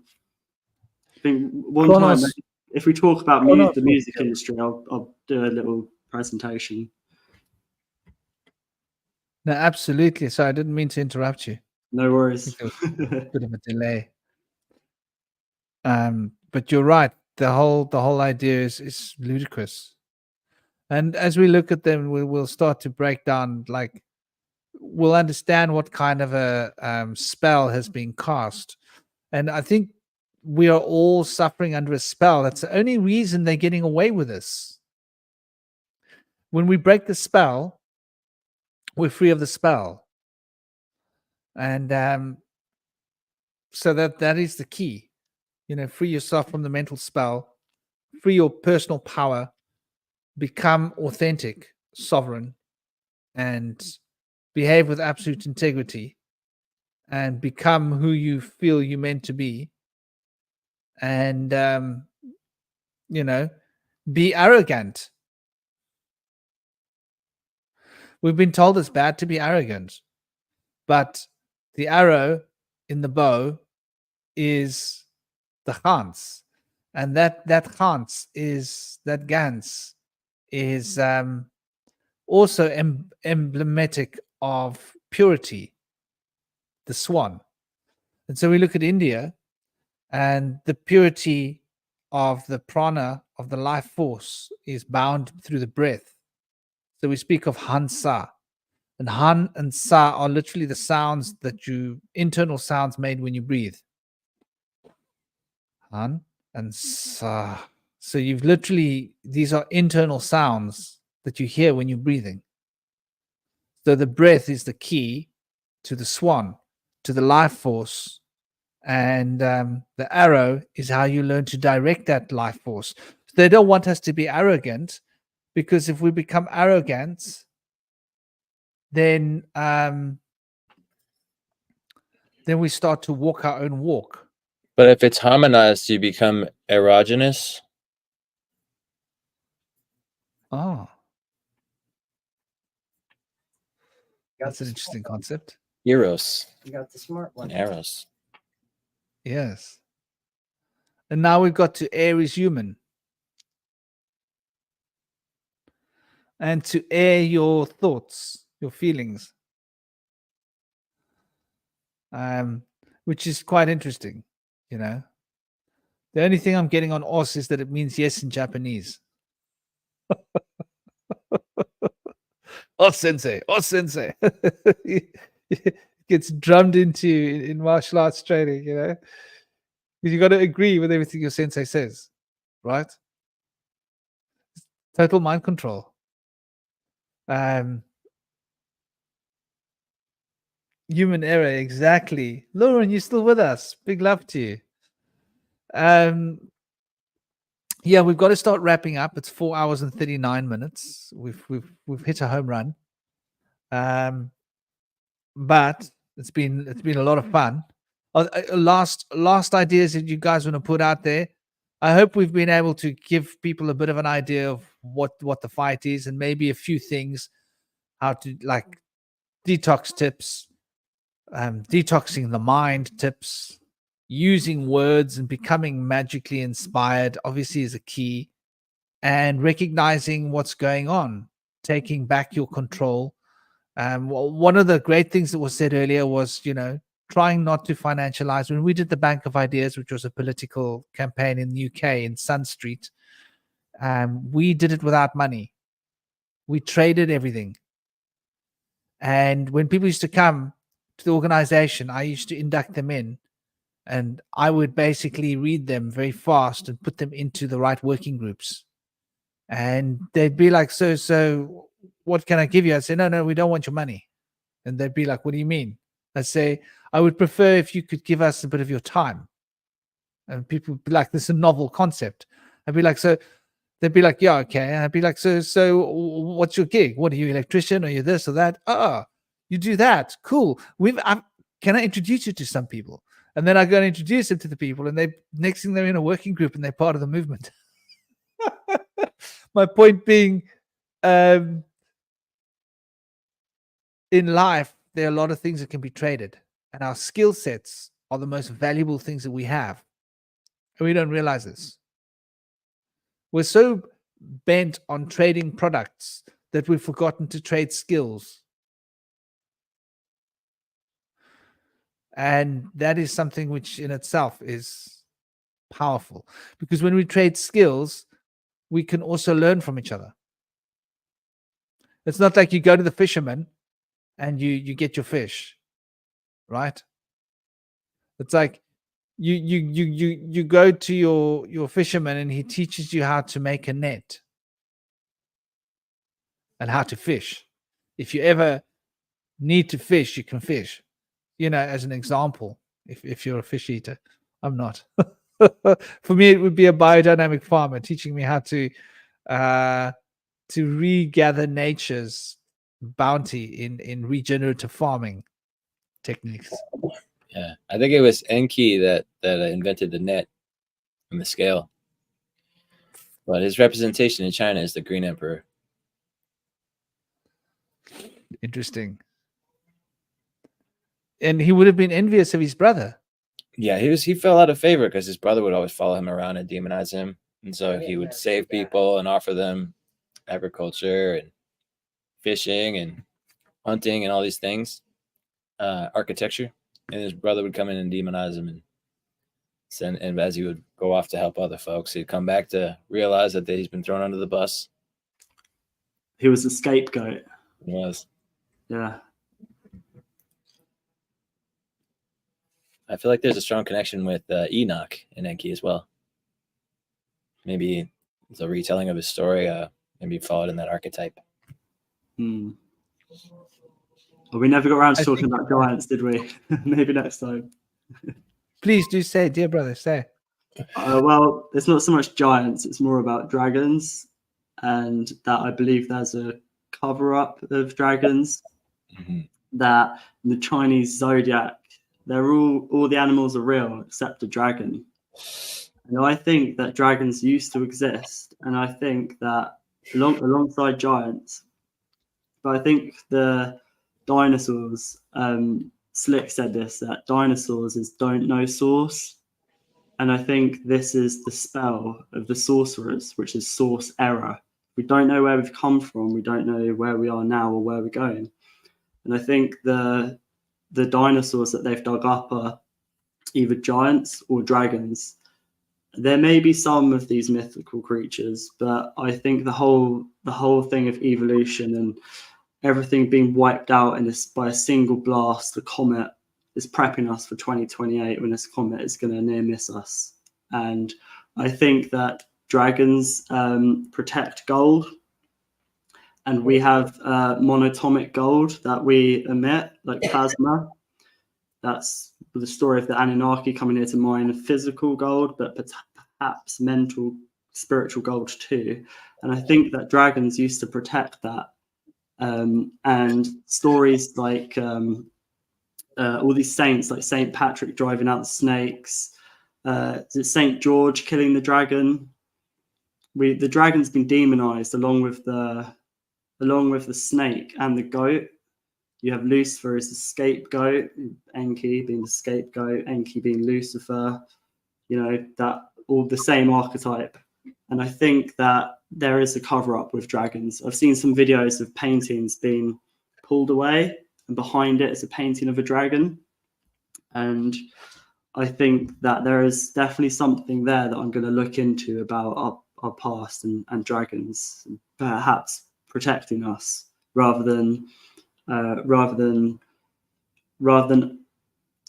them hoarding gold and being the villain. I think that perhaps dragons were here to protect us, and I see that as the same energy as Enki.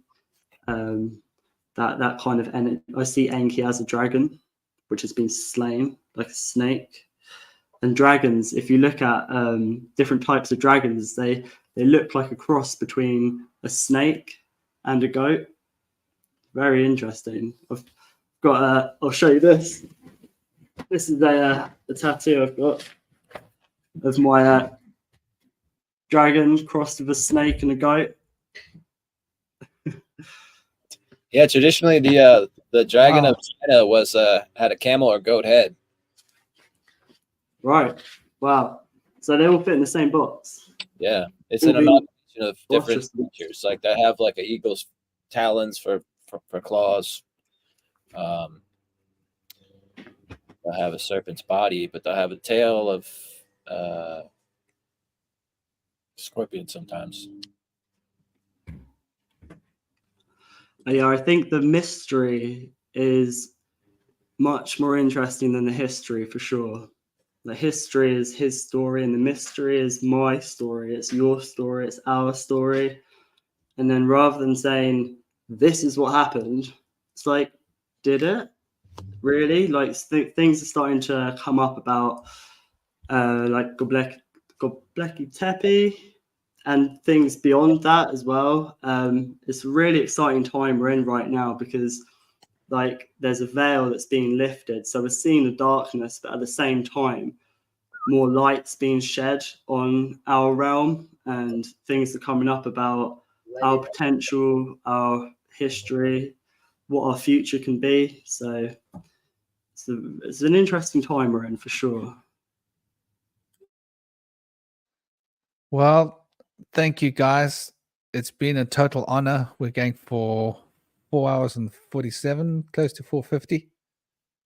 It's been a good one.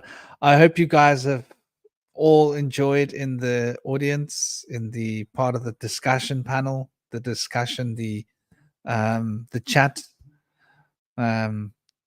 I've enjoyed myself. I hope you guys have enjoyed yourself. It's been an honor having you on the show. And Stein, where did he go to? He obviously he's very busy. He's got a lot of things going on. He does a lot of podcasting. Gosh, he does like double headers.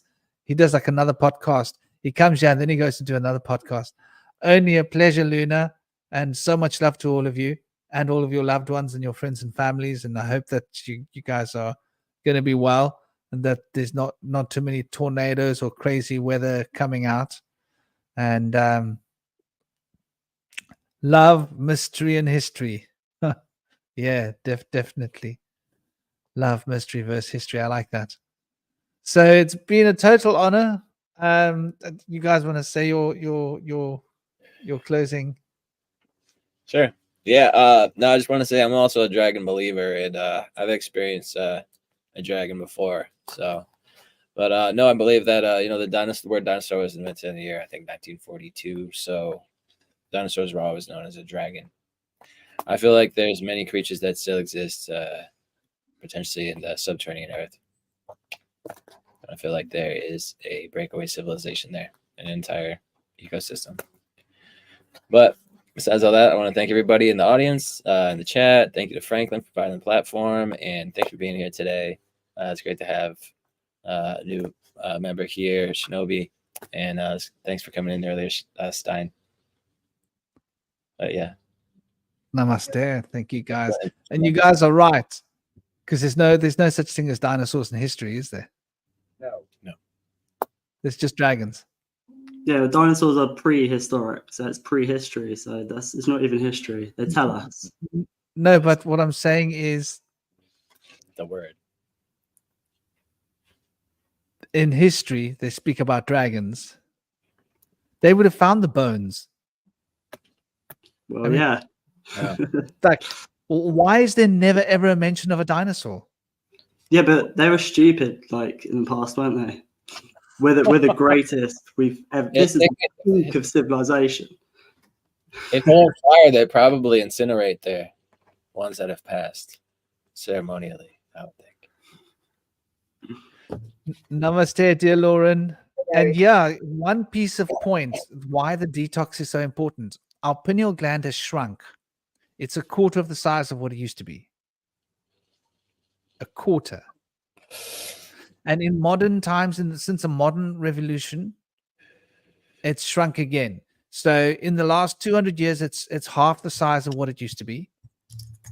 Modern diet, electronics, cell phones, whatever you want to, radio, TV, all of this. But if you go back further back, it was half the size of what it used to be back in further times behind. So our pineal glands have a quarter of what they used to be. And our pineal gland is equivalent to our IQ and our intelligence and our creativity and our ability to think coherently. So detox the brain. Get the pineal gland expanding. I think that potentially the pineal gland is just covered in more shadow. The size or potential is still there, but it's been covered in more darkness. And there's a saying that the tiny seed knew that in order to grow, it had to be buried in darkness. The tiny seed is our pineal gland, but for a seed to grow, it needs to be watered. And this is what we're doing now: is we're watering our pineal. And I think that as more and more people see it's safe for their essence to blossom, that they'll start emerging from the darkness as well. As more water starts coming through, more ancient intelligence, more memory, more information, people is going to start going, okay, it's safe to come out now. And that's something that can't be stopped. It's beautiful to watch. That's a beautiful note to leave this conversation on. Big love to you, Lauren, Luna, everybody. It's been an honor having you guys on the table. Sending you all big love, big blessings, peace, honor, and respect. Big love, guys. Take it easy. Don't forget Take to care. smile and stay strong, people. Om Shanti.